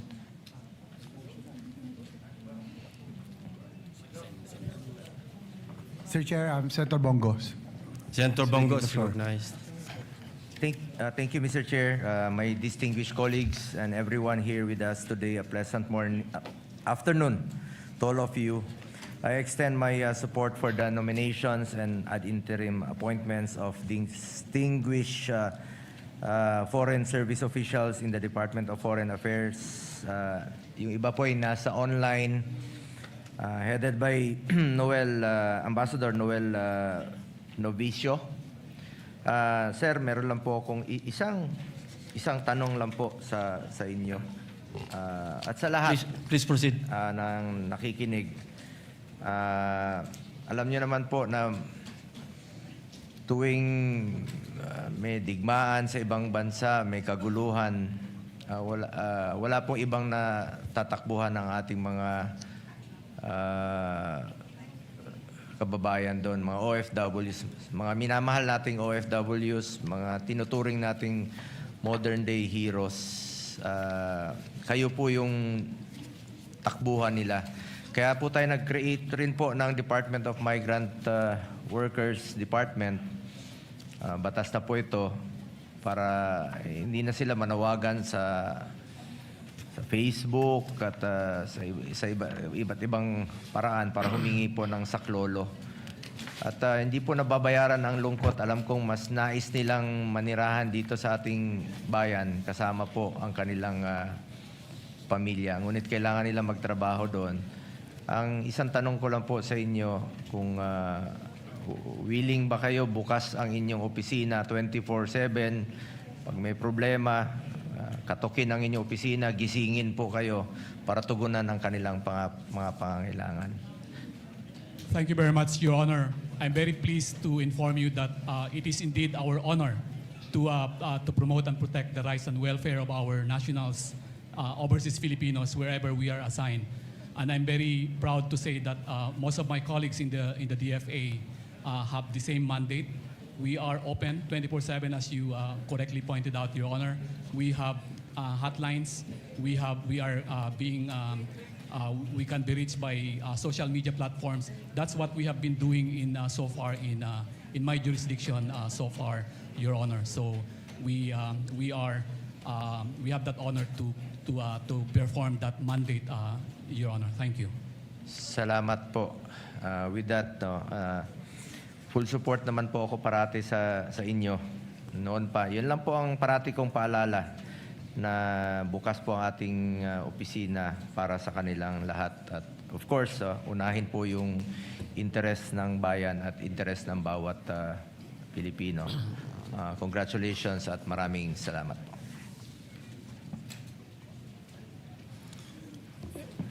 If there are no more inquiries or clarifications from the members, the majority leader is recognized. Senator Risa Hontiveros is recognized. Sorry.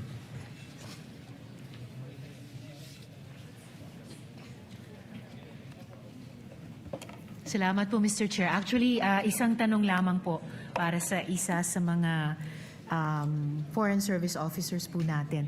Pero bago po noon, gusto ko rin pong kilalanin na isa po sa kinoconsider nating appointments, nomination, at buong loob ko rin pong sinusuportahan ay kay kasalukuyang Consul General Senen Mangalile sa New York, who very kindly took care of me when I had some official trips there kasama ng mga Filipino-American na kababayan natin.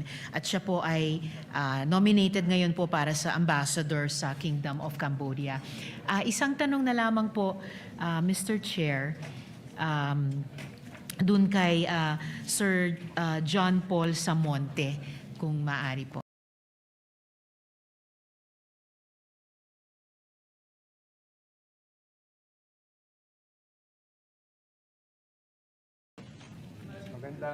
Online. Online. Okay. It's all right, Mr. Chair.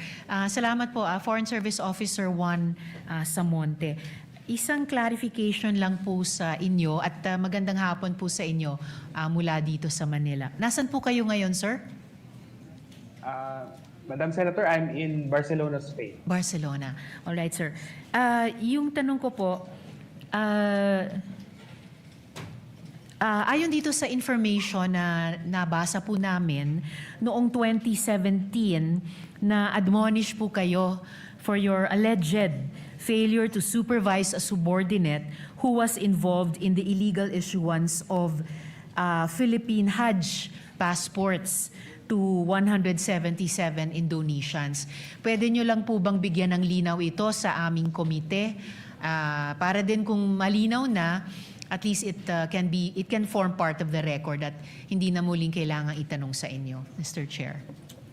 Apo, salamat po, Madam Senator, for the opportunity to clarify the matter. Ako po, ang una ko pong trabaho sa Department of Foreign Affairs ay Principal Assistant sa Passport Division sa Office of Consular Affairs. Nung panahon po na yon, 2015, alam din po ng lahat na nagpalit po tayo ng passport system. Sa ilalim po ng aming opisina, meron pong 300 po mahigit, more or less, na mga empleyado. At nung bandang huli po ay napag-alaman po namin na meron isa sa kanila na meron na po nagawa. Kami po ay na-clear naman sa lahat po ng mga proceedings at napatunayan din po na wala po tayong kinalaman po sa pagka-issue ng passport. So mas tinanong po kayo, Sir Samonte, dahil sa prinsipyo ng command responsibility, was that it po? Dahil subordinate nyo po yung naging involved di umano dito? Yes? Yes, ma'am. Ako po yung principal assistant, the sole principal assistant for the passport division at that time po. So sir, at least lastly, for the record, nagkaroon po ba ng recurrence ng ganyang illegal issuance ng Hajj passports, whether to Indonesians again or any other nationals from other countries? Madam Senator, at the time na po nahuli po yung mga Indonesian, ako po mismo ang pumunta sa airport para po makita kung ano po ang nangyari. Dahil nga po, kami po yung nagulat na may ganun po pala. Nung araw din po na yun ay pinatigil ng DFA ang pag-i-issue ng mga Hajj passport at pinaigting po namin yung mga requirements para siguraduhin po na hindi po mangyari po muli. And therefore, sir, tamang hindi na po nangyari muli iyon? Sa pagkakaalam ko po, Madam Senator, awa po ng Diyos. Alright, salamat po, FSO1 Samonte. Maraming salamat po, Mr. Chair. Thank you, Senator Risa. Majority Leader. Mr. Chair, I'd like to reiterate the motion of Congressman Marci Teodoro earlier that the committee recommend to the plenary for the commission to give its consent to the nominations and to confirm the ad interim appointments of the 85 DFA officials as listed in the agenda. So move, Mr. Chair. There's a motion to recommend to the plenary for the commission to give its consent to the nominations and to confirm the ad interim appointments of 85 DFA officials as listed in the agenda. Is there any objection? The chair hears none. The same is hereby approved. Mr. Chair, there being no other matters to discuss, I now move to adjourn the meeting. Is there any objection? The motion to adjourn is approved. This hearing is adjourned.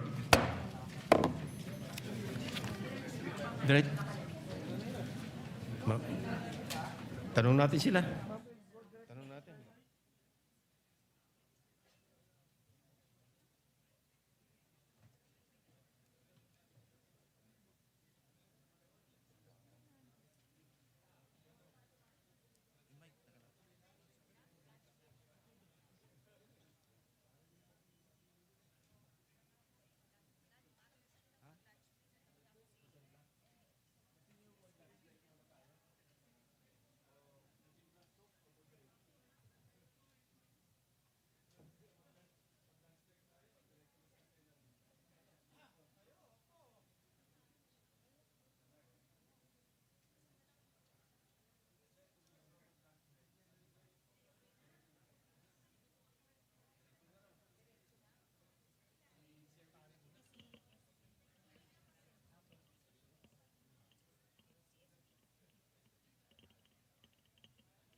Plenary na po.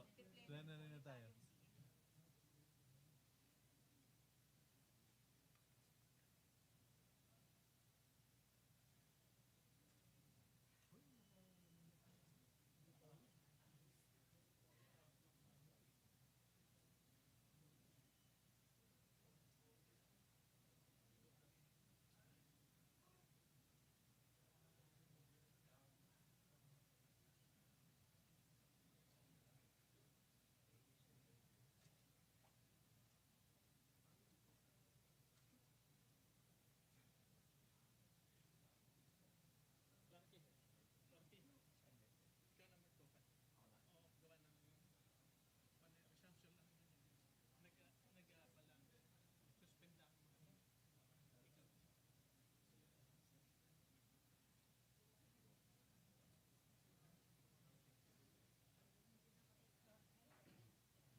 Ano lang pala yung manifestation?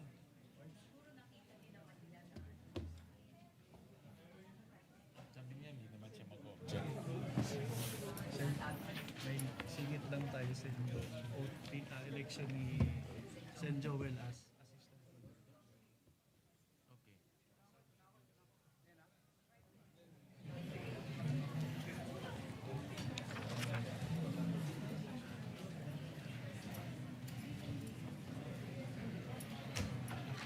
Ka-approach mo si Sen. Joel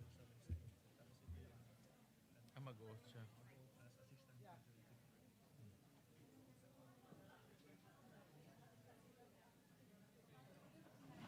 Sino ang majority leader? Who is the majority? Si Guico?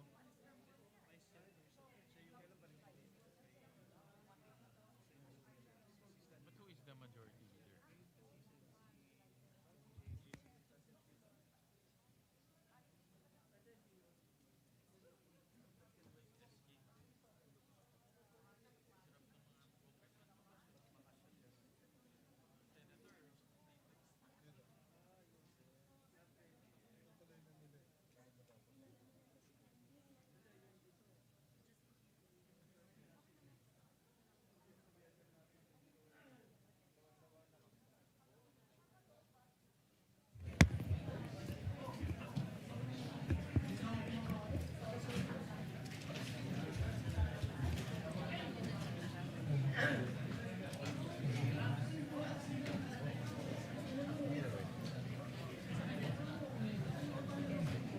Okay na tayo.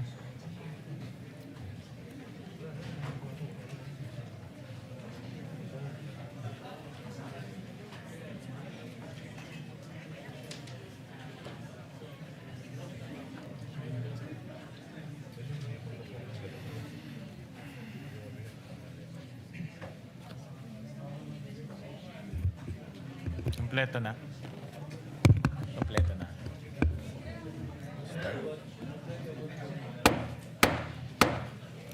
The plenary session of the Commission on Appointments during the special session of the 20th Congress is hereby resumed. Vice Chair Guico.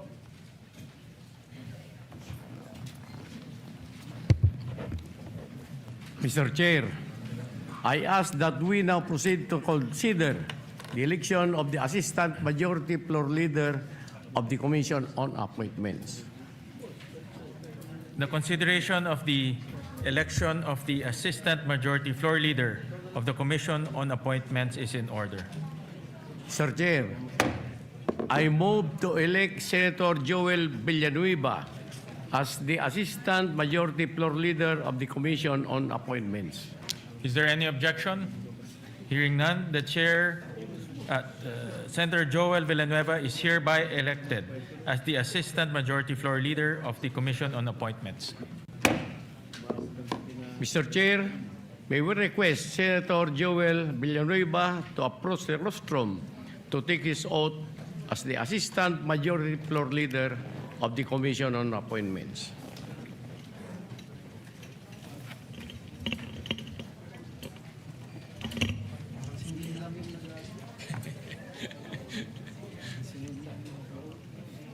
May bonus to.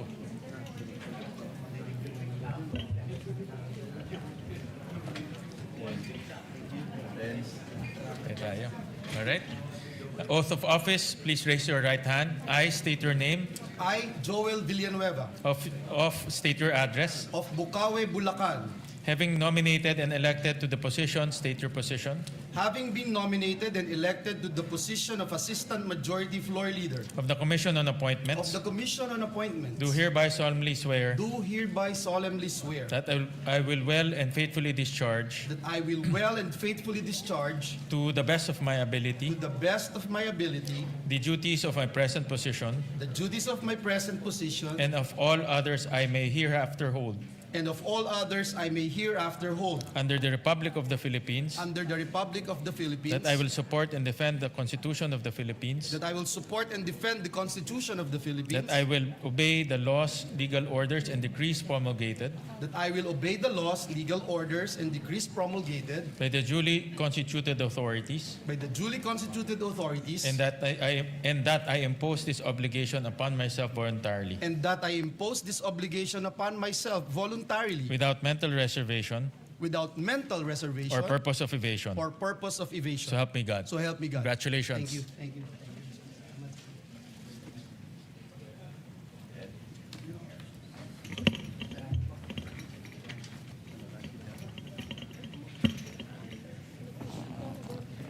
Majority Floor Leader.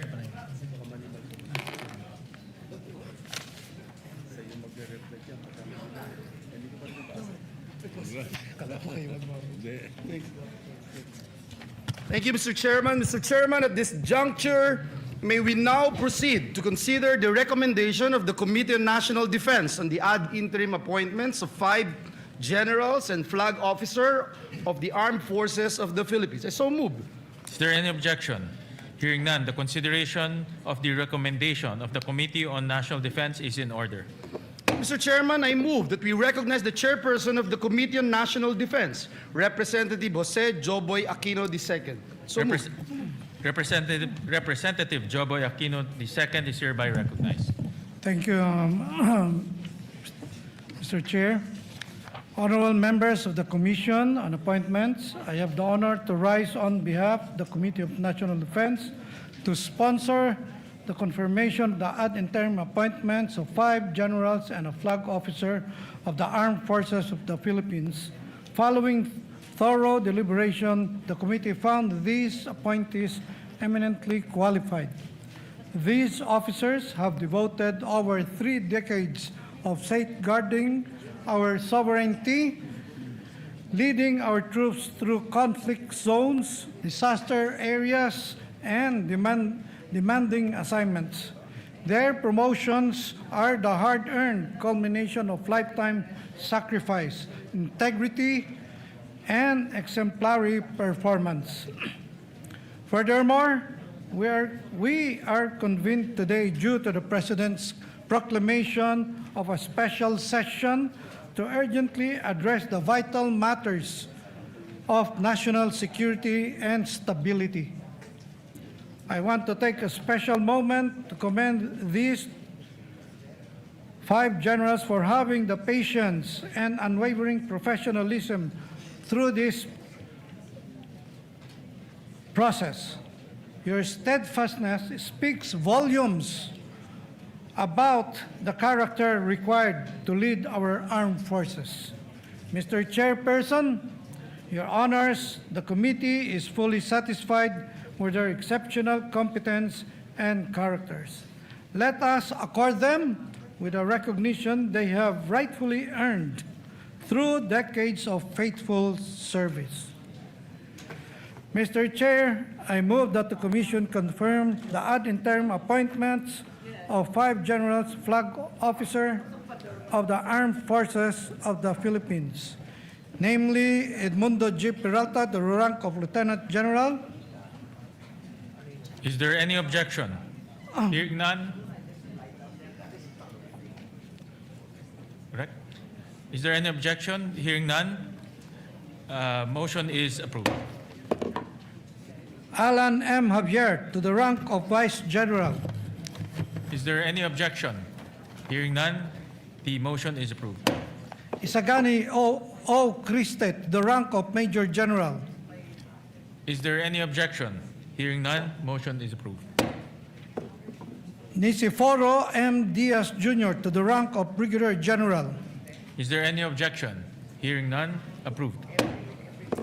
Rose Watt A. Remo to the rank of Brigadier General. Is there any objection? Hearing none, approved. That is all, Mr. Chair. Thank you very much, Congressman Joboy, Majority Chairman. Leader. Yes, Mr. Chairman.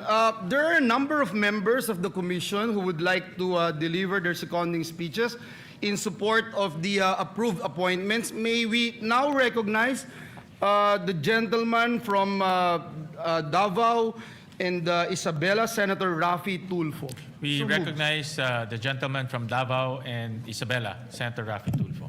Thank you, Mr. Chair. Mr. Chair, distinguished colleagues, I rise today to express my unwavering support for the confirmation of the appointees from the Armed Forces of the Philippines. Their extensive careers are a testament to their years of dedicated service and their preparedness in taking on greater responsibilities in safeguarding our citizens and fortifying our democratic institutions. As these men in uniform step into their new roles, I urge them to adhere resolutely to their core mandate to defend our national sovereignty, uphold our territorial integrity, to protect our people from injustice, abuses, and other human rights violations, and to provide vital support in times of natural disasters and calamities. It is imperative that they exercise their authority with the utmost respect for the rule of law and ensure that power is never misused for personal benefit, particularly at the expense of our most vulnerable communities. These essential duties underscore the deep trust that Filipino people bestow upon them as they don the uniform. Their impressive leadership records inspire confidence that they will serve with competence, integrity, and honor, embodying the values we cherish as a nation. Mr. Chairman, with these sentiments, I respectfully offer my full support for the confirmation and congratulations to Lieutenant General Edmundo G. Peralta, Vice Admiral Alan M. Javier, Major General Isagani O. Christie, Brigadier General Niceforo M. Diaz Jr., and Brigadier General Rosemawat A. Remo. Mabuhay po kayo. And thank you, Mr. Chair. Majority Leader. Mr. Chairman, next to second the motion is the gentleman from Marikina, Congressman Marcy Teodoro. I move that he be recognized, Mr. Chairman. We recognize the gentleman, the former mayor of Marikina, Mr. Chairman. Representative Marcy Teodoro. Mr. Chairman, esteemed colleagues of the Commission on Appointments, I rise today on this August hall not simply to second the motion for the confirmation of the 5 distinguished general officers of the Armed Forces of the Philippines whose appointments are now before this commission, but more importantly, to manifest my support to the confirmation of these 5 general officers. These officers have for months awaited the opportunity to appear before us and secure the confirmation that they have earned through decades of dedicated military service. Unfortunately, circumstances beyond their control, particularly the disruptions and extraordinary developments that affected the proceedings of the Senate and consequently the work of this commission, resulted in the deferment of action on their appointments. It bears emphasizing that the delay was never attributable to any deficiency in their qualifications, competence, integrity, or fitness for office. Rather, it was the result of institutional circumstances that prevented the Commission from acting on their appointments within the prescribed period. Today, we are afforded the opportunity to correct that situation. The officers whose confirmations we now consider have collectively devoted decades of their lives to the defense of the Republic. They have served in the front lines of combat operations, led humanitarian and disaster response missions, managed complex military organizations, and helped shape the modernization and professionalization of our armed forces. Their careers reflected the highest ideals of military service: duty, honor, discipline, and patriotism. Throughout their respective assignments, they have demonstrated sound leadership, professional competence, and unwavering loyalty to the Constitution and to the chain of command. In reviewing the records, the Commission staff found no derogatory information that would cast doubt on their qualifications for promotion, their professional accomplishments, performance evaluations, and service clearly established that they possess the experience, maturity, leadership expected of officers entrusted with the rank of general. More importantly, their promotions are not merely personal achievements. They are an affirmation of the merit-based promotion system within the armed forces and a recognition of the sacrifices made not only by these officers, but also, more importantly, by their families who have stood beside them throughout the years of service to the nation.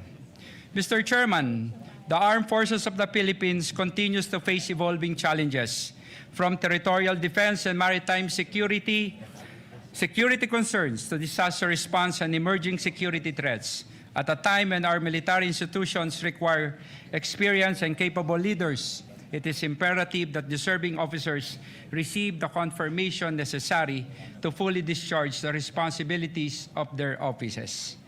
The confirmations of these 5 general officers will strengthen the leadership structure of the armed forces and send a clear message that professionalism, competence, and faithful service are recognized and rewarded by this commission. For these reasons, and considering their exemplary records, unquestioned integrity, and valuable contributions to our country, I respectfully manifest my support, my full support, for the confirmation of the appointments of these 5 general officers. Let us finally give them the confirmation that circumstances previously denied them, but which their service to the Republic has long deserved. Mabuhay po kayo. Maraming salamat po, Mr. Chairman. Thank you very much, Congressman Marcy. Mr. Chairman, Senators Zubiri, Go, and this representation, together with Representative Paulo Ortega, Representative Wilfredo Enverga, Representative Mercedes Alvarez, wishes to submit his or her and their seconding speeches in writing to be incorporated in the journal of today's session. I just put that on record. So recorded. Mr. Chairman, the Vice Chairperson of this commission, Congressman Ramon Gico Jr., wanted to be recognized. I move that he be recognized. Mr. We recognize the Vice Chairperson, Good Congressman afternoon, Guico. Mr. Chair, esteemed colleagues. I rise for the confirmation of the ad interim appointments of the flag and senior officers of the Armed Forces of the Philippines under the Department of National Defense. Their years of service and proven competence in their respective fields demonstrate the professionalism and dedication required of those entrusted with leadership in the armed forces. In light of their qualifications, I second the motion confirming the ad interim appointments of the flag and senior officers of the Armed Forces of the Philippines under the Department of National Defense. Thank you, and mabuhay po kayo. Thank you very much, Congressman Guico. Mr. Chairman, last but not the least, may we recognize the Assistant Minority Leader of this commission, no other than the gentleman from Isabela, Representative Tony Pet Albano. I move that he be recognized. We recognize the gentleman from Isabela, Congressman Tony Pet Albano. Thank you, Mr. Chair. Mr. Chair, Your Honors, on the part of the minority, we place on record our full and unequivocal support for the confirmation of the 5 generals and flag officers of the Armed Forces of the Philippines, whose appointments are now under consideration.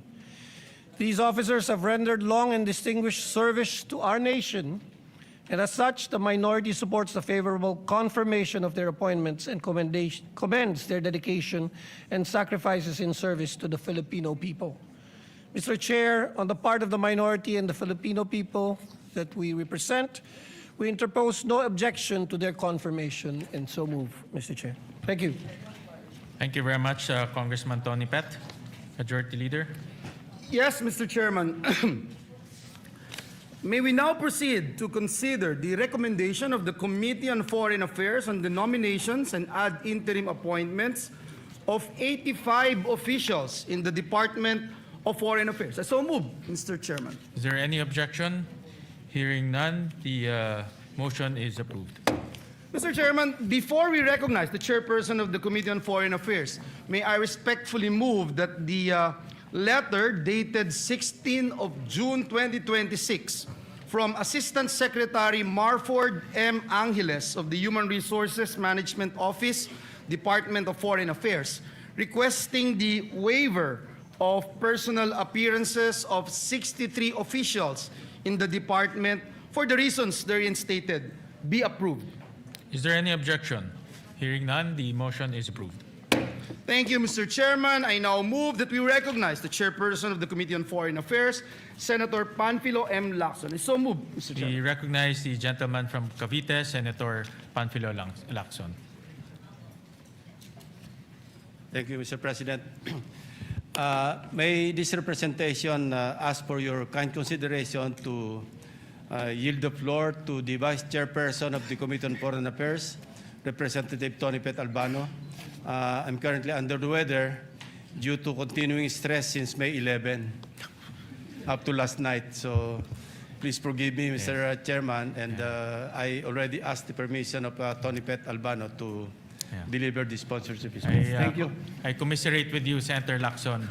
Like you, I'm also under extreme stress since May 11. So thank you very much. We recognize Congressman Tony Pet Albano. Thank you, Mr. Chair. And I am here to distress everyone anyway. Mr. Chair, I would like to make an omnibus motion to recommend to the Commission the confirmation of the ad interim appointments of 82 officers of the Department of Foreign Affairs, consisting of 5 officers who are promoted to the rank of Chief of Mission Class 1 and 9 officers promoted to the rank of Chief of Mission Class 2 and 12 officers promoted to the rank of Career Minister and 24 officers promoted to the rank of Foreign Service Officer Class 1 and 32 officers promoted to the rank of Foreign Service Officer Class 2. Namely, Mr. Chair, the nominations are Jose Francisco, 85 officials of the Department of Foreign Affairs, Mr. Chair. I stand corrected. Okay. The people are Jose Francisco Ignacio, Chief of Mission Class 2. Is there any objection? Hearing none, approved. Senen Tiemsin Mangalile, Chief of Mission Class 2 as Ambassador Extraordinary and Plenipotentiary to the Kingdom of Cambodia. Is there any objection? Hearing none, approved. Noel Mangawang Novicio, Class of Mission Class 2 as Non-Resident Ambassador to the Republic of Kiribati, the Republic of Nauru, Independent State of Samoa, Kingdom of Tonga, Tuvalu, and the Republic of Vanuatu, in addition to being Ambassador Extraordinary and Plenipotentiary to the Republic of Fiji. Is there any objection? Hearing none, approved. And Chief of Mission Class 1, namely Edgar Barario Badajos, Robespierre Livelo Bolivar, Emilio Torres Fernandez, Ann Jalando On Luis, and Zaldi Bayanin Patron. Is there any objection? Hearing none, approved.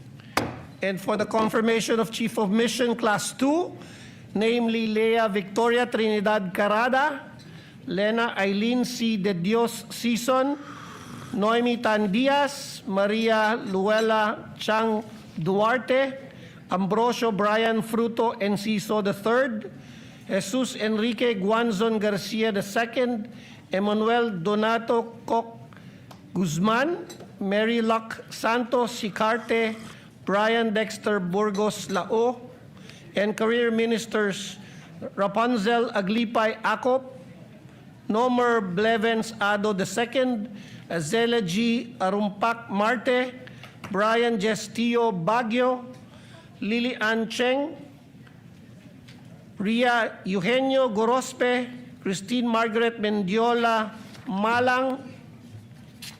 I so move, Mr. Chair. Is there any objection?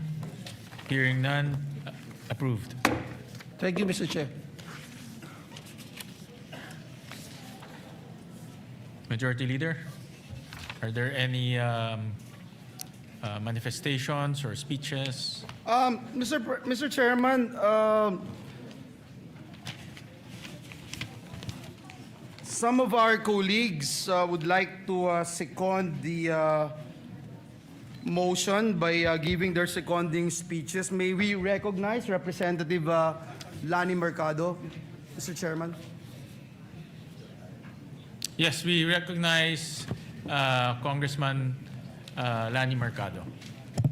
Thank you very much, Mr. Chair. Distinguished colleagues of this commission, I rise to manifest my full support for the confirmation of the appointments of our distinguished career diplomats. We live in a world where countries are more connected than ever.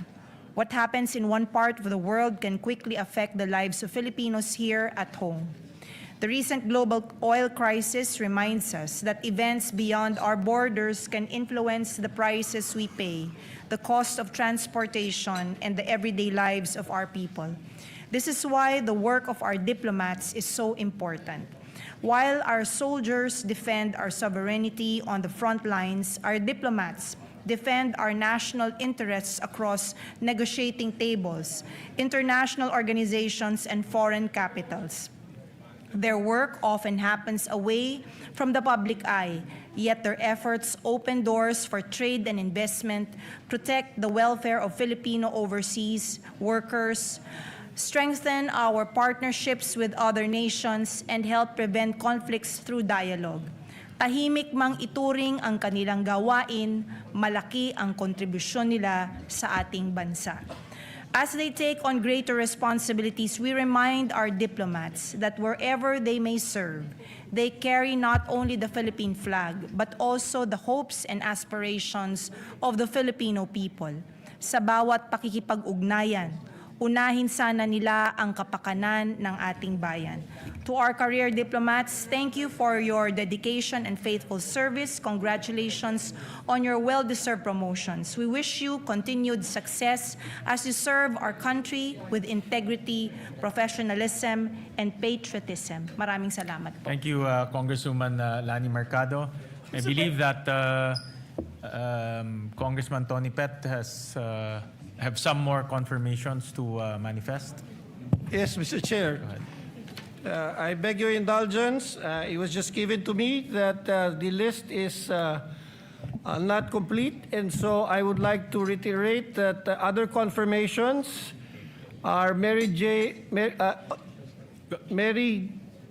Balecer Ramirez, Annalyn De Leon Ratonel, Joylyn Espinosa Santos, Rodney Sumage, Rogelio Villanueva Jr., in the Foreign Service Officer Class 1, Milen Acosta, Catherine Alpay, Jacqueline Arquisa, Mark Penigno, Marian Bringas, Christiansen Cabahug, Benjamin Celedio, Jonathan Chua, Stephanie Cruz, Jonel Domingo, Von Ryan Ferreira, John Gomez, Ana Marie Guerra, Charlson Hermosura, Anwar Ito, Elaine Laruan Hernandez, Andrea Lazaro, Lemuel Lopez, Nadine Morales, Jet Olfato, Elizabeth Ramos, Judy Razon, Noel Rodriguez, John Paul Tapia Somonte, Foreign Service Officer Class 2, Filonila Arguelles, Bien Alfaro, Sheila Andales, Bea Antonio, Jorge Arjona, Jeremiah Atento, Jeffrey Batak, Ana Briones, Lizelle Kaasi, Miko Kabatingan, Roel Casaclang, Christy Conta, Paulo Ebora, Jackie Lugan, Ligano, Emily Garcia, Maria Guarano, Hannah Go, Ramona Jose Bulicer, Aaron Lozada, Maria Lia Magtibay, Jose Angelo Manuel, Louis Merced, Jose Mastajo, Reisha Olivario, Jacqueline Limong, Rosa Pareja, Liza Cuarteros, Mary Quintos, Francis Torres, Maria Flor de Liza Tuiza, Marisa Rosauro Rinkler. I submit, Mr. Chair, the additional nominees for confirmation in this nomination. Is there any objection? Hearing none, approved. Any more manifestations? Yes, Mr. President, may Majority we Leader? acknowledge, give the floor to the gentleman from Marikina, Congressman Marcy Teodoro. We recognize Congressman Marcy Teodoro. Mr. Chairman, esteemed colleagues of the Commission on Appointments, I rise today to second the motion for the confirmation and to manifest my support to the following chiefs of mission, career ministers, and foreign service officers who have been appointed. These distinguished officials have dedicated many years of their professional lives to the advancement of Philippine foreign policy, the protection of our nationals overseas, and strengthening of our country's relations with the international community. Their appointments are not merely recognitions of tenure, but acknowledgements of competence, integrity, professionalism, and unwavering commitment to public service. Throughout their respective careers in the foreign service, they have represented the Filipino people with dignity and honor in various diplomatic posts and assignments here and abroad. At a time when the Philippines continues to navigate complex global challenges, including geopolitical tensions, economic recovery, migration concerns, trade relations, and the welfare of the millions of overseas Filipinos, we require seasoned diplomats who possess institutional knowledge, sound judgment, and deep understanding of international relations. The nominees before us embody, or the appointees before us, embody these qualities. Their collective experience reflects the strength and professionalism of our career Foreign Service Corps. They have worked tirelessly to uphold Philippine interests, promote constructive engagement with our nations, with other nations, attract opportunities for economic cooperation, and ensure that the voice of the Philippines remains respected in the global arena. Equally important, these officials have demonstrated loyalty to the Constitution, fidelity to duty, and adherence to the highest ethical standards expected of members of the diplomatic service. Mabuhay po kayo sa Department of Foreign Affairs at maraming salamat po. Thank you very Thank much, Congressman Marcy. Mr. Chairman, Representatives Paulo Ortega, Wilfredo Enverga, Mercedes Alvarez, and Senators Zubiri, Go, and this representation wishes to submit our seconding speeches in writing to be incorporated in the journal of today's session. In this regard, may I move that the written seconding speeches of the other members as manifested on the floor likewise be incorporated in the journal of today's session. Oh, I failed to mention also the Vice Chairperson of this commission, Representative Ramon Gico Jr. Is there I so any- move. Yes, is there any objection? Hearing none, the motion is approved.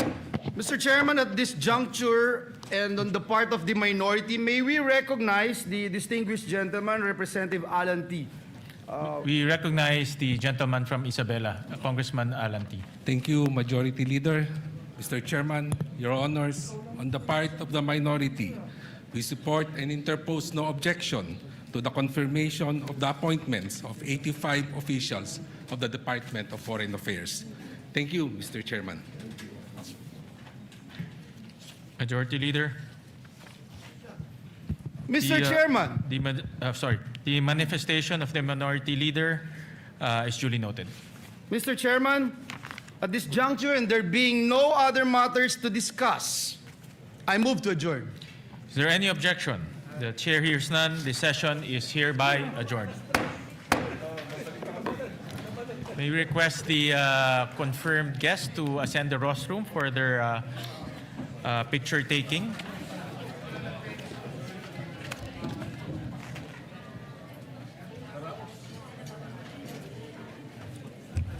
Muntik na tayo nagka-problema. Mayra. Muntik na tayo nag... Okay. Yung mga generals ba? Yes, kasama natin. Gusto ko ba na siguro kami? Dito pa kayo. Kasi naman, 5 lang sila eh. Oo, para...